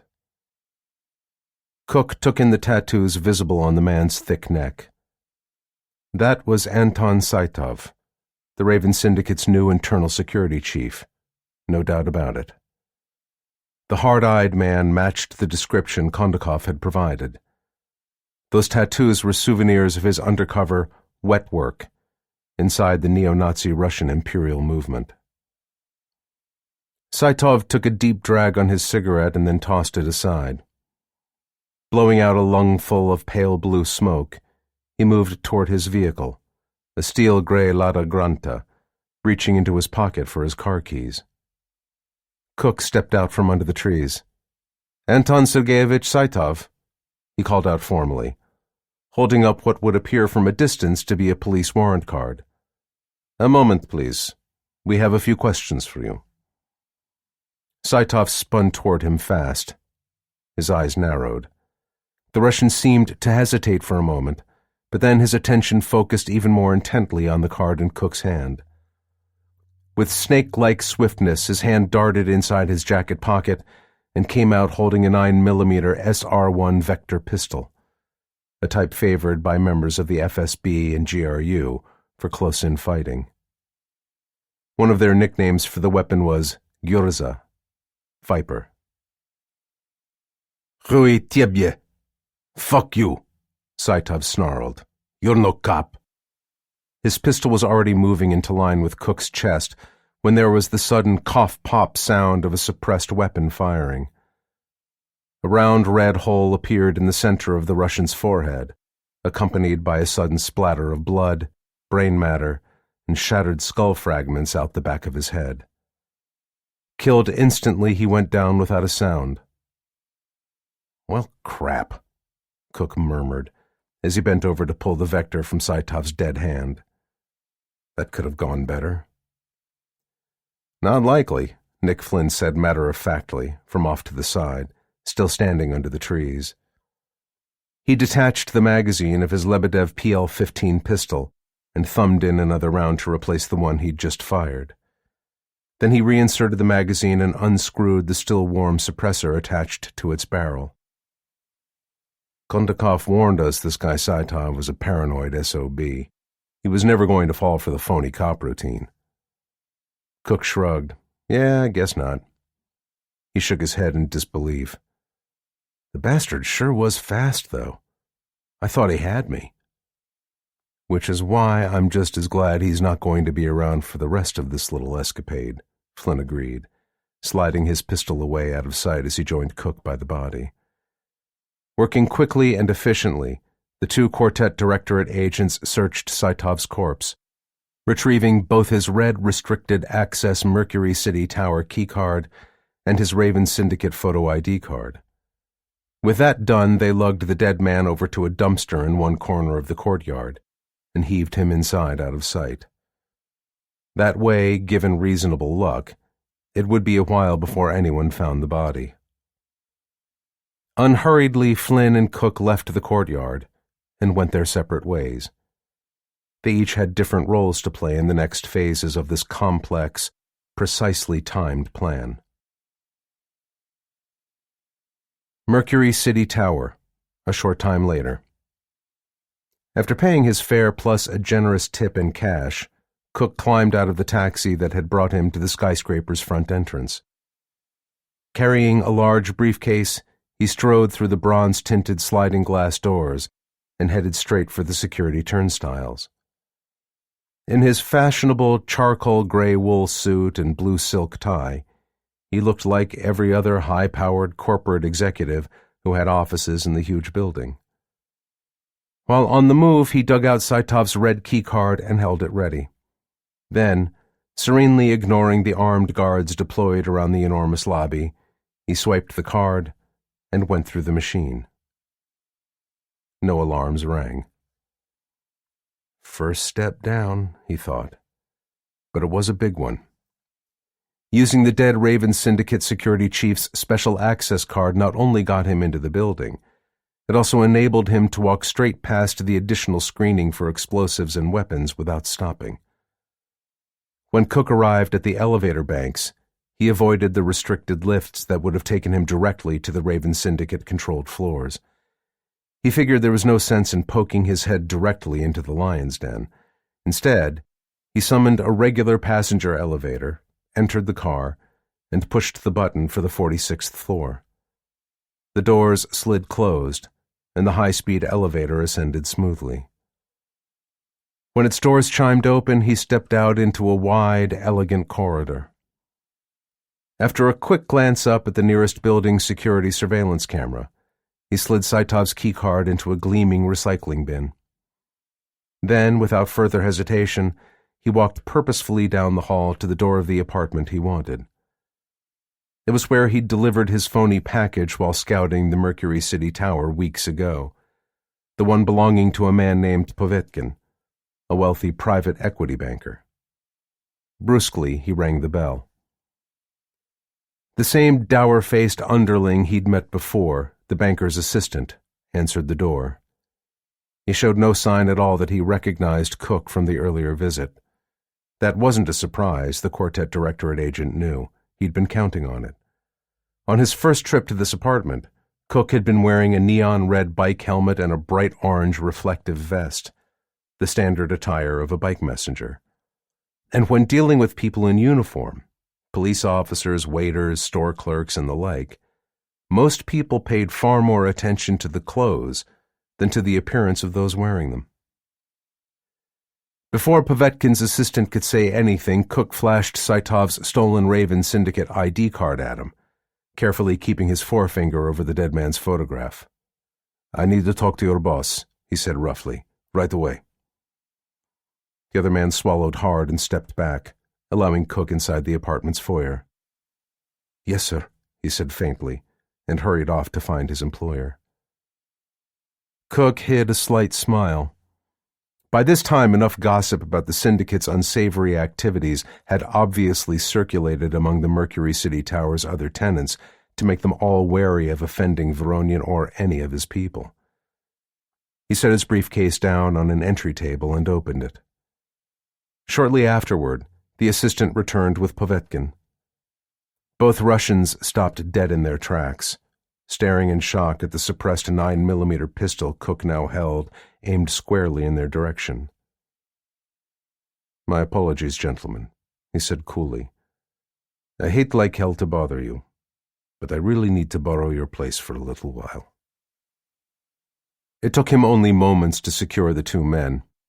Tied up, gagged, and blindfolded, they were tucked away in the relative safety of the master bedroom. Humming to himself, Cook began dragging furniture away from the center of the apartment's elaborately decorated living room. So far as he knew, everything in Nemesis seemed to be running like clockwork. Mercury City Tower, main parking garage entrance, a short time later. A large black van turned off the entrance road and pulled up to the barrier. Its passenger side window rolled down, revealing a lean-faced, determined-looking officer wearing the all-black tactical uniform of the Spetsnaz's Alpha Group, the FSB's elite anti-terrorist unit. He crooked a finger at the closest building security guard on duty. "You!" His finger pointed downward at the pavement beside his window. "Here!" His mouth tightened. "Now!" Perplexed, the guard scrambled to obey. "Sir?" he asked in confusion. "What's going on?" "There's a situation," the Spetsnaz officer said irritably. "That's all you need to know." He jabbed his finger at the barrier in front of the van. "Now open this fucking gate and put me in touch with your boss. Understand?" Hastily, the guard obeyed, stabbing the button to raise the barrier. Then he turned and trotted after the van as it drove down the ramp and into the garage. He had his handheld radio out and could be heard excitedly asking to speak to the building's chief of security. The big black vehicle parked directly in front of one of the elevators. The second it came to a stop, its doors slid open. Following their leader, more black-clad Alpha Group troops jumped out, loaded down with large equipment bags. They all wore ballistic helmets and had black balaclavas pulled up over their noses and mouths. That was common practice among Russia's elite law enforcement units. It was done to protect their identities from criminals or terrorists who might otherwise retaliate against them or their families.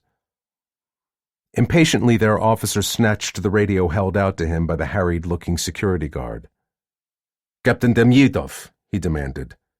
"This is Major Nikolai Raevsky of Spetsgruppe A. I'm on my way up to your operations center now." An agitated voice crackled out of the radio. "Look, Major, can you tell me just what the hell is happening and why you're—" "I'll brief you more fully in person," the officer snapped, cutting the other man off in mid-sentence. "But right now, I will say that you're facing an extremely serious situation. At least one armed intruder, probably a terrorist, is likely to have breached your security, and there could easily be more." 38. Mercury City Tower sublevels. That same time. Escorted by the security guard, Major Raevsky and his Spetsnaz troops crowded into the elevator car and rode it up one floor to the second basement level. This was the utilitarian section of the huge building dedicated to its vital mechanical infrastructure. Electrical substations, emergency generators, water pumps and storage tanks, and the fiber optic telecommunications and internet cables that connected it to the outside world. It was also the site of the skyscraper's Internal Security Operations Center. Under blue-tinged lights, this security station resembled a military command post. Computer consoles and wall-sized screens allowed the uniformed guards on duty to monitor feeds from the dozens of surveillance cameras positioned in and around the Mercury City Tower's 75 floors. Keeping track of potentially threatening activity in the building's more than 170,000 square meters of internal space was an enormous job, one that required a combination of dedicated specialists and sophisticated software to help winnow the flood of information being gathered to something approaching a manageable level. Followed by his black-clad anti-terrorist commandos, Raevsky marched into the operations center. His eyes roved around the room and settled immediately on the senior man, Yosef Demidov. The security chief wore a captain's 4 stars on the shoulder tabs of his short-sleeved blue shirt. A jacket emblazoned with the Mercury City Tower's corporate logo was slung over the chair at his console. He looked both worried and off balance at this sudden and wholly unexpected intrusion into what had been a perfectly ordinary morning shift. "I'm Raevsky, and you must be Demidov," the Spetsnaz officer said sharply. "We don't have time to waste on polite bullshit, so let's consider it all said and move on to what's crucial. First, how closely do you track everyone entering or exiting through your controlled access points?" "Very closely," Demidov assured him. "All keycard swipes at the turnstiles and restricted elevators are processed and recorded by our computer system." "That's good news," Raevsky said with a tight-lipped nod. "Then tell me, has a man named Saitov entered this building today? Anton Sergeyevich Saitov." Demidov darted a finger at one of his men. "Pull that information up for the Major, Yuri." The security officer's hands flashed across his keyboard. In response, a posed ID photo of Saitov appeared on his display, along with pertinent information about his status and clearance levels. He pointed to alphanumeric lines of text at the bottom of the screen. "Saitov, yes. His access card registered at the main lobby turnstiles about 35 minutes ago." Demidov leaned closer to the screen. His eyes scanned Saitov's details. With a puzzled look, he turned back to Raevsky. "What exactly is this all about, Major? This man Saitov is a high-ranking employee of one of our most important corporate tenants, the Raven Syndicate." He shrugged. "He's got complete building access already. He can't be any kind of threat to our security." The Spetsnaz officer grimaced. Saitov certainly isn't a threat to anyone. Not anymore, he growled. He swung round to one of his men and snapped his fingers. The warrant officer handed him a tablet computer. Swiping at it, Raevsky opened a digital photo that showed Saitov's corpse half buried in a trash dumpster. He held it out to Demidov. As you can plainly see. The Mercury City Tower security chief stared down at the gruesome image in astonishment. The Kremlin keeps close tabs on anyone affiliated with the Raven Syndicate, Raevsky explained curtly. When one of his neighbors witnessed Saitov being attacked in his apartment building's car park earlier this morning, flares went up all over Moscow. He indicated the tablet in the other man's hand, which is why we were alerted the moment the police found his body. Seeing the look of horrified realization dawning on Demidov's broad face, the Spetsnaz officer nodded grimly. Exactly. Whoever the hell just walked right through your security checkpoint. One thing is certain. He is most definitely not Anton Sergeyevich Saitov. The security chief blanched. He spun back to the console. Find out where this impostor went, Yuri, he commanded. The officer nodded. As long as he kept Saitov's card with him, we can track its RFID signature, he observed. Swiftly he pulled up a number of sub-menus on his computer and entered commands. Got him, he said triumphantly. He jabbed a finger at his display, where a schematic of the building had flashed into existence. It showed a blinking dot appear in the lobby, cross to the elevator banks, and ascend. There it stopped. This guy took a regular passenger elevator to the 46th floor. Where did he go from there? Demidov demanded. His subordinate shook his head. I can't tell, sir, he admitted. He pointed to the stationary blinking dot. It looks as though he must have ditched Saitov's keycard as soon as he got out of the elevator. Watching with his arms folded, Raevsky raised an eyebrow. I assume you have security cameras in that part of the building? Yes, of course, Demidov said. He hurried over to another of his men. Boris, bring up the surveillance footage from the camera covering that corridor. Then he went back to the first man. Make sure you pull Saitov's access from the computer and deactivate that card, Yuri. Already done, his subordinate assured him. It took a couple more minutes to retrieve imagery from the appropriate camera and return to when the RFID signature of Saitov's keycard was shown leaving the elevator. But eventually they were all watching as a man in a business suit and tie got off the elevator and briefly scoped out the camera. Turning away, he dropped something small into the nearest recycling bin. There goes the keycard, one of the security men commented. Demidov stilled him with an irritated glare. They continued watching the video and saw the stranger stride quickly down the corridor, ring the bell of an apartment, and then step briskly inside. The door closed behind him. Fast-forwarding through to the present moment confirmed that he hadn't left. Whatever else was going on, the man who had murdered Anton Saitov and stolen his identity was still inside that apartment. Who owns that flat? Raevsky asked, his voice taut. Demidov quickly checked the address. He turned even paler. Vladimir Povetkin, he said slowly. He's a financier, and one of our wealthiest tenants. He turned to the Spetsnaz officer. What does all this mean? He asked plaintively, obviously rocked by how easily their vaunted high-tech electronic security systems had been duped. Raevsky scowled. At best, it means we have a nasty hostage situation on our hands. He shrugged. At worst, this could be just one element of some major terrorist operation. Terrorists? The Spetsnaz officer nodded at the screen in front of them. I doubt this man is working alone.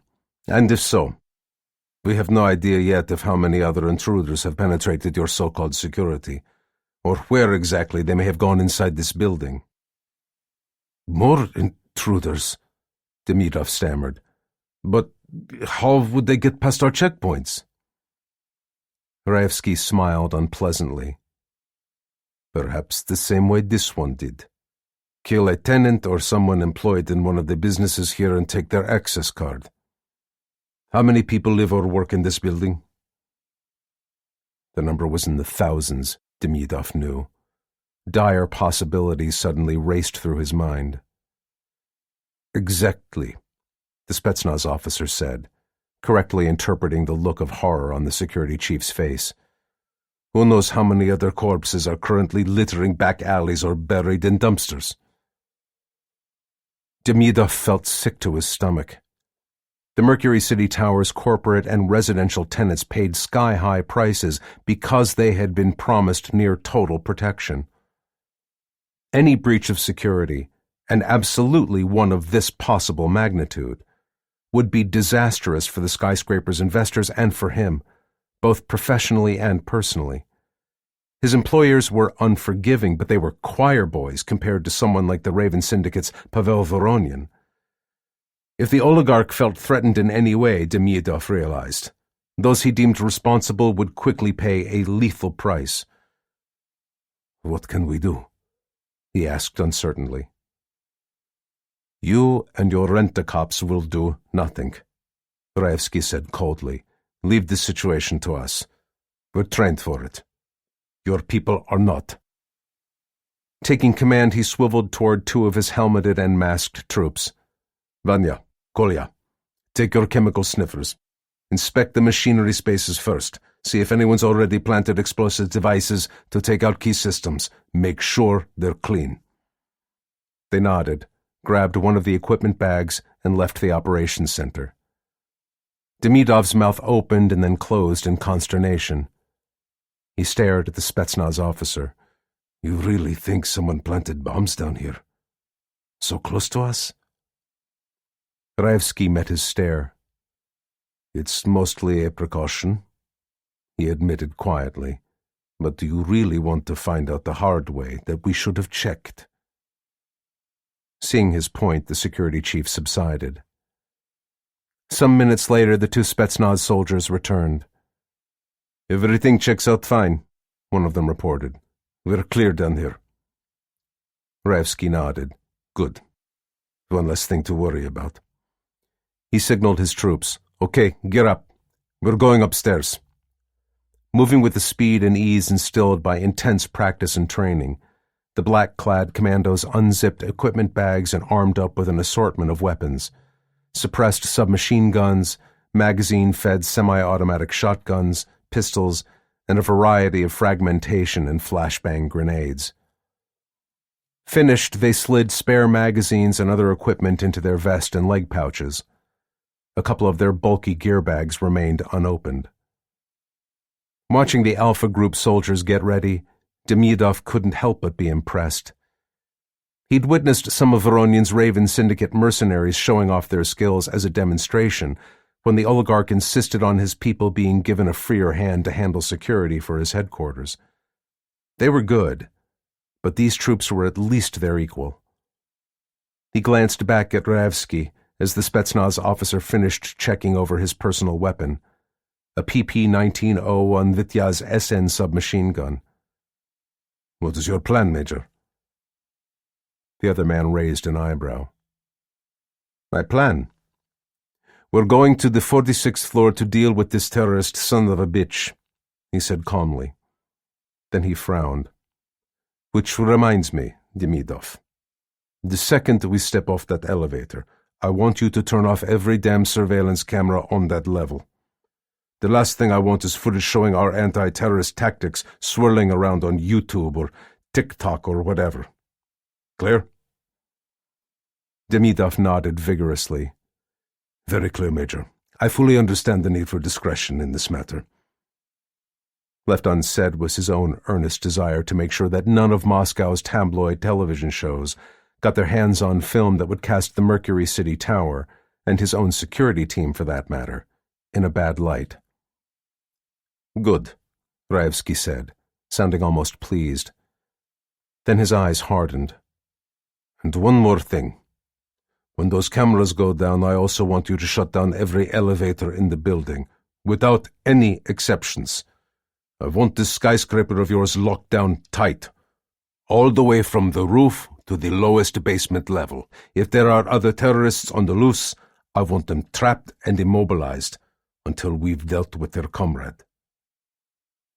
Shut the elevators down, Demidov gulped, almost gagging on a sour taste in his throat. But the other important tenants, they'll complain? The Spetsnaz officer sneered. He leaned closer. Think about it carefully, Demidov. Which would you rather deal with? Rich assholes bitching because they got stuck for a little while in an elevator or had to use the stairs? Or rich assholes turned into corpses because you decided not to inconvenience them and allowed a bunch of terrorists to roam free? Even paler now, the security chief nodded. I understand, Major, he said, the words almost tripping over each other in their haste to leave his mouth. We'll shut everything down. Nothing will move without your direct authorization, he promised. Very good, Raevsky told him sincerely. My troops and I are counting on your complete cooperation. It's our best chance at handling this situation. 39. Mercury City Tower, upper levels. A short time later. Major Nikolai Raevsky led his team of 4 Alpha Group commandos toward the nearest high-speed elevator. Summoned by the Security Operations Center, it stood waiting for them with its doors open. They all crowded inside. Between their bulky body armor, equipment bags, and weapons, it was a tight fit. Raevsky reached out and tapped the button for the 46th floor. The doors closed with a ping. Immediately, the car rose at a smooth 7 meters per second. Glowing floor numbers above the panel flickered, increasing as they ascended. The black-clad soldiers lowered their goggles into position and readied their weapons. No one spoke. With a small, almost unnoticeable jolt, the elevator stopped. Raevsky exchanged a sharp look with his team. The displayed floor number was 46. When the doors slid open with a faint whoosh, his hand darted forward in a silent tactical signal. Moving with trained precision, they darted through the opening and fanned out across the corridor, going prone with their weapons up and ready. The elevator doors closed behind them. For a long moment they all lay still, sighting down the barrels of their submachine guns and shotguns. Nothing moved in their field of view. From his position in the middle of the group, one of the soldiers studied the readouts on his handheld electromagnetic and radio frequency detector. The surveillance cameras are down, sir, he said carefully. Looks like that security guy Demidov did what you told him to. Good, Raevsky commented. That's one hurdle down. He got back to his feet and signaled the others to do the same. Let's move out. Time's a-wasting. Silently they advanced down the corridor and halted just outside the Russian financier's apartment. Raevsky lifted his gloved hand and knocked politely. The door opened, revealing a grinning Shannon Cook. Whoa, Nick, he said. You guys look scary as shit. That big bad stormtrooper vibe works. Mind if I just surrender? Maybe later, Nick Flynn, alias Major Nikolai Raevsky, replied, matching the other man's smile. Right now, we're on sort of a tight schedule. He looked past Cook into the living room just beyond the entrance foyer. An array of small pieces of C4 plastic explosive covered its hardwood floors in a circular pattern. They were connected by snaking lines of det cord, which were, in turn, tied into the coil of flexible twin shock tubes Cook held in his hands. Water-filled plastic bags were taped down over each charge of C4. The U.S. Marine Corps had pioneered this technique as a field expedient to turn ordinary plastic explosives into shaped charges. When they were detonated, the gallons of water in those bags would compress the blasts, directing most of their explosive force downward through the living room floor. "Nice work," Flynn said appreciatively. "What about that Russian banker, Pavetkin, and his assistant? Do we need to move them out?" Cook shook his head. "This should be fine. I've got him stashed in a bedroom far enough away." He shrugged. "Might be a little loud, though, I guess." "It's going to get loud pretty much everywhere soon enough," Flynn agreed. He stepped back to let the other man out the door. Unreeling the lengths of shock tube behind him, Cook stepped into the corridor and shooed them all farther away from the apartment, back along the hall toward the elevator shaft. He knelt and gently laid the shock tube coil on the carpeted floor. Small particles of HMX aluminum explosive powder filled each twin plastic tube. When ignited, they would send shock waves flashing onward at 6,500 feet per second, triggering each det cord-rigged C4 charge. Finished for the moment, he stood back up and looked around at the rest of the team. "I sure hope you fellows brought enough toys for everyone," he said conversationally. One hand brushed his wool suit jacket. "'Cause I'm feeling a tad underdressed here." Cossack handed him one of the unopened gear bags, and Cook quickly doffed his suit and shrugged into his body armor, tactical gear, and other equipment. While Cook was getting set, Flynn turned to Laura Van Horn, who was now rapidly and gratefully shedding the Under Armour padding that had disguised her as a stocky man. "How long before those charges you and Wade set go off?" She glanced at her watch. "Just under 90 seconds. While pretending to check the Mercury City Tower's machinery spaces for terrorist bombs, she and Vukovic had actually planted their own explosive devices in the rooms containing electrical substations, the building's emergency generators, and its telecommunications hubs. None of the individual charges was very large or particularly powerful. Carefully placed to avoid collateral damage, they were unlikely to kill or injure anyone in the basement sublevel. But their combined effects should be sufficient to knock out power and wired communications across all 75 floors of the mammoth skyscraper.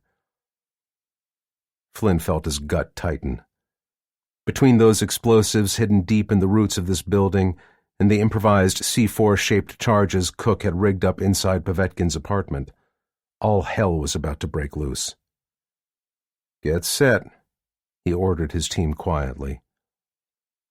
Obeying him, they dropped flat, facing down the corridor toward the open apartment door. That posture oriented their ballistic helmets toward the expected blast. Next to Flynn, Cook slipped his fingers inside the igniter rings fixed to the ends of the twinned shock tubes, waiting for the signal. Raven Syndicate Corporate Headquarters, 44th floor, Mercury City Tower. That same time. Pavel Voronin was reading through a long, dry, and overly technical report from Neminsky's Veles disease spore production unit when his computer screen went dark. "Dermo," he muttered. "Shit." He punched the power button on its chassis to reboot the machine. Nothing happened. He noticed that the overhead lights were out as well. With an irritated frown, he picked up his desk phone to demand assistance. There was no tone, only silence. His mouth tightened. Angrily, he grabbed the smartphone next to his keyboard and thumbed it awake from its power-saving mode. A finger press in the screen confirmed his identity. It took him only a second to verify that, as he'd half expected, he had no contact with any network. No unassisted cell signal could reliably pierce the skyscraper's steel-framed interior or its copper-clad exterior, nor the steel-reinforced secure door to this office, for that matter, he realized. Cell phone signal boosters carefully sited throughout the 3 floors occupied by the Raven Syndicate's corporate offices usually offset such problems. But those boosters were useless with the skyscraper's electricity grid offline. Just then, a sharp whomp sound echoed from somewhere overhead. The pictures and paintings on his walls shook and rattled. A thin veil of dust swirled down from the office's acoustic ceiling tiles. Voronian sat frozen in place for a moment, staring upward. But then his mind cleared. That had been a bomb, he understood with grim certainty, and it must have gone off not far away. Somehow, despite the intense security measures around this massive skyscraper and the syndicate's own upper-level offices, he was again under attack. Feeling suddenly cold, he shoved back from his desk and strode to a large wall cabinet. He pressed his palm against a biometric smart lock and swore under his breath when the cabinet remained resolutely sealed. Without power, the expensive high-tech lock was just another useless piece of junk. Fumbling through his pockets, he produced a backup key. Aware that seconds might count, he jammed it into the mechanical lock and twisted. Bolts retracted, and he yanked the cabinet doors open, revealing an assortment of weapons and emergency equipment, including a lightweight Level 3A armor vest capable of resisting pistol rounds and knife thrusts. Voronian grabbed items out of the cabinet in a controlled frenzy. His teeth ground together in barely suppressed fury. At least, if the worst came to worst, he decided, his enemies would not find him cowering, unarmed and helpless. Nemesis Force. That same time.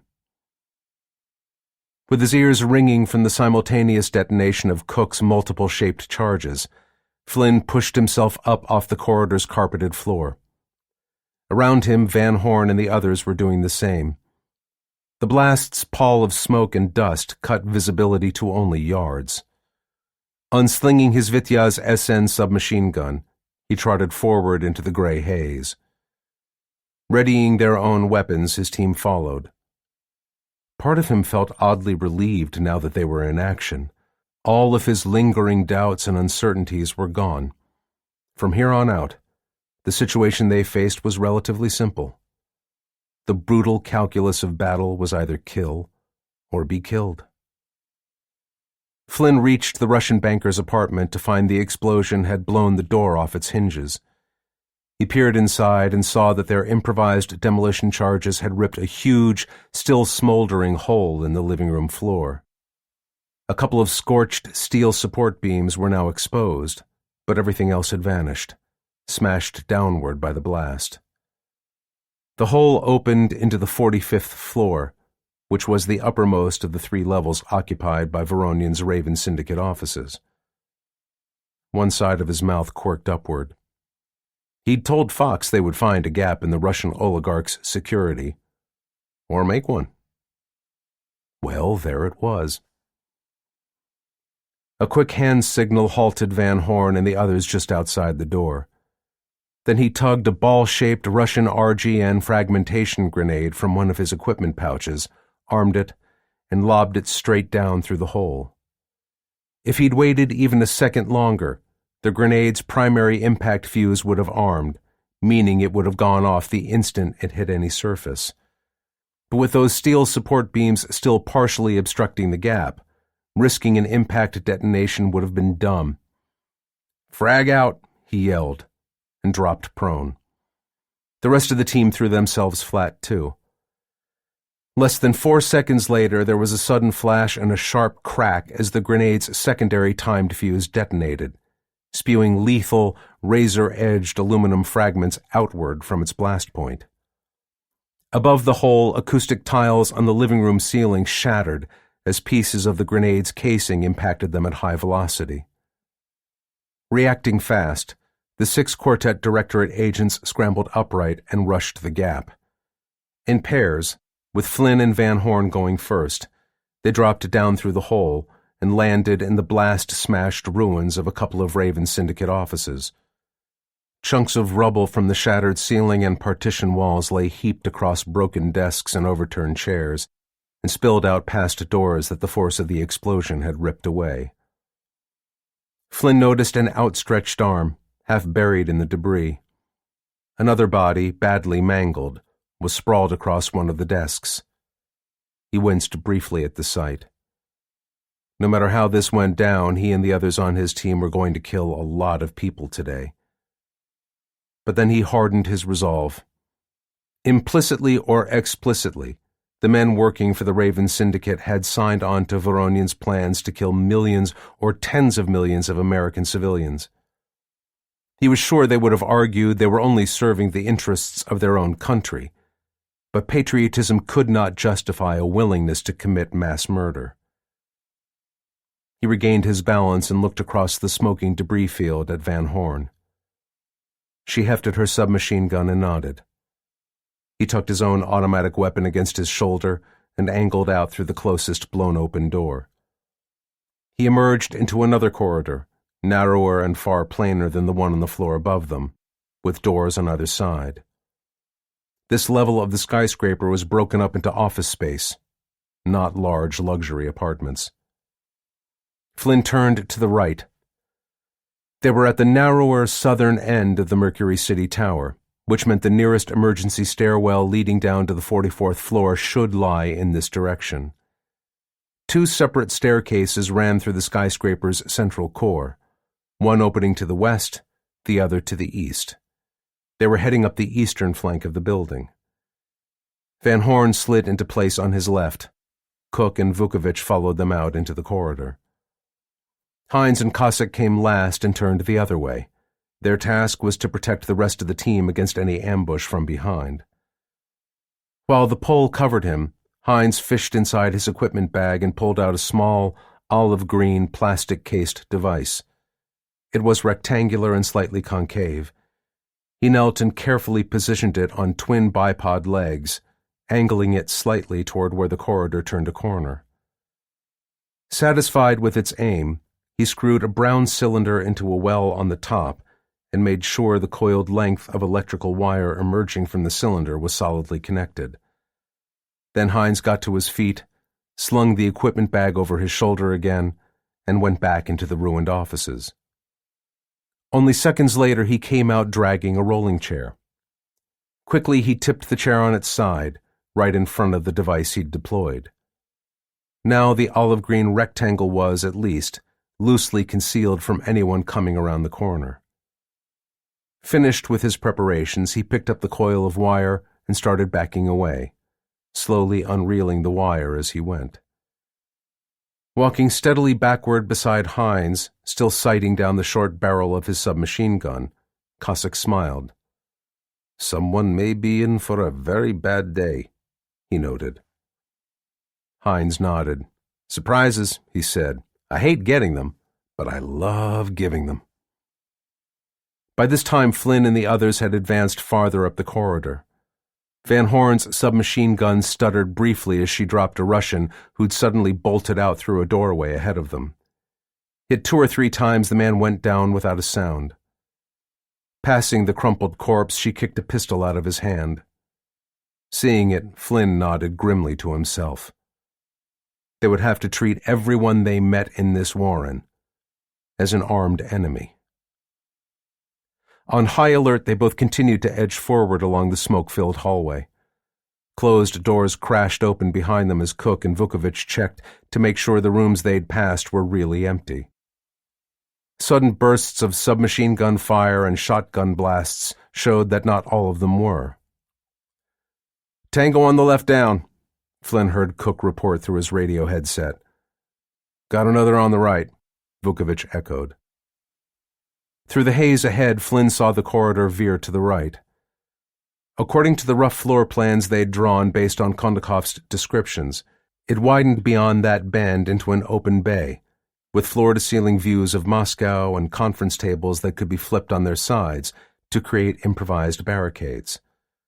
That would be a solid place for Syndicate personnel to find cover and concealment, and then hit Flynn's team from the flank as they pushed past toward the door to the emergency stairs. He put out a hand, ordering a brief halt. Van Horn and the others went to one knee. They needed to get to those stairs and down to the next floor as fast as possible, but walking mindlessly into a potential ambush didn't fall under the heading of intelligent moves. A glance across the hall showed Van Horn miming throwing a grenade. He nodded.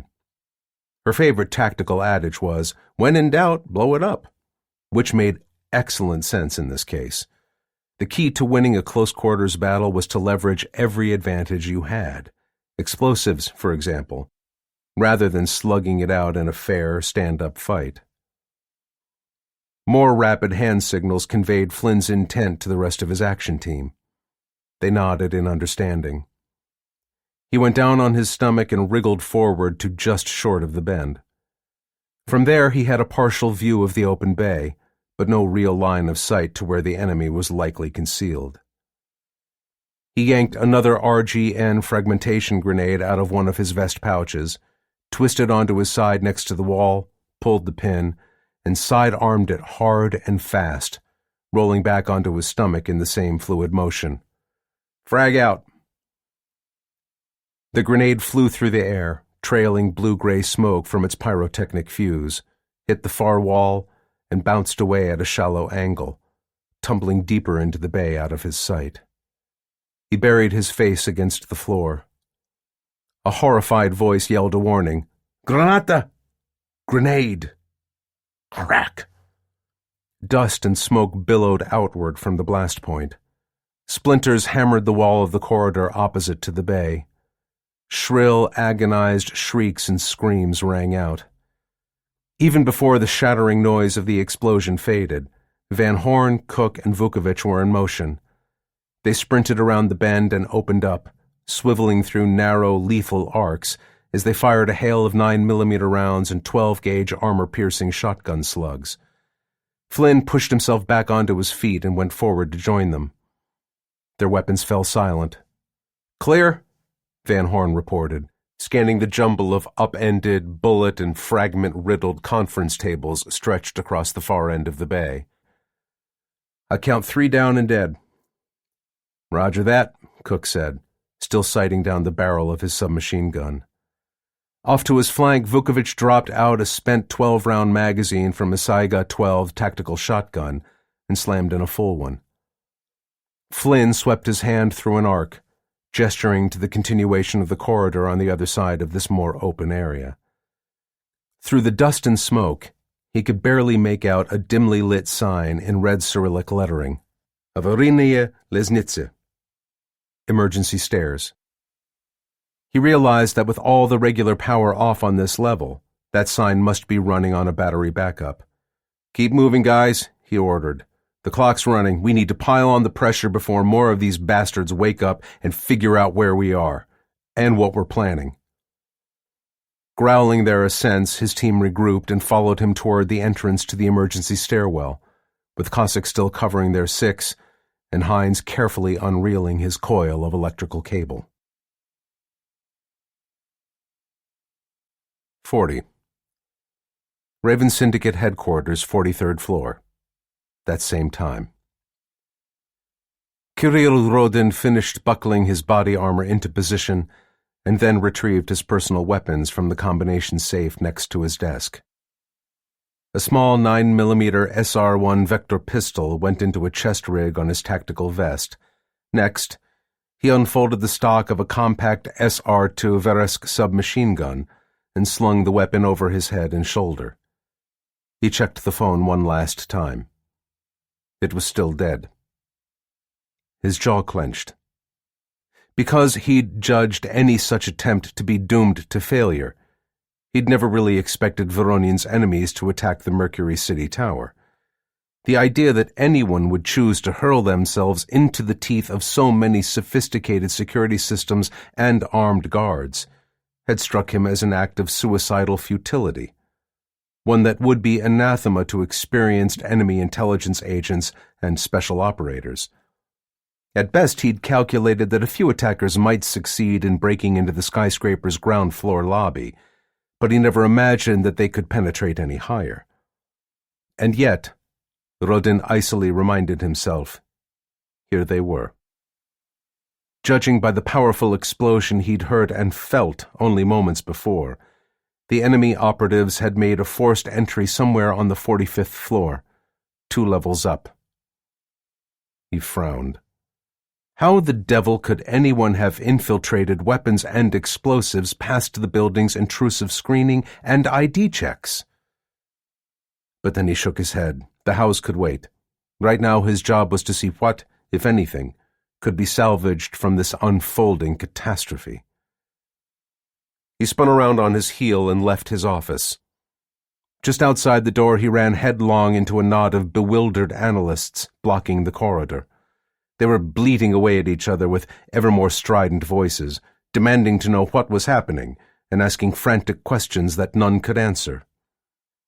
They were all bright enough, but most had been desk-bound SVR or GRU officers without even a shred of field experience, let alone life at the sharp end where strangers might shoot at you.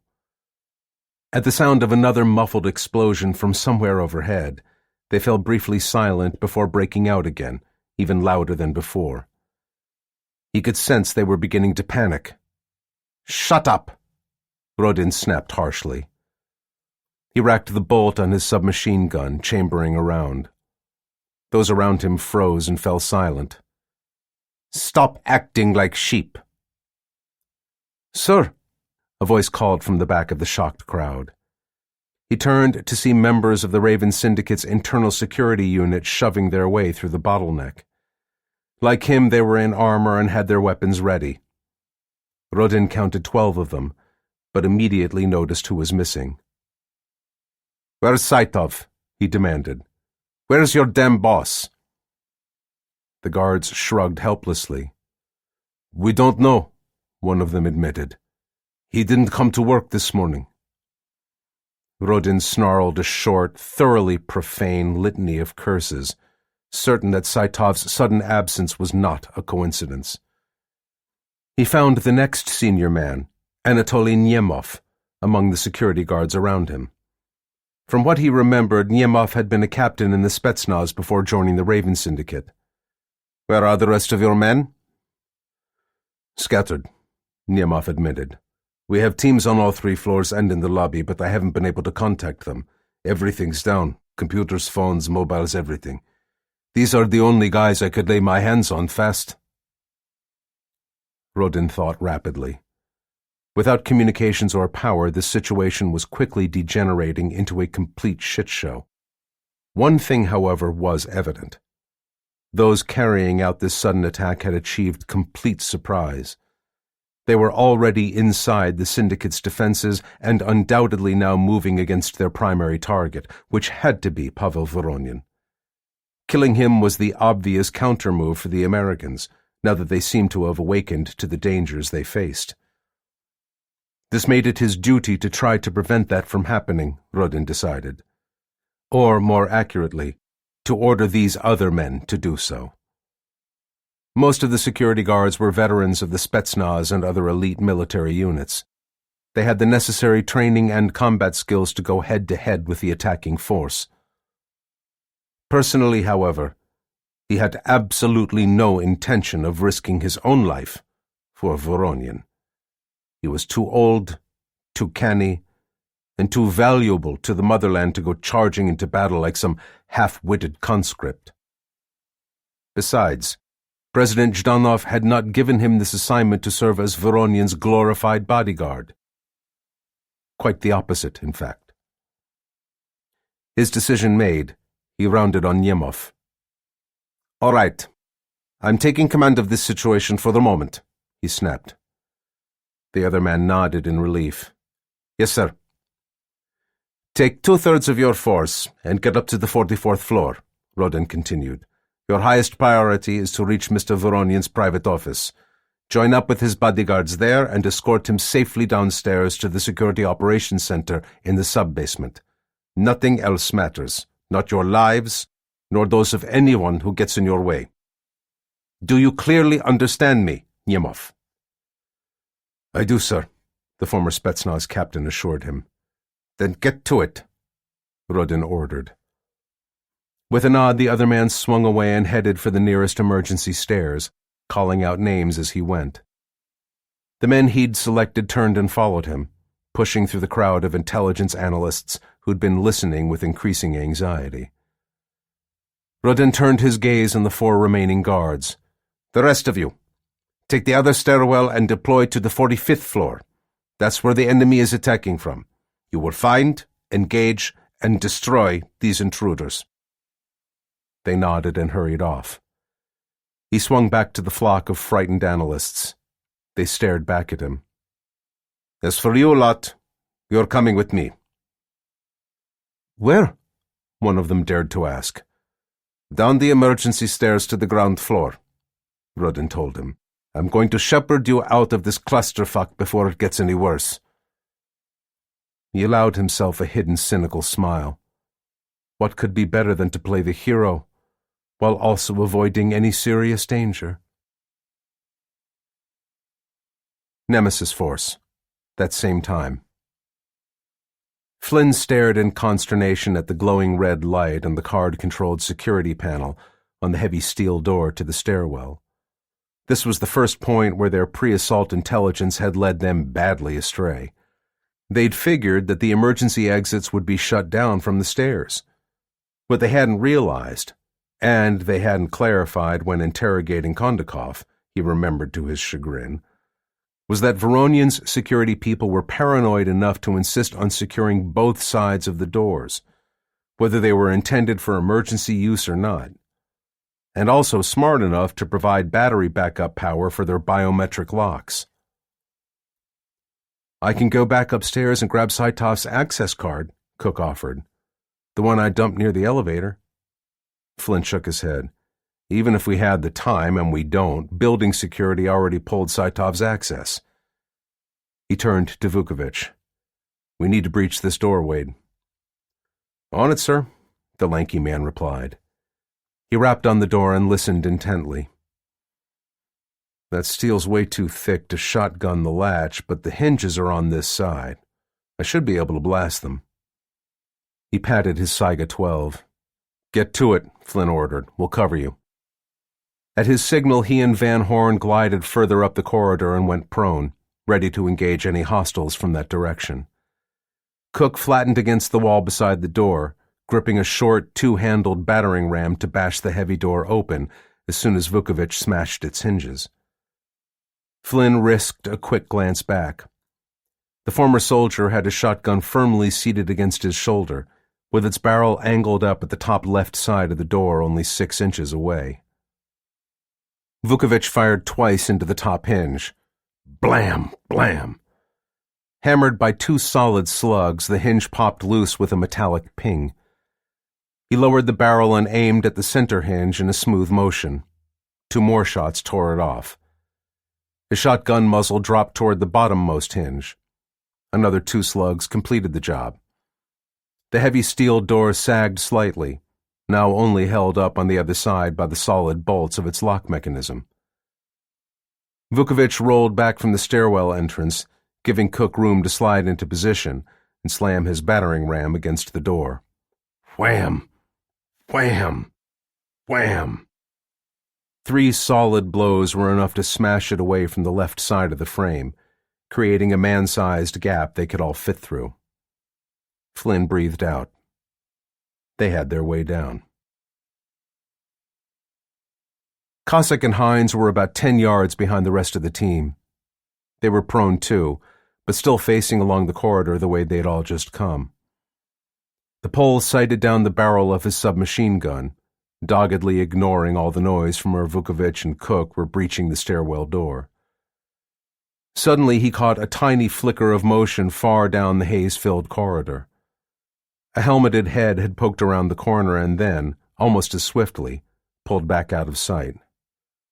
"We have company, Cole," he murmured. Hines nodded. He'd seen the same movement. That had been a Raven Syndicate guard scoping out the way ahead. And where there was one, he'd bet there were others. "I got 'em." He grinned tightly. "And I bet those poor SOBs figure they're in solid cover, too." A Russian wearing body armor rolled out from behind the corner down the corridor. He was already prepping a grenade.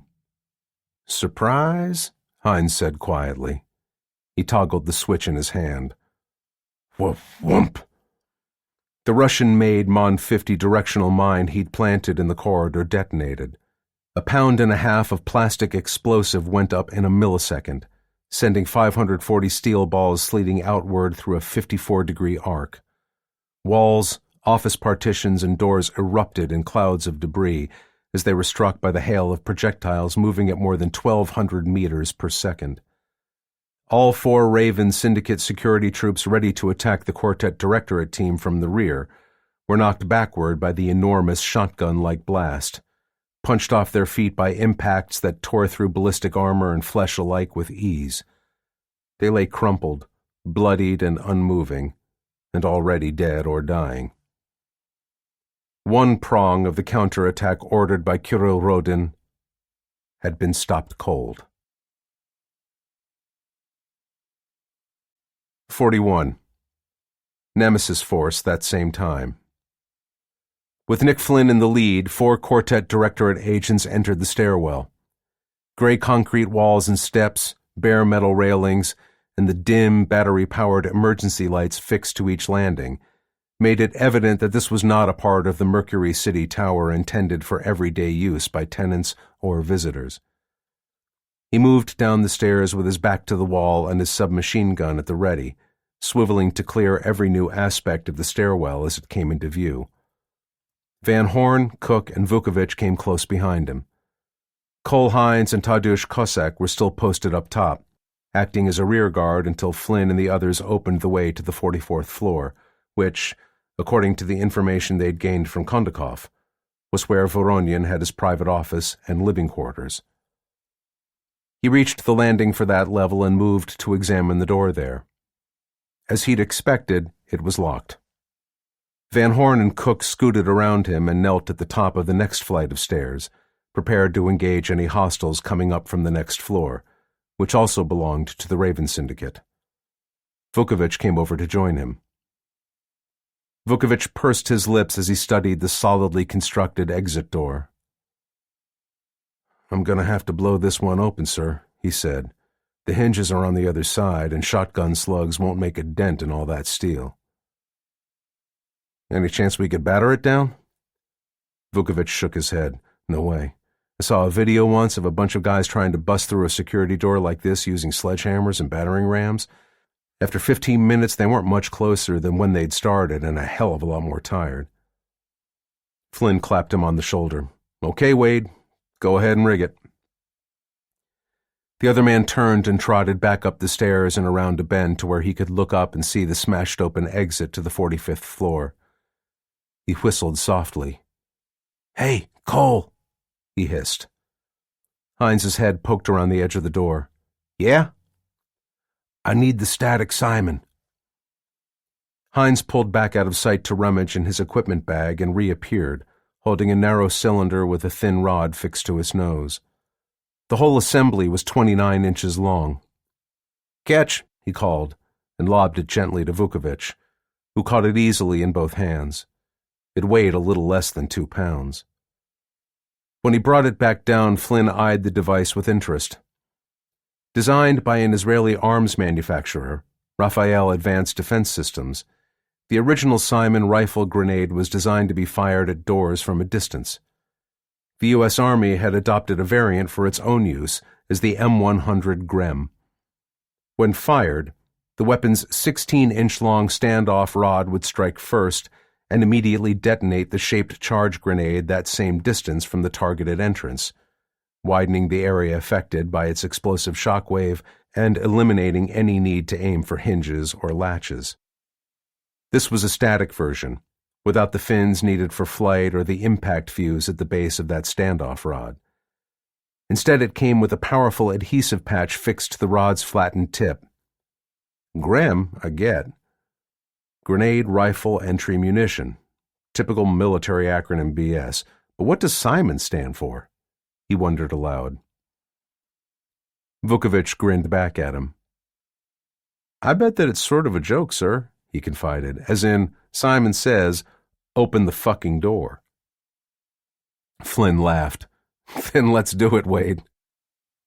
Vukovich got to work, peeling off the adhesive patch's covering and carefully centering the standoff rod against the door. Then he leaned in hard, pressing the tip against its steel surface. 30 seconds later, he carefully took his hands away. The Simon breech grenade assembly hung there, firmly affixed to the door.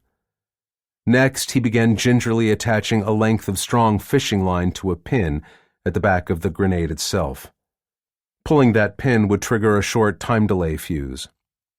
Just then, a door banged loudly from somewhere out of sight below, followed by a babble of anxious-sounding Russian voices and the rapid clatter of many feet heading down the emergency stairs in a hurry.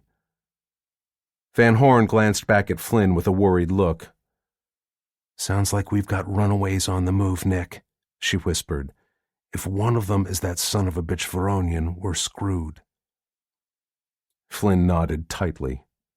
If their target hadn't been in his office on the 44th floor when they'd launched their attack, or reacted faster than they'd planned and somehow managed to get ahead of them, he could easily be escaping, and that was not an acceptable outcome. "Chase those people down and find out," he ordered Van Horn and Cook. She was on the move before he finished speaking, rushing down the stairs with Cook on her heels. 2 flights down, the 2 Quartet Directorate agents rounded a bend in the stairwell and spotted their quarry. Only a flight ahead of them now, a crowd of people were heading down the stairs as fast as they could go without tripping. They were all male and looked reasonably fit.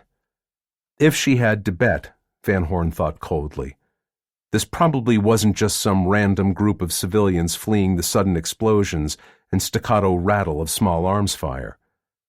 But they weren't wearing uniforms, and she couldn't see any obvious weapons at first glance, which meant she wasn't entirely sure who these clowns really were. Her eyes narrowed. "Damn it," she muttered. When it came right down to it, she couldn't risk slaughtering innocents by accident, especially without warning. She skidded to a halt right at the top of the stairs, only a few yards behind the hurrying mob. "Down, down, down," she yelled. "Get your asses down on the ground and then freeze." A multitude of sheet-white, appalled faces spun toward her voice, staring up at Van Horn in shock. "I said get down," she repeated loudly. That was when she spotted a cold-eyed, gray-haired man in body armor. Since he was the one who was the farthest down the stairs, it was clear that he'd been leading the frightened group. And he wasn't frightened at all. Instead, the man whirled around toward her, bringing his weapon, an SR-2 Veresk submachine gun, to bear. Before she could react, he opened up on full auto, not caring that most of the 9mm rounds he spray-fired lashed across the crowd packed into the narrow stairwell above him, killing or wounding several. Bodies slumped in all directions. But not all of his bullets went wild. Van Horn felt a sudden, crushing impact across her chest. Pain flared red-hot, and she fell onto her knees, shocked by the blow and abruptly finding it hard to breathe. Everything went out of focus. Vaguely, as if through a layer of gauze, she caught a glimpse of Cook as he yanked out a grenade, prepped it, and lobbed it down the steps in one fluid motion. It sailed through the air and fell into the middle of the mob. Spinning away from the flight of stairs, he threw himself at her and knocked her prone. When Kirill Rodin saw the ball-shaped grenade bouncing down the steps toward him, he reacted instinctively. He let go of his submachine gun and grabbed the panic-stricken Raven Syndicate analyst closest to him. Without hesitating, he yanked the screaming man directly into the path of the grenade and then shoved him straight toward it. It exploded with a sharp, flat crack. The man he'd used as an improvised human shield was hurled backward, gutted by the blast and its cloud of jagged fragments. Those above him on the stairs were mowed down, tossed aside in a wash of blood and splintered bone. Though partly protected from the worst effects of the explosion, Rodin felt himself picked up off his feet by the shockwave. He tumbled head over heels down the steps. At the bottom of the next flight, he smacked hard into the concrete floor of the landing, stunned, barely conscious, and bleeding from several small splinter wounds in his arms, legs, and scalp. In the sudden silence, Van Horn sat up, gasping and panting for air.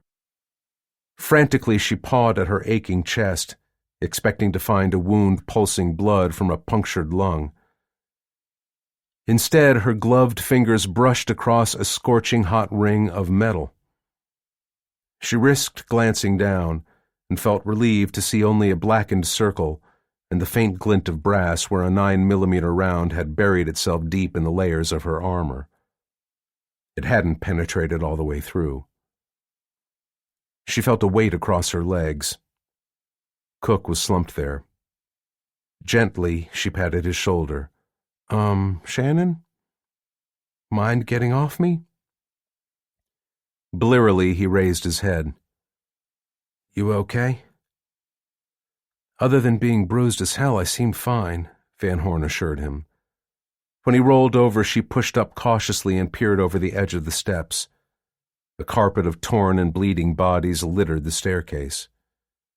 Her eyes came back into focus enough to be sure that none of them was Pavel Voronin. She frowned. That was a damned shame. Then she shrugged her shoulders, wincing at the pain that triggered. If nothing else, she decided, they'd at least effectively sealed off this escape route. That counted for something. While Cook covered her, she struggled to her feet and limped back up the stairs toward Flynn and the others. She found them crouched on the flight of stairs below the 44th floor landing. Near the top, Vukovic was the only one still standing. His right hand gripped the fishing line he'd tied to the Simon Breach grenades pin. He noticed their approach and waved both of them down. Obediently, they squatted down on the steps, keeping low. Vukovic pulled back on the line, exerting steady pressure rather than a single mighty yank that could have dislodged the grenade from the door. With a soft ting, the pin pulled free. Instantly, he dropped prone himself, curled up below the top of the steps. A huge orange flash lit the stairwell. In its wake, a thick cloud of bluish-black smoke billowed outward from the blast point, obscuring everything. Raven Syndicate Headquarters, 44th floor. That same time. Pavel Voronin heard a series of muffled thumps coming from the electronically locked door to his office. He listened intently, counting the sequence in his head. Then he nodded. That was the correct identifier code he'd established for his bodyguards. Only they knew the proper rhythm and numbers to use. He rose from his desk with his compact, semi-automatic 9mm Polos pistol in his hand and moved toward the door. The coded banging continued, repeating the agreed-upon cycle. He opened a panel on the wall next to it and flipped the switch to activate the door's battery-powered emergency override. Then Voronin stepped away from the wall with his pistol leveled. The armored door's locking bolts retracted and it whirred open. One of his senior security men, Anatoly Nemov, entered wearing body armor. Seeing the pistol Voronin had aimed squarely at his head, the former Spetsnaz captain kept his hands off the submachine gun slung over his shoulder. "What's the situation?" Voronin asked. "Very bad, sir," Nemov replied. "A hostile enemy of unknown strength has penetrated our facilities, and we don't have any reliable communications with our forces." He gestured toward the large outer office visible behind him. More armed security men were there, grouped near the farther door. "That's why we're here. We need to get you downstairs to safety as quickly as possible." Voronin nodded, slowly lowering his pistol. "Very well," he agreed. He started toward the door. And froze, as a deafening explosion echoed down the corridor beyond his outer office. Only a few seconds later, the rattle of small arms fire erupted in the same direction. "Damn it," Voronin snarled. It was too late to make a break that way. His enemies had already arrived. Curtly, he waved his pistol at Nemov.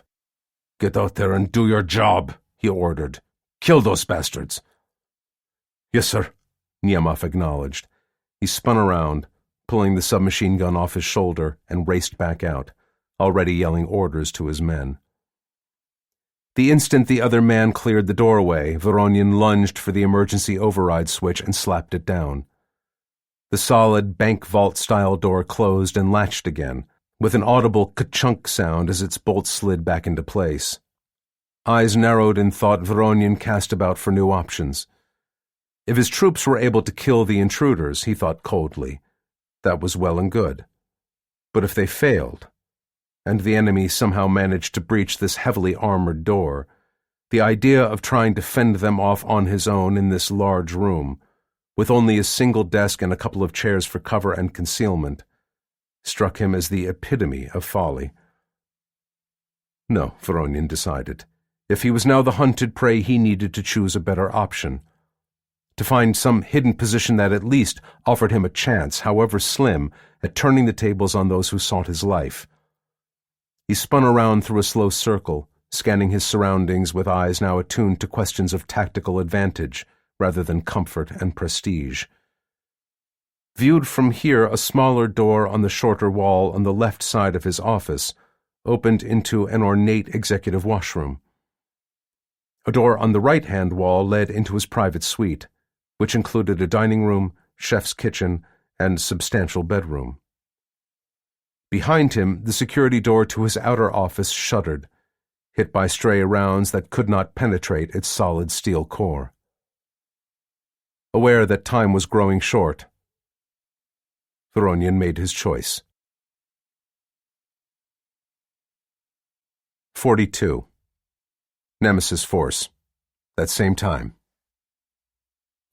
Staying low, Nick Flynn wriggled past the warped, smoldering security door. Vukovic's Simon grenade had blown it halfway open, wedging it out into the corridor on the other side. He crawled to the far wall and peered through the swirling cloud of smoke that accompanied the blast. He sensed more than saw dim figures moving in the haze and started shooting, squeezing off single rounds in semi-automatic mode with quick, light trigger pulls. Cook slid into place on his left and opened fire himself. Hit by multiple 9mm armor-piercing bullets, men screamed somewhere ahead of them and went down hard. Body armor sometimes stopped pistol-caliber rounds, but not always. He saw another shape moving in the veiling bluish-black fog and fired repeatedly. The Vitiaz SN submachine gun stuttered. Blood spattered through the haze and his target went down in a heap. Return fire whip-cracked low overhead, gouging away chunks of wood paneling from the corridor walls. Flynn's mind seemed to go into overdrive as he considered the tactical situation. They'd caught the Raven Syndicate guards up ahead by surprise when they'd blown through the stairwell door, but now the bad guys were recovering fast. And that meant this open hallway, without a speck of cover, would become decidedly unhealthy real soon. Getting pinned down in a prolonged firefight here would be suicide. So it was high time he changed things up, Flynn decided. He lowered his weapon and felt for another grenade, frowning deeply when he realized his vest pouch only held flashbangs and smoke. He'd used his last frag grenade earlier. There were limits to how much ammunition and other gear any given soldier could carry, so he'd only brought 2 RGN fragmentation types along. And in this situation, neither the flashbang devices nor the smoke grenades would do the job. Against a prepared enemy, the flashbang's stun effects were minimized. Nor would adding more smoke do much good. In such tight confines, their Russian enemies didn't need to see anything to score kills. All they had to do was keep firing rounds into this narrow corridor, and they were practically guaranteed to hit people. Well, that sucks, he muttered. A hand slapped his boot. Flynn craned his head around and saw Tadeusz Kosek lying prone just behind him. The Pole slid another of the ball-shaped frag grenades forward. "Thanks," he mouthed, reaching back to take it. "Nie ma za co," Kosek said. "You're welcome." With a quick nod, Flynn prepped the grenade, held it for a second to let the impact fuse arm, and then hurled it down the hallway as hard as he could. "Frag out," he warned as he tossed it. He felt something sear across the outside of his arm and yanked it back down. A bullet had torn through his sleeve and grazed him, ripping a bloody furrow through the skin, but doing no serious damage. Ignoring it for now, he pressed his face against the tiled floor. Cook and Cossack did the same. The grenade flew through the open door of a large office at the end of the corridor, smacked into a large reception desk, and exploded with a sharp, ear-splitting bang. Fragments spewed in all directions, including back along the hallway toward the Quartet Directorate team. Head still down, Flynn heard shards whine past over his helmet. They smacked into the walls and ceiling with tremendous force, raising more wood splinters and puffs of pulverized fiberboard. In the next split second, Flynn shoved himself back to his feet and sprinted down the corridor, bringing his submachine gun up to his shoulder and opening fire on the move. He hurtled over a couple of bodies sprawled across the floor. Cook and Cossack followed close behind him while Van Horn and the others boiled out of the stairwell in their wake. Attacking while any surviving Raven Syndicate troops were still trying to shake off the effects of that explosion was the correct tactical move. He burst through the open door and veered to the right. Amid the churning smoke and dust, Flynn glimpsed a Russian staggering upright behind an overturned leather couch. He swiveled that way and squeezed off 2 rounds. The man fell backward. Cook slid through the door to the left, engaging half-seen targets in that direction. Cossack took the middle and vaulted over the splinter-torn reception desk. He landed on his feet on the other side and shot a third Raven Syndicate guard who ducked into cover to avoid the grenade blast. Flynn spotted movement out the corner of his eye and whirled toward it, already knowing he was reacting too late. Another Russian had reared up from behind a desk at the back of the office. His blood-streaked face was set and utterly intent as he leveled his submachine gun at the American.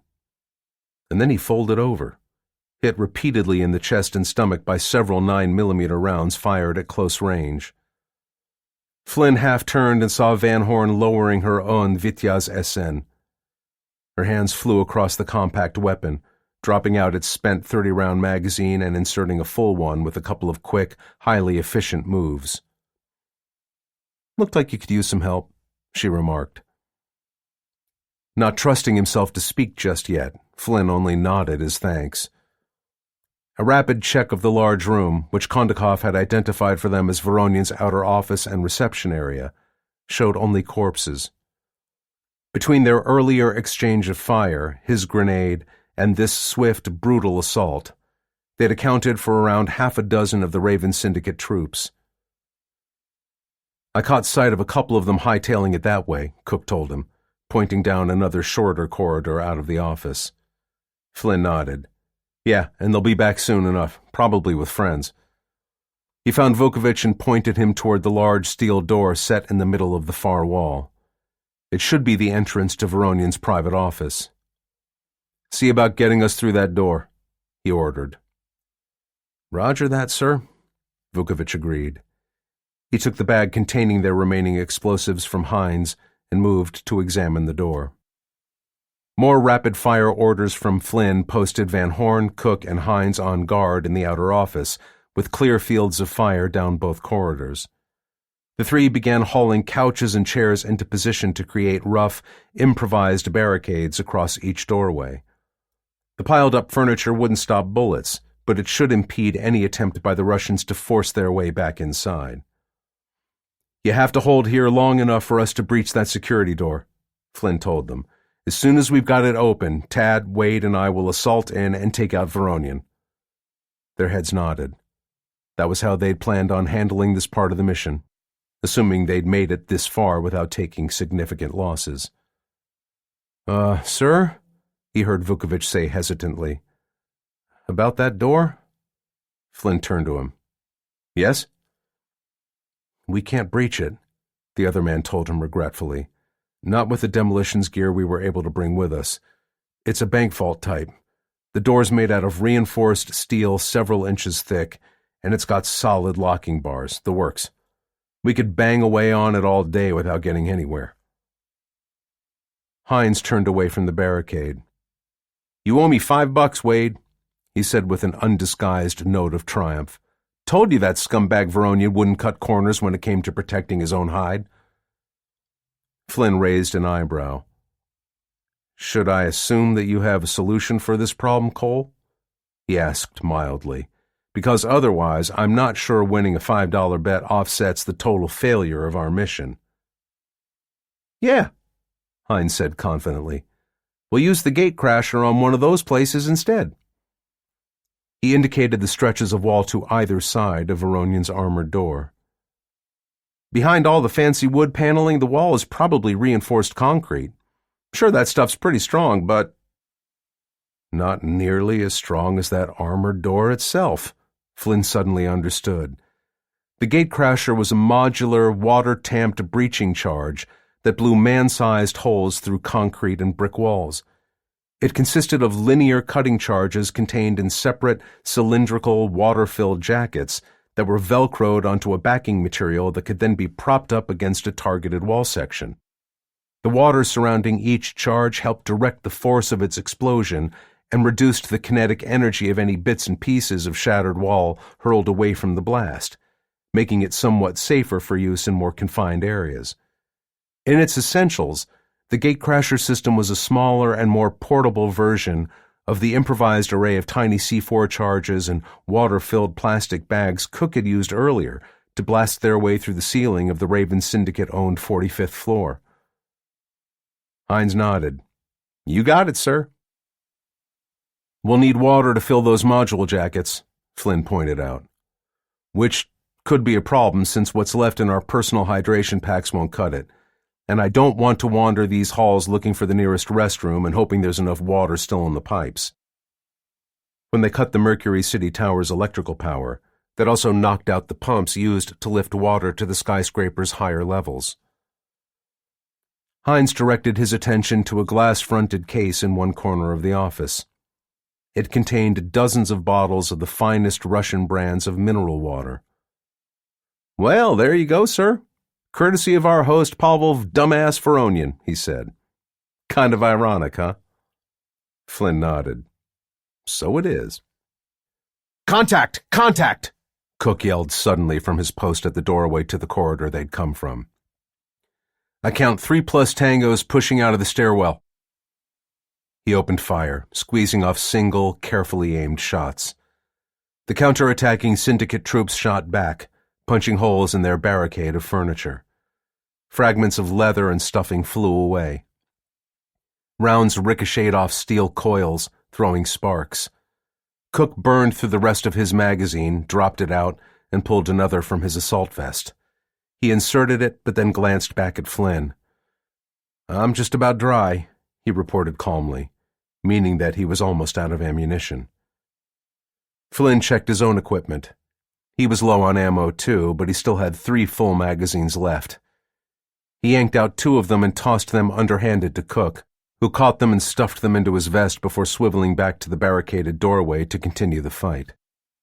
In the interval, Hines leaned in and began shooting, joining Cook to suppress the attackers before they could try a rush.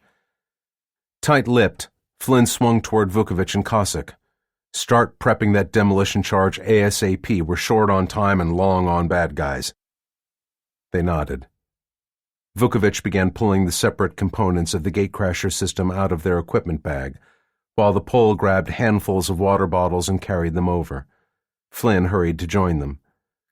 Readying the breaching charge in time was going to take all of them working together. Tango's in my sector, too, Van Horn abruptly reported from the other doorway. Her submachine gun crackled. She ducked back as incoming fire tore away chunks from the doorframe, and then leaned back out to shoot again. 1 down, she reported triumphantly. Her weapon ran dry, and she loaded another magazine. Nick, she called softly. Flynn looked up. Van Horn flashed him a hand signal indicating that she, too, was almost out of ammunition. Feeling cold, Flynn fished out his last full magazine and lobbed it over. They had burned through most of their available ammo and almost all their grenades. Sure, they could probably scavenge some additional 9mm magazines from the handful of dead syndicate guards littering the outer office. But if this close-quarters battle went on for much longer, they would be down to fighting with pistols and knives and bare hands against enemies armed with automatic weapons. And that would be a situation with only one probable outcome. A fatal one. Gritting his teeth, Flynn grabbed more water bottles and started twisting off caps, before handing them to Cossack to pour into the breaching charge's flattened black nylon tubes. As water filled them, the tubes began to expand, gradually taking on the shape of full cylinders. He quickened his pace. He would be damned if they went down before breaking through Voronyan's last line of defense. 43. Outside Voronyan's private office, a short time later. Flynn watched Vukovich carefully set the gatecrasher's tactical sleeve against the wall a few feet to the side of the door into Voronyan's inner office. The sleeve was a thin sheet of black nylon cloth with Velcro attachment points for the two water-filled cylinders containing the device's shaped explosive cutting charges. Then, while Vukovich held the assembled breaching charge in place, Cossack slotted a metal stake into a notch at the top of the black sleeve and solidly wedged the other end against the carpeted floor. He stepped back. Satisfied that the gatecrasher would now stay where they wanted it, Vukovich pulled his hands away too. He knelt, fitted a detonator into a slot at the bottom of the sleeve, stood up again, and backed away toward a far corner of the large outer office, slowly unreeling the attached line of det cord as he went. Flynn and Cossack followed him. They'd piled more office furniture into that corner to form a crude barricade against a backblast from the controlled explosion Vukovich was about to set off. They waited while he finished connecting the det cord to its trigger mechanism. He looked up. "We're good to go." Flynn nodded. His eyes sought out Cook, Hines, and Van Horn. The three were crouched near the doorways they were guarding, still exchanging fire with the Raven Syndicate troops. So far, the enemy had tried a couple of rushes and been driven back with losses. More bodies now littered both corridors. "Hunker down," he called. "Fire in the hole." All three immediately went prone, curling up and pulling in their arms and legs to bring as much of their bodies as possible under the protection of their helmets and armor. Flynn dropped behind their improvised barricade beside Cossack. Vukovich crouched next to them with his thumb on the trigger switch. He looked at Flynn, who nodded. "Blow it, Wade." Vukovich squeezed the switch. An enormous, echoing blast rocked the room. Chunks of shattered concrete and splintered wood paneling flew away from the wall, slamming into their improvised furniture barricade and smashing against the other walls and ceiling. A thick cloud of whitish-gray smoke mushroomed outward, enveloping the entire outer office in a choking fog. Flynn shook his head to clear his ringing ears. Holy crap, he thought dazedly. That had been even louder than he'd imagined it would be. Lesson number 1, he guessed, was to try your damnedest not to detonate powerful explosive charges in enclosed spaces. Or if you had to, at least make sure you were a long, long way off when they went up. Without the tamping effect of the water surrounding the gatecrasher's charges, he suspected they'd all have been permanently deafened, and quite possibly dead or badly injured by the backblast. He stood up from behind the barricade. "Everybody okay?" he called loudly. Van Horn and the others yelled back, reporting they were shaken but not seriously hurt. They uncurled and rolled into position again near the doorways, on guard against the next syndicate attempt to break in. Flynn turned to Cossack and Vukovich. "You ready to go hunting?" "Count me in," the Pole replied, checking over his submachine gun. "I have been looking forward to this for a long time." Vukovich nodded and hefted his Saiga tactical shotgun. "Then let's go," Flynn said, moving toward the smoking hole they'd just blown through the wall. The jagged bottom was about a foot off the floor, and the whole thing was around 3 feet high and 3 feet wide. Lengths of rebar curled inward, snapped in the middle and bent out of the way by the sheer force of the explosion. Bending low, Flynn squirmed through the gap, and then immediately straightened up. He angled to the right to clear the blind spot there while staying close to the wall. The muzzle of his submachine swept from side to side, as he scanned Voronyan's office for targets. Cossack followed him in and went left. Vukovich was the last one through, and he took the middle. Flynn's eyes narrowed, taking in a scene of luxury turned upside down. A fan-shaped field of smoldering debris stretched across the palatial room. What had been an elegant mahogany desk lay partially buried under a heap of cracked and blackened concrete rubble. A desktop computer monitor had been torn loose from its cabling and tossed aside by the shockwave. Modernist paintings, most probably priceless originals, had been blown off the walls and scattered across the carpet with broken frames and ripped canvases.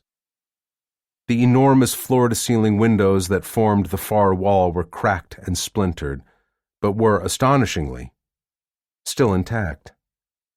He nodded to himself.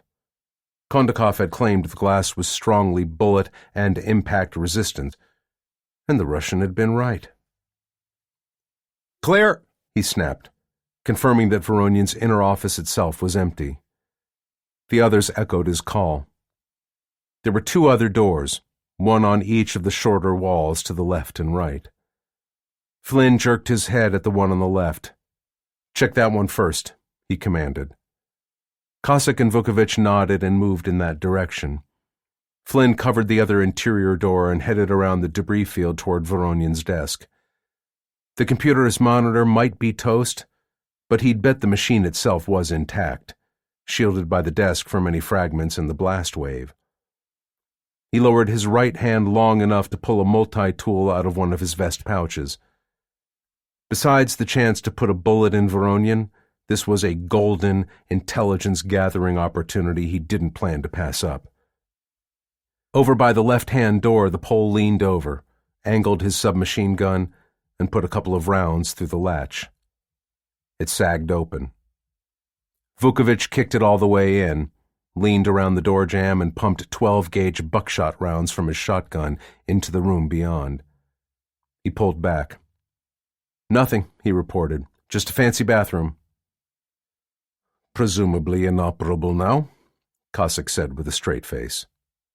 Vukovich grinned back at him. "Afraid so," he replied, equally deadpan. "Sure hope you can hold it." Weapons up, they both headed across the office toward the right-hand door. Over by Voronyan's ruined desk, Flynn finished popping the solid-state drive out of the oligarch's personal computer, bagged it, and slid it safely away into a sealed pants pocket. Through the hole they'd blown in the office wall, he could hear Cook and the others shooting more rapidly. The Syndicate's security troops must be making another determined attack. His jaw tightened. They were running out of time fast. Galvanized into action, he rose and joined Vukovich and Cossack at the other interior door. "Hit it," he said. The Pole nodded and fired a burst into the lock. The door broke free and swung open. Without waiting, Vukovich slammed the door with his boot, driving it inward. He pivoted through the open doorway and into what had to be a private dining room. A solid-looking white oak table occupied the center of the room, surrounded by several ornate chairs decorated with gold leaf. More paintings lined the walls, along with a couple of small abstract sculptures. Shotgun at his shoulder, Vukovich opened fire, blasting buckshot rounds into the room as he turned through an arc. Splinters flew away from the table and chairs. Paintings exploded, shredded into bits of torn canvas and smashed frames.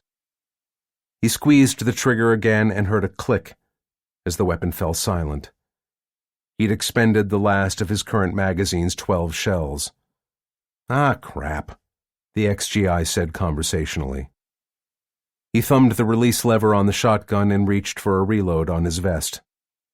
And in that exact moment, Pavel Voronyan, narrow-eyed and wholly focused, leaped up from behind the cover of the massive white oak dining table. He was already shooting his compact black polymer pistol, pulling the semi-automatic weapon's trigger as rapidly as possible to fire a lethal fusillade of 9mm bullets. Several rounds punched into Vukovich's ballistic armor. Their impact was absorbed or deflected, but one tore through his exposed throat. Bright red blood sprayed high.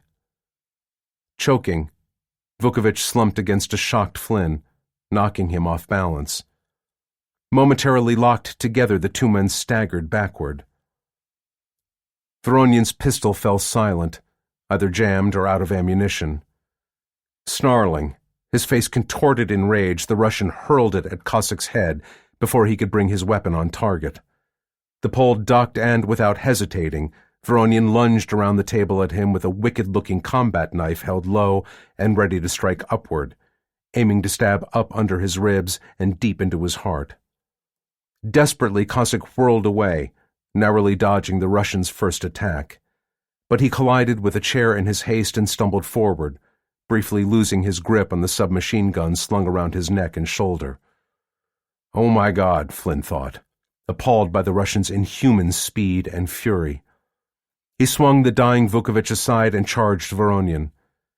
At the last second, Flynn leaned sideways and saw the blade flicker past his face in a lightning-fast thrust. He blocked a second quick strike but took a gash on his left arm. Flynn clenched his teeth hard against the sudden agony, and then viciously slammed the barrel of his own submachine gun into the side of the Russian's face, crushing his cheekbones. Spewing curses, Voronyan reeled back against the dining-room table. His face was a mask of blood, with the white of bone now showing under torn flesh. Watching his opponent closely, Flynn moved forward again, barely evading another knife strike. But this time, taking advantage of Voronyan's split-second loss of balance as he lunged, Flynn hooked the other man's ankle and swept his legs out from under him. Voronyan stumbled and went down. Before he could get back up, Flynn stomped hard on his right wrist, smashing the delicate bones. The Russian swore loudly. Breathing hard, Flynn kicked the knife away and stepped back from the writhing man. He raised his submachine gun again and sighted down the barrel. His finger curled against the trigger.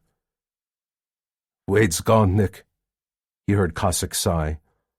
The Pole had his hands pressed against the other man's torn neck in a futile effort to stanch the terrible wound, but the flow of blood had stopped. Without taking his eyes off Voronyan, Flynn nodded slowly. "Yeah, I figured." Cradling his mangled wrist, the Russian stared up at him with the cold light of fury still gleaming in his pale eyes. "Who are you?" he demanded, slurring the words through his broken and bleeding mouth. "None of your business," Flynn replied evenly in English. "All you need to know is that you fucked with the wrong people." His finger tightened slightly on the trigger. "Proshche, Pavel." Abruptly, Voronyan's mad rage seemed to vanish. The blood drained from his face and his eyes widened in sudden fear. Wait, he stammered. "I'm worth billions of your American dollars. I can pay you." "Not interested," Flynn told him flatly. He fired a short burst directly into Voronyan's terrified face, riding the recoil of the Vityaz SN to stay precisely on his chosen target. When the submachine gun fell silent, he turned away without a second glance. 44. Inside Voronyan's private office. That same time. Somberly, Flynn moved back to the hole blown in the wall between Voronyan's outer and inner offices. He squatted down and whistled loudly. Firing on the move to keep the Raven Syndicate troops pinned down, Van Horn, Cook, and Hines fell back from their positions. First, Hines stuffed the last of their equipment bags through the narrow opening, and then the three agents scrambled through, one after the other. "Where's Wade?" Hines asked, looking around the room. Flynn swallowed hard. "He's dead, Cole," he said in a gentle tone, laying his hand on the other man's broad shoulder. "I'm sorry." "Who got him?" Hines asked. "That son of a bitch Voronyan?" Flynn nodded. "He's dead too." "Well, damn," Hines said, his jaw working as he processed the news. "Somehow I don't really call that a fair trade." "Me neither," Flynn agreed. After several seconds, Hines sighed. I always knew Wade was a damn bullet magnet. He's managed to get himself shot every op we've gone on, but I never really thought he'd ever catch one bad enough to kill him. He shook his head. Guess I was wrong about that. Flynn looked him over carefully. You going to be okay, Cole? The other man nodded with a serious expression. Yes, sir. I know we've still got work to do, like getting our sorry asses out of this dead end we just fought our way into. He shrugged. I'll hold it together until we're back home. Copy that, Flynn told him. He turned back to where Cook and Cossack were now crouched at the blast-torn hole in the wall, ready to kill the first Russian who showed himself at either barricaded doorway in the outer office. Even after looting the bodies there for more ammo, they were down to fewer than 20 rounds apiece. Flynn passed them his submachine gun, holding up a hand with 5 fingers indicating the 5 bullets he figured he had left. It will suffice, Cossack told him soberly. With so many already dead, our Russian friends have become more cautious. But they may also only be waiting for more reinforcements. I would not suggest we linger here much longer. Flynn nodded. Not planning on it, he assured the Pole. He grabbed the heavy equipment bag and tossed it off to the side where Van Horn was waiting. She caught the bag, placed it on the carpet, and opened the seal. Quickly she began laying out their carefully folded wingsuits and base-jump parachute packs. Each wingsuit was crafted from layers of connected nylon. Starting a couple of decades before, skydivers had begun taking to the air wearing what were, in effect, individual flying suits. The fabric panels joining their arms and legs created an airfoil, a wing-like surface that generated more lift than drag, enabling their wearers to glide downward through the air, greatly extending the duration and range of any parachute jump. Thrill-seekers also used them for high-risk jumps off cliffs and tall buildings. Tall buildings just like the Mercury City Tower, Flynn had realized when developing this part of their plan for Nemesis. Along with Van Horn and Hines, he quickly stripped off his assault vest and body armor and struggled into the tight-fitting wingsuit. Once they were ready, Van Horn and Flynn took over guarding the hole while Cook and Cossack donned their jump gear. Meanwhile, Hines retrieved a handful of miniaturized explosive charges Vukovic had been carrying in one of his equipment pouches. Each was about the size of a firecracker and included a tiny, quarter-inch-wide squib as a detonator. He brought them over to one of the floor-to-ceiling windows which formed the outer wall of Voronyan's private office. He quickly peeled away the adhesive backing on each miniature charge and systematically placed them in a pattern across the already starred and cracked glass. When he finished, Hines stepped back into the middle of the office, carefully adjusted the frequency on a small radio, and then pressed the transmit button on its side. Pop, pop, pop, pop, pop. Fired by the squibs responding to his radio signal, the charges went off in a rapid sequence. Shattered by the repeated succession of small explosions, the huge window fell outward, spilling 700 feet down the side of the bronze-tinted skyscraper in thousands of tiny, glittering shards. Hines swung back to Flynn. "The way's clear, sir," he called. Flynn and Van Horn abandoned their post at the blast hole and joined the others. He touched Hines gently on the shoulder. "I need you to handle one more task, Cole," he said quietly. "We can't just leave Wade for the bad guys to find." Hines nodded his comprehension. "I've got it, sir." He went over to where they'd moved Vukovic's body. Kneeling beside his dead friend, he reached inside the other man's assault vest and armed one more explosive device. With that done, he laid a hand on Vukovic's forehead. "Rest easy, brother," he murmured. Then he stood up and moved back to the group, unashamedly wiping away tears. "Everything's set," he told Flynn, "but we'd better move." Flynn nodded. "Roger that, soldier." He swung to the others. "All right, people, saddle up. It's time to go. Now, follow me." He sprinted ahead and dove head first through the open window. Instantly, he spread his arms and legs into tapered V-shapes, creating a wider surface to bite into the air now rushing up past him. Despite his grief over Vukovic's death, Flynn suddenly experienced the wild, gleeful exhilaration of completely unfettered flight, bird-like and free of artificial machinery. The rest of his quartet directorate team followed him, plunging through the opening one by one to avoid any risk of collision. They were all caught by the strong winds funneled between the towering skyscrapers of Moscow's International Business Center. Blown eastward by gale-force gusts, they slanted toward the ground far below at a shallow angle, dragged earthward by gravity, but buoyed up by the wingsuit's wide surfaces as they surfed the winds. From above and behind them came a sudden bright orange flash, followed by a new torrent of smoke and blast-blown debris curling out of the Mercury City Tower. The powerful demolition charge Hines had armed had gone off, further wrecking Voronyan's office suite and ensuring that the Russians could not successfully identify Vukovic's body. A few seconds after he'd jumped, Flynn judged that he'd glided several hundred feet east of the skyscraper and was getting close to the minimum safe altitude for his parachute to deploy. He reached behind him and pulled the cord on his pack. The parachute's canopy streamed out swiftly and snapped open with a tooth-rattling jolt.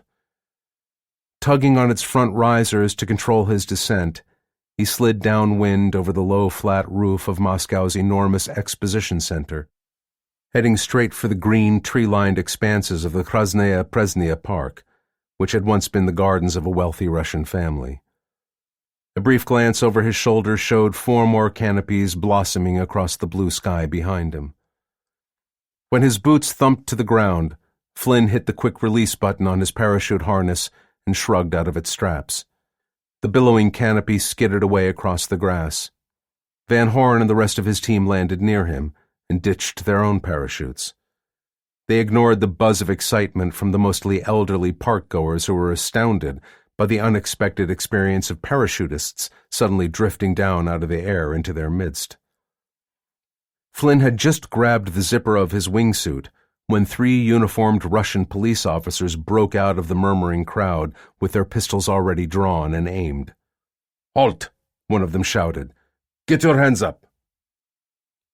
Slowly, Flynn, Van Horn, and the 3 others raised their hands in surrender. Caught in these awkward wingsuits while they were effectively unarmed, it was clear that any attempt to resist would be futile and almost certainly fatal. While one of the officers held them at gunpoint, the other 2 shackled their wrists with plastic flex cuffs and marched them to a Ford Transit van waiting along the curb just outside the park's fenced boundaries. One by one, the bound prisoners were roughly bundled into the back of the van and shoved down onto folding benches. 2 of the police officers climbed in beside them. Their companions slammed the doors shut, sealing them away from the curious eyes of the onlookers who'd gathered around the van to watch these crazy daredevils get their comeuppance from the law. Then he went back around to the front, slid behind the wheel, and started the engine. The van pulled away from the curb, drove north along the park access road, and then turned left onto a wider avenue that ran west toward Moscow's elevated Third Ring Road, and, not so coincidentally, in the direction of the nearest district police station. On the street outside, fire trucks, ambulances, and other police vehicles screamed past with flashing lights and wailing sirens, racing toward the Mercury City Tower. 45. Near the Third Ring Road, Moscow. That same time. Inside the back of the Ford van, Nick Flynn yanked his wrists and easily snapped the pre-cut flex cuffs. He looked across the narrow aisle at the wiry, brown-haired man sitting there proud as a peacock in his neatly tailored Russian police uniform. "Nicely done, Tony." Tony McGill, who commanded the Quartet Directorate's European Action Team, shrugged his shoulders. "We've had all the easy jobs in this operation." McGill and 2 other team members, Ritis Dauksa and Einar Haugen, had been pre-positioned in Moscow to support Flynn's nemesis force. Right now, Haugen was up front, driving the getaway van, while Duxa was squeezed into the back with the rest of them. McGill nodded at the bloodstains seeping through the arms of Flynn's wingsuit from the grazes and cuts he'd taken. "Meanwhile, it looks as though you've been in the wars, mate," the former SAS sergeant remarked. He glanced around the crowded rear compartment.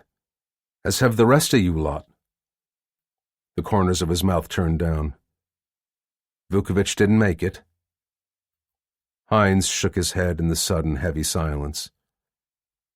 McGill nodded sympathetically. "That's a bloody shame." His eyes clouded.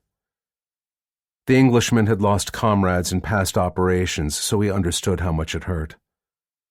"Wade was a damned fine man," he said simply. "He'll be missed." "That he will," Flynn agreed quietly. "For now, though, we have to keep moving. The timing for our next sleight of hand is a bit tight." McGill nodded. "That it is, Nick." He reached under the folding bench he was sitting on and hauled out a large duffel bag, while Duxa retrieved another one from his side of the van. "You and yours need to ditch those Circus Act flying suits, and it's high time my lads and I resigned from the Moscow police force. I don't reckon Russian coppers fancy impostors any more than ours do." "I don't imagine so," Flynn replied. Quickly he stripped out of both his wingsuit and black Spetsnaz fatigues. Gritting his teeth against the pain, he wrapped gauze around the flesh wounds on his forearms. Medical care could wait until they had more time.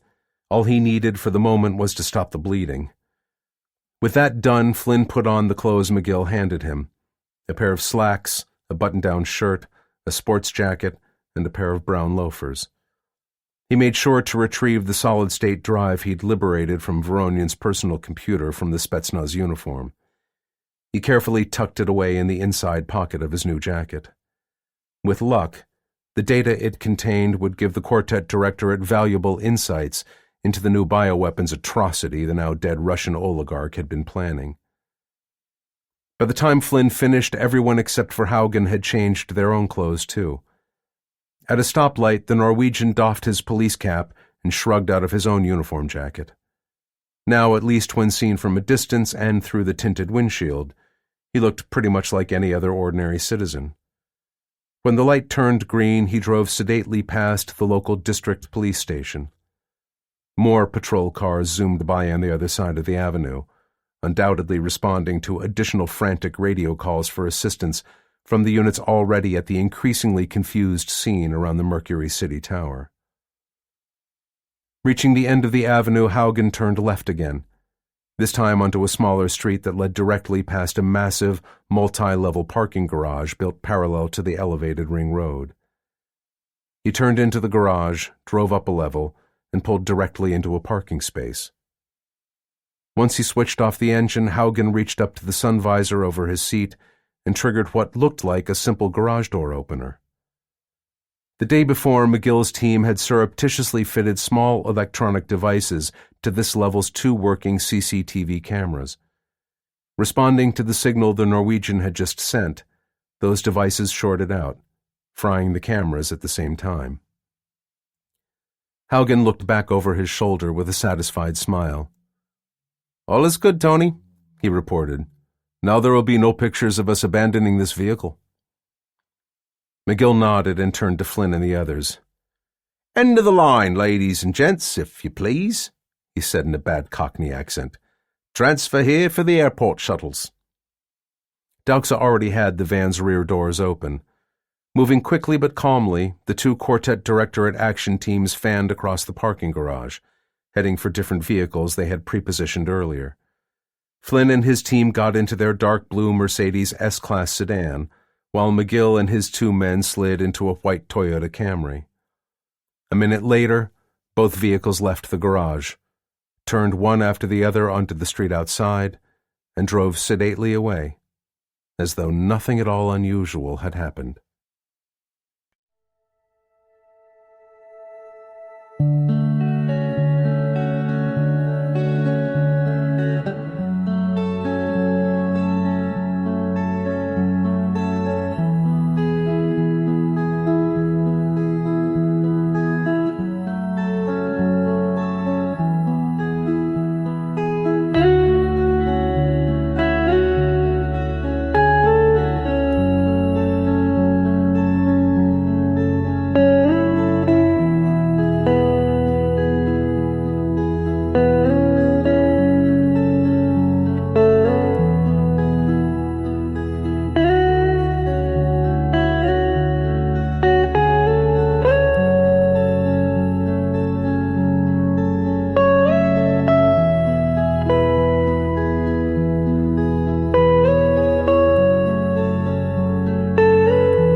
Byukovo Airport, southeast of Moscow. An hour later. Located roughly 22 miles from Moscow's city center, Byukovo had once been a small regional airport serving the Russian capital. It had officially closed more than a decade before, unable to compete economically with Moscow's other larger international air hubs like Sheremetyevo, Vnukovo, and Zhukovsky. As part of the closure, its old passenger terminal and hangars had been demolished and replaced with massive warehouses and industrial buildings. Now its mile-long runway was used primarily by cargo planes ferrying in large aircraft engines, like Soloviev D-30 turbofans, for overhaul and repair at an adjoining factory. Apart from these freight airplanes, only occasional private charter flights flew into and out of Byukovo, taking advantage of its relative proximity to Moscow, as well as the discretion and anonymity the nearly deserted old airport offered celebrities and businessmen who wished to avoid the public eye. First, the Mercedes and then the Camry turned onto a wide road near the end of the runway. They stopped in front of a twin-engine Hawker 4000 mid-sized business jet already in position. This aircraft was painted in the sky blue and pale green livery of Procyon Services Unlimited. The Hawker's pilot and co-pilot stood at the foot of their air stairs, obviously awaiting the scheduled arrival of their VIP customer and his entourage. Once Cook, Cossack, and Hines had formed up around the Mercedes, surveying the scene through dark sunglasses as though they were wary personal bodyguards for a powerful and wealthy employer, Flynn and Van Horn slowly emerged from the rear of the sedan. Behind them, McGill's team climbed out of the Camry and fanned out across the tarmac. Wearing polite, deferential expressions, the Procyon aircrew came forward to greet their expected passengers. "Mr. Voronin?" the pilot asked, looking at Flynn. He shook his head. "Unfortunately, Mr. Voronin won't be coming," he said. "I'm afraid he's had a rather serious business setback." "A permanent one," Van Horn added. Unable to hide his surprise and confusion, the charter pilot stared at them. "Then who the hell are you people?" "The ones who plan on borrowing this nice Hawker jet of yours for a little while," Van Horn told him coolly. The Procyon pilot frowned. "If this is some sort of practical joke..." He froze, as did his co-pilot, suddenly seeing the pistols discreetly but quite unmistakably aimed at them by Cook, Cossack, and Hines. Cook twitched his weapon toward the air stairs. "If you please, gentlemen," he murmured. "Let's not have any unpleasantness, shall we? Your plane's already been chartered for the day, hasn't it? So why cause a fuss about who actually makes use of it?" Ashen-faced, the two Russians allowed themselves to be ushered back aboard the Hawker business jet, accompanied by both Quartet Directorate action teams. They closed the cabin door behind them. "You're wasting your time, you know," the co-pilot tried to bluster as he was being tied up and blindfolded. "Neither Evgeny nor I will fly you criminals anywhere." With a kind smile, Van Horn patted him gently on the cheek. "That's okay," she said. "We don't need you. I'll take things from here." She moved into the Hawker's cockpit and took the pilot's seat. Flynn settled in beside her in the right-hand co-pilot's position. They both donned radio headsets and plugged in. Van Horn picked up the clipboard by her chair and quickly flipped through it, studying the Procyon crew's flight plan and their pre-flight checklist. Once she was done, she checked the aircraft's battery levels and then reached up and began pushing switches on a console above them. The cockpit's 5 large multi-function displays came to life as the jet's generator spooled up with a shrill, keening whine. Her eyes scanned each display and the various indicator panels and lighted switches, looking for any problems. There were none. Swiftly, she ran through the checklist, calling out each item to herself as she cleared it. Then, after one final check for new caution and warning lights, Van Horn punched the starters for the Hawker's twin Pratt & Whitney Canada turbofan engines. They powered up rapidly, generating even more noise. "Sweet," she commented. after examining her engine readouts. "We're good to go. Contact Moscow ACC for me and let them know we're ready to depart." Flynn nodded. Since both the Procyon pilots were male, they'd decided not to risk anyone in the Moscow Area Control Center suddenly questioning why they were hearing an unmistakably female voice over the radio. He keyed his mic. "Moscow ACC, this is Procyon 402 requesting departure from Byokovo runway 12 per approved flight plan." Moments later, they heard the controller reply, "Procyon 402, Moscow ACC, are cleared for departure Byokovo runway 12. Since there was no tower here, the ACC controller rattled off a series of flight headings and altitude levels they were required to follow after takeoff to clear Moscow's airspace safely. Van Horn listened intently as Flynn repeated those back over the radio to confirm that the controller's instructions were heard and understood. She nodded. Everything matched the flight plan the Procyon crew had drawn up. She pushed the Hawker's engine throttles forward and released the aircraft's brakes, starting her takeoff roll. The business jet accelerated fast down the long concrete runway, bumping up and down a bit as it encountered patches where maintenance on the rarely used surface had been somewhat sketchy. At a little over 100 knots, Van Horn pulled back slightly on the yoke. The jet broke free of the earth and climbed. At 20,000 feet, she leveled off and banked due east, flying straight toward the chartered Hawker 4000's declared destination, Chelyabinsk, a major industrial city just east of the Ural Mountains. Over central Russia, sometime later. 80 minutes after takeoff, the Hawker 4000 was approximately 160 nautical miles out from Chelyabinsk. Van Horn looked ahead through the cockpit window. They were starting to fly over the first forested foothills and ridges of the southern Ural Mountains. She glanced at Flynn with the flicker of a mischievous grin. "Okay, here's where this starts to get fun," she said conversationally. He shook his head. "Remind me later that we need to have a talk about your definition of the word fun." "I'll pencil it in," Van Horn assured him. She pulled back on the jet's throttles, allowing their airspeed to bleed off fast. Watching the numbers diminish, she nodded to Flynn. "Call in our situation." He keyed his mic, radioing the local area control center. "Orenburg ACC, this is Procyon 402. We've just lost our port engine. Repeat, we're down an engine.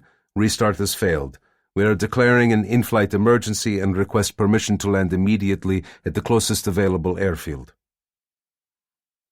Beside him, Van Horn pushed her yoke forward, nosing down. The Hawker descended, shedding altitude fast. She glanced back through the open cockpit door. "Hang tight and buckle up, guys," she called in warning to Cook, McGill, and the others. "This is going to get a little bumpy." "Add your definition of bumpy to our discussion list," Flynn instructed dryly. She snorted. "Procyon 402, Orenburg ACC, copy your in-flight emergency. You are cleared to land immediately at Ufa International," the flight controller's voice said through their headsets. "Your vector is—" Flynn ignored the directions. They wouldn't need them. Making an emergency landing at Ufa, central Russia's largest airport, was not in their plans. "Okay, Nick, let's hit Orenburg with our next piece of bad news," Van Horn said, watching the terrain ahead of them grow even more rugged as their aircraft dropped below 12,000 feet. Flynn nodded. "Orenburg ACC, this is Procyon," he radioed, allowing himself to sound more panicked. "We've just lost our starboard engine, too. Repeat, both engines are out. We're losing—" He cut his mic in mid-sentence. Van Horn chopped both engine throttles even more and radically increased the angle of her dive. The business jet was now streaking down out of the sky, plunging toward an array of mountains and razor-backed ridges tipped with spires of upthrust rock. Flynn watched the ground rushing up toward them through the Hawker's cockpit windows and gulped. She chuckled. "You just had us all jump headfirst off a damn skyscraper wearing nothing but Rocky and Bullwinkle-style flying squirrel suits, and this worries you?" Flynn glanced across the cockpit. You know you're flying a business jet, not a combat fighter, right? Van Horn's smile only widened. She held the Hawker in the dive, watching their altitude numbers spin down. The mountains ahead took on added shape and definition, starting to fill the entire cockpit window. Then, the instant the jet's headlong dive took them below the horizon of the closest Russian air traffic control radar, she snapped, "Kill our transponder." Flynn's hands danced across the panel in front of him. Green lights and numbers on a display turned red. "It's off," he reported shakily. To the controllers glued to those radar screens, it would appear as though the Hawker 4000 had just crashed. Van Horn pulled back sharply on her yoke, leveling out below the crest of a ridge, and throttled back up, accelerating to a little over 300 knots as they raced along a valley. Wooded slopes and boulder fields flashed past on either side of their cockpit windows, climbing high above the speeding jet. By the time any search and rescue aircraft or helicopters reached their supposed crash site, her plan was to be far, far away. The next half hour felt like a lifetime for Flynn as Van Horn twisted and turned her way through the Urals at low altitude. She cut through sheer ridge lines at water gaps, dodged small towns and villages by jinking sharply away into even narrower valleys, and practically hugged higher slopes wherever possible to stay masked from Russian radars. Flynn knew that the way she was maneuvering the twin-engine business jet was a fantastic demonstration of Van Horn's incredible flying skills and sheer guts, and despite the moments of sheer terror he felt whenever pinnacles of rock and wooded peaks seemed to leap straight at them, only to vanish astern when she banked steeply away, he couldn't help smiling inside. Offhand, he couldn't think of anyone but Laura Van Horn who could successfully pull off this kind of wild, low-level, evasive flight in a commercial aircraft. The fact that it scared the living shit out of everyone else aboard the Hawker was probably just a bonus for her. At last, the jet broke out of the mountains and flew back out over the vast steppes of Central Asia. Van Horn immediately accelerated to more than 400 knots, but she kept them terrifyingly low to reduce the chance of being detected. They were braking for the border with Kazakhstan, which was now only 80 nautical miles ahead. 12 minutes later, they flashed across the frontier, still unspotted, except possibly by wandering Kazakh shepherds, and raced onward over the almost uninhabited grasslands. 270 nautical miles beyond the border, Flynn saw a long gray strip of concrete appear out of a primarily featureless countryside of grazing land, occasional fields, and meandering, mostly dry streambeds. Another huge square of concrete, now so cracked and pitted that the earth below it showed through in places, marked what had been an apron for arriving planes. They were approaching the airstrip at Arkelik. Under the old Soviet regime, Arkelik had been a small civilian regional airport. Now it was mostly abandoned, used only occasionally by Russia's space agency as a temporary base for helicopters recovering Soyuz capsules returning from space. Van Horn circled low over the airfield, checking for signs of any wind-blown debris. It looked clear, so she brought them in and touched down, reversing thrust and braking carefully as the Hawker bounced and finally juddered to a stop near the end of the poorly maintained runway. Turning, she taxied back to where a Pilatus PC-12 sat parked just off the strip and shut down the jet's engines. As they spooled down, her mouth twitched. "Gee, I wonder how long poor Rip has been stuck here." She gestured at the terminal building. "I bet there's not even an airport bar where he could get a drink while waiting for us." Flynn studied the structure, whose broken windows, cracked walls, and roof open to the sky in places made its derelict status abundantly clear. "It does seem kind of quiet," he agreed thoughtfully. "Then again, Ingalls is a pretty smart guy. He probably brought along his own liquor." "Well then," Van Horn said with a determined air, "I hope he brought enough for everybody, because I, for one, could use a good, stiff drink." Flynn laughed and unbuckled his seat harness. He leaned over and kissed her. "Me too, Laura." Then he turned and went back to open the Hawker's forward cabin door and organize their departure. As a precaution, they would leave the two Procyon pilots behind, still tied up and blindfolded inside the abandoned business jet. Fox had already arranged for trustworthy locals to release the Russians in a couple of hours. Flynn suspected the headaches involved in getting the twin-engine aircraft he and Van Horn had borrowed back to Russia would be enormous. But then he shrugged. Procyon Services owners had proved willing to take what they thought was Pavel Voronyan's dirty money. In the circumstances, a few headaches for them could be considered a very small price to pay. Not long afterward, the 8 surviving Quartet Directorate agents climbed aboard the waiting Pilatus PC-12 and slumped, exhausted, into their seats. The turboprop's engine coughed to life, and its 5-bladed propeller began spinning, slowly at first, and then faster and faster until it was nothing more than a blur. With its brakes released, the Pilatus swung onto the runway, accelerated, and lifted off into the sky over Kazakhstan, already banking to the southwest to carry Flynn and the others on the first leg of their long journey home. Epilogue. Avalon House, Winter Park, Florida. Several days later. A simple stone column rose at the heart of one of Avalon House's beautiful, carefully kept gardens. It was inspired by similar memorials erected after the Second World War by veterans of the British Special Operations Executive to honor their fallen friends and comrades. The pillar carried a short inscription. They gave their lives so that others might live, and a long list of names. Each name was that of a Quartet Directorate operative who had been killed in the line of duty while on missions organized by the American station. Additional monuments scattered in quiet places around the world recognized the dead of 4's other stations. Under a bright morning sun and a cloudless blue sky, Nick Flynn, Laura Van Horn, Shannon Cook, Tadeusz Kosek, and Fox stood facing Cole Hines. Each held a glass of the finest whiskey. Their eyes were fixed on the new name added to the list, Wade Vukovich. Ordinarily, Fox would have presided over this simple, quiet ceremony, but today he had yielded that role to Hines, who had been Vukovich's closest friend.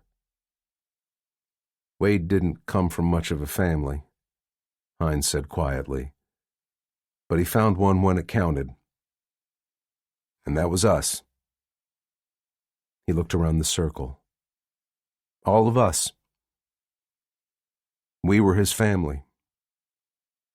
Flynn and the others nodded, aware that their throats suddenly felt tight. Now, I know Mr. Fox here has a lot of very eloquent phrases about how the battles we fight are secret, Hines continued.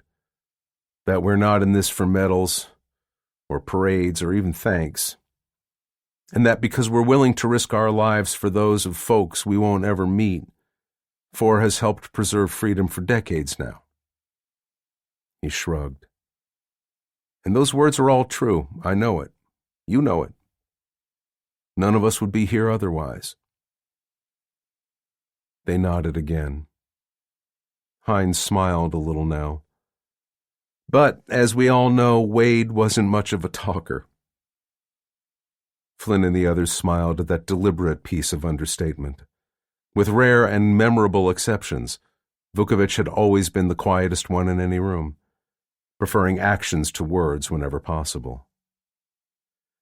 Which is why I remember what he said once when I asked him if we were nuts for following the captain. Hines indicated Flynn, on some of these crazy-ass stunts. He shook his head. Wade just looked me right in the eye and said, "This job needs doing, Cole. I figure we better go ahead and do it." Hines looked down for a moment, wrestling with his emotions, and then he brought his head back up. His eyes were bright with unshed tears. He raised his glass. "Here's to Wade Vukovich," he said proudly. "He did the job." "He did the job," Flynn agreed firmly. Van Horn and the others echoed the toast. Then in unison they drained their glasses to the last drop and hurled them against the base of the stone pillar. The glasses shattered. Their glittering fragments shone brightly in the sunlight, joining those left over from other such remembrances going back decades. Later, after the company broke up, Flynn and Van Horn strolled hand in hand down the estate's wide green lawns to the nearby lake. Fox accompanied them. They stood for a time looking out over the gleaming water. At length Flynn sighed. "That list of names is getting awfully long, Brer Fox," he said quietly. "And more of those deaths are on my shoulders." He felt Van Horn's fingers tighten comfortingly around his, but she stayed silent. Fox eyed him. "Command is a difficult and lonely road, Nick," he agreed. "But you should be wary of taking too much on yourself. Vukovich and all the others who've died were volunteers. They signed on knowing full well the risks involved in service with four, the very same risks you run yourself," he pointed out. "By all means, grieve for our friends and comrades, but don't make the mistake of seeing their sacrifices, and yours, as senseless or without meaning." Almost unwillingly, Flynn nodded. "Yeah, I know. And I can't deny that nailing that son of a bitch Veronian was worth doing, and maybe worth dying for." Beside him, Van Horn stirred. "What folks used to say in the Old West is right. He needed killing," she said, without a trace of doubt in her voice. "He did indeed," Fox concurred. Pavel Voronian's intellect and his enormous resources and personal wealth, coupled with his utter cruelty, made him a clear and present danger to this nation and to all of our allies. Eliminating him, and in the very heart of Moscow itself, struck a powerful blow, one that Pyotr Zhdanov ought to feel very deeply. Flynn nodded, accepting the older man's assessment. But then he frowned. "Eventually Zhdanov will find a replacement for Voronian," he pointed out. "Some other Russian bastard who's just as ruthless, and maybe just as driven and tough." "That's likely," Fox conceded. "Then all we've accomplished is to buy ourselves some time," Flynn said, still frowning. Fox nodded. "To be sure, but time is a precious commodity," he reminded Flynn.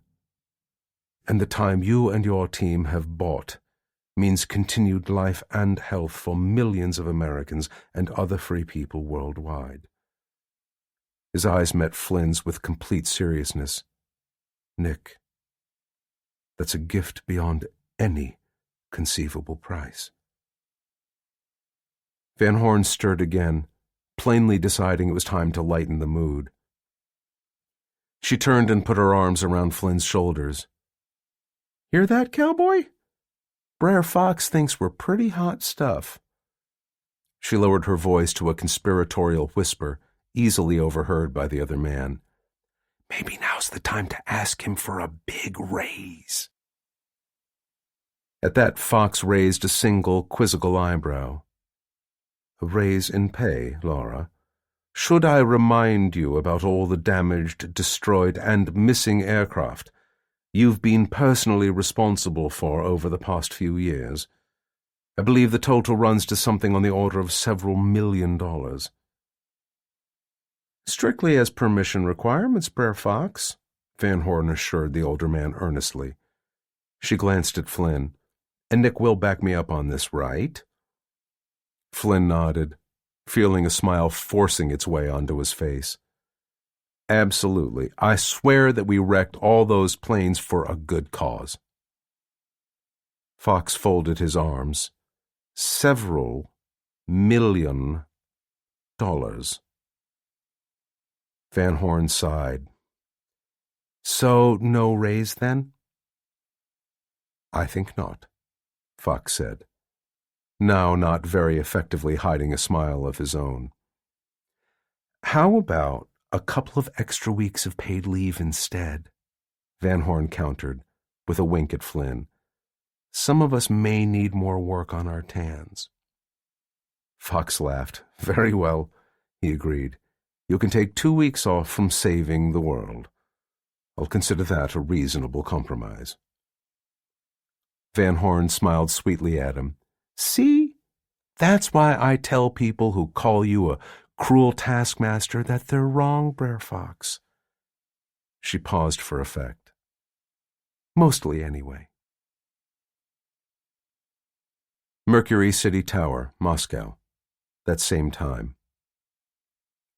Swathed in bandages, Kirill Rodin stepped carefully around a jagged hole in the floor of Pavel Voronyan's once impressive private office. Wooden planks stretched across the scorched and shattered cavity as a temporary patch. Plastic sheeting covering the smashed windows snapped and cracked, tugged by the winds outside. Broken shards of blackened concrete and splintered wood paneling were heaped across the torn and tattered carpet in low mounds. What a complete damn disaster, a furious voice growled from behind him. Rodin turned to Pyotr Zhdanov. Yes, Mr. President, he agreed without inflection. There was no way to spin or sugarcoat this situation. Voronyan and dozens of other Raven Syndicate personnel were dead. Security troops and highly trained intelligence analysts alike. Naturally, Rodin had concealed his responsibility for some of those deaths, but even discounting those losses as unavoidable friendly fire casualties, the Syndicate's damage was undeniably catastrophic. Plus, the fact that such a lethal attack had been carried out under the very noses of the entire Russian national security apparatus made it even more humiliating. Adding insult to injury was Rodin's private assessment, based on all the available evidence, that this raid had been conducted by a force that numbered fewer than 10 enemy agents. It was one thing to be beaten.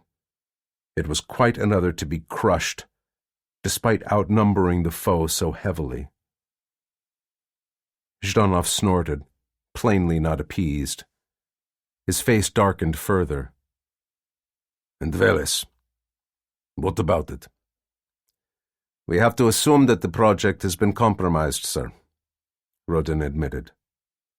Why is that? The President demanded. In answer, Rodin waved a hand at the destruction around them. We've only found a few fragments of Voronyan's personal computer, he explained. Pieces of its case, a few broken interior electronic components, and small shreds of cable. Much remains unaccounted for. Including its hard drive, Zhdanov realized slowly. Rodin nodded. Correct, Mr. President. He shrugged.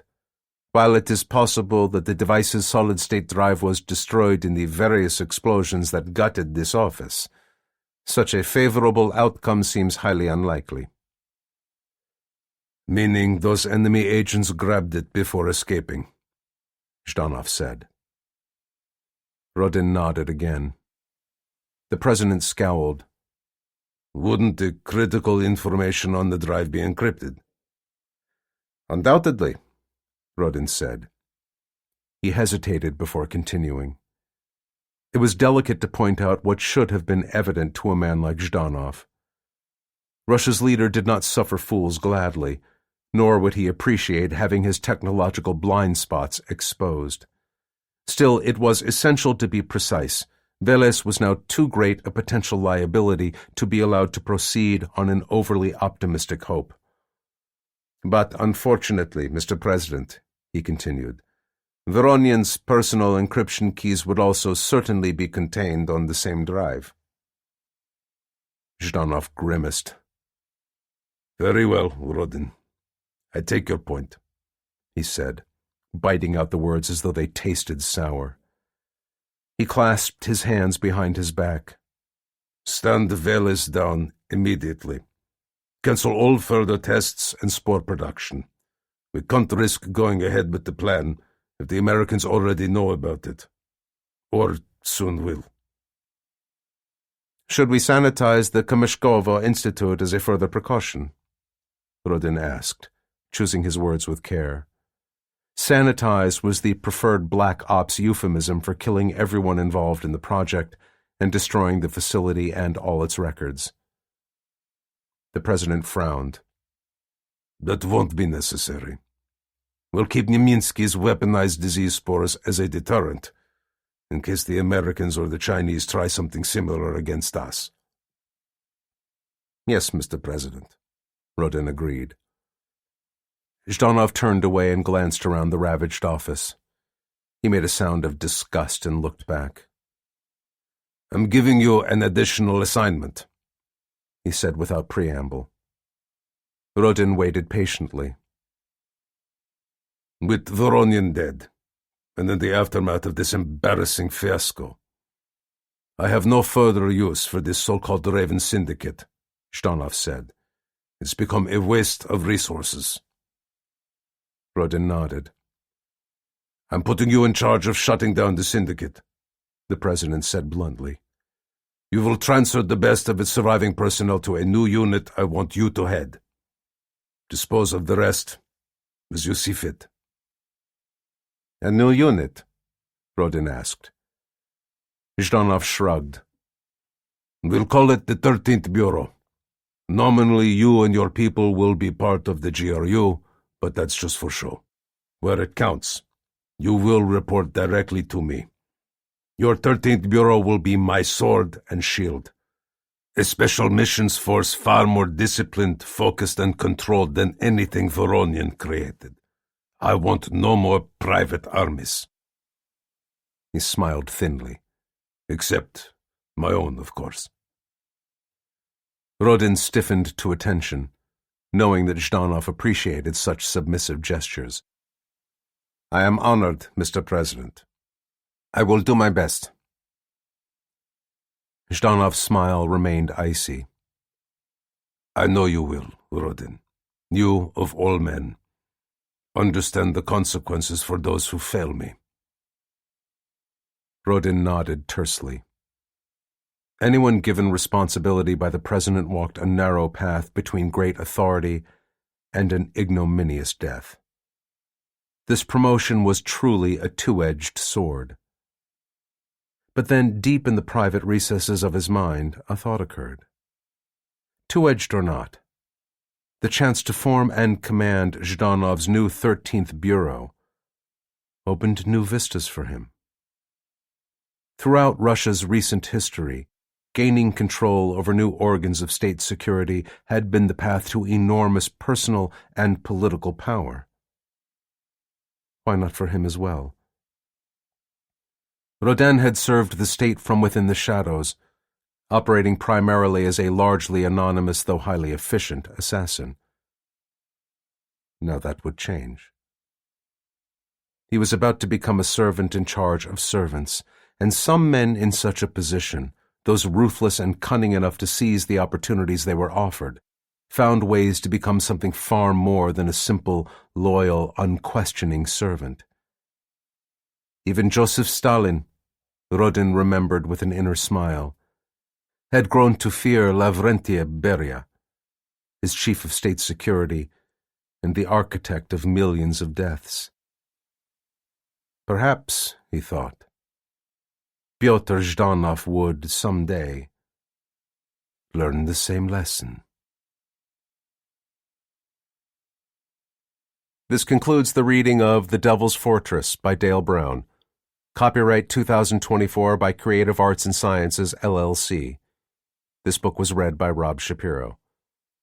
This unabridged recording was produced in 2024 by Blackstone Publishing, which holds the copyright. Neither this recording nor any portion of it may be reproduced or used for any purpose without prior written authorization from Blackstone Publishing. The Devil's Fortress is also available in print and ebook from Blackstone Publishing. For a complete listing of our titles, visit our website at www.downpour.com. Thank you.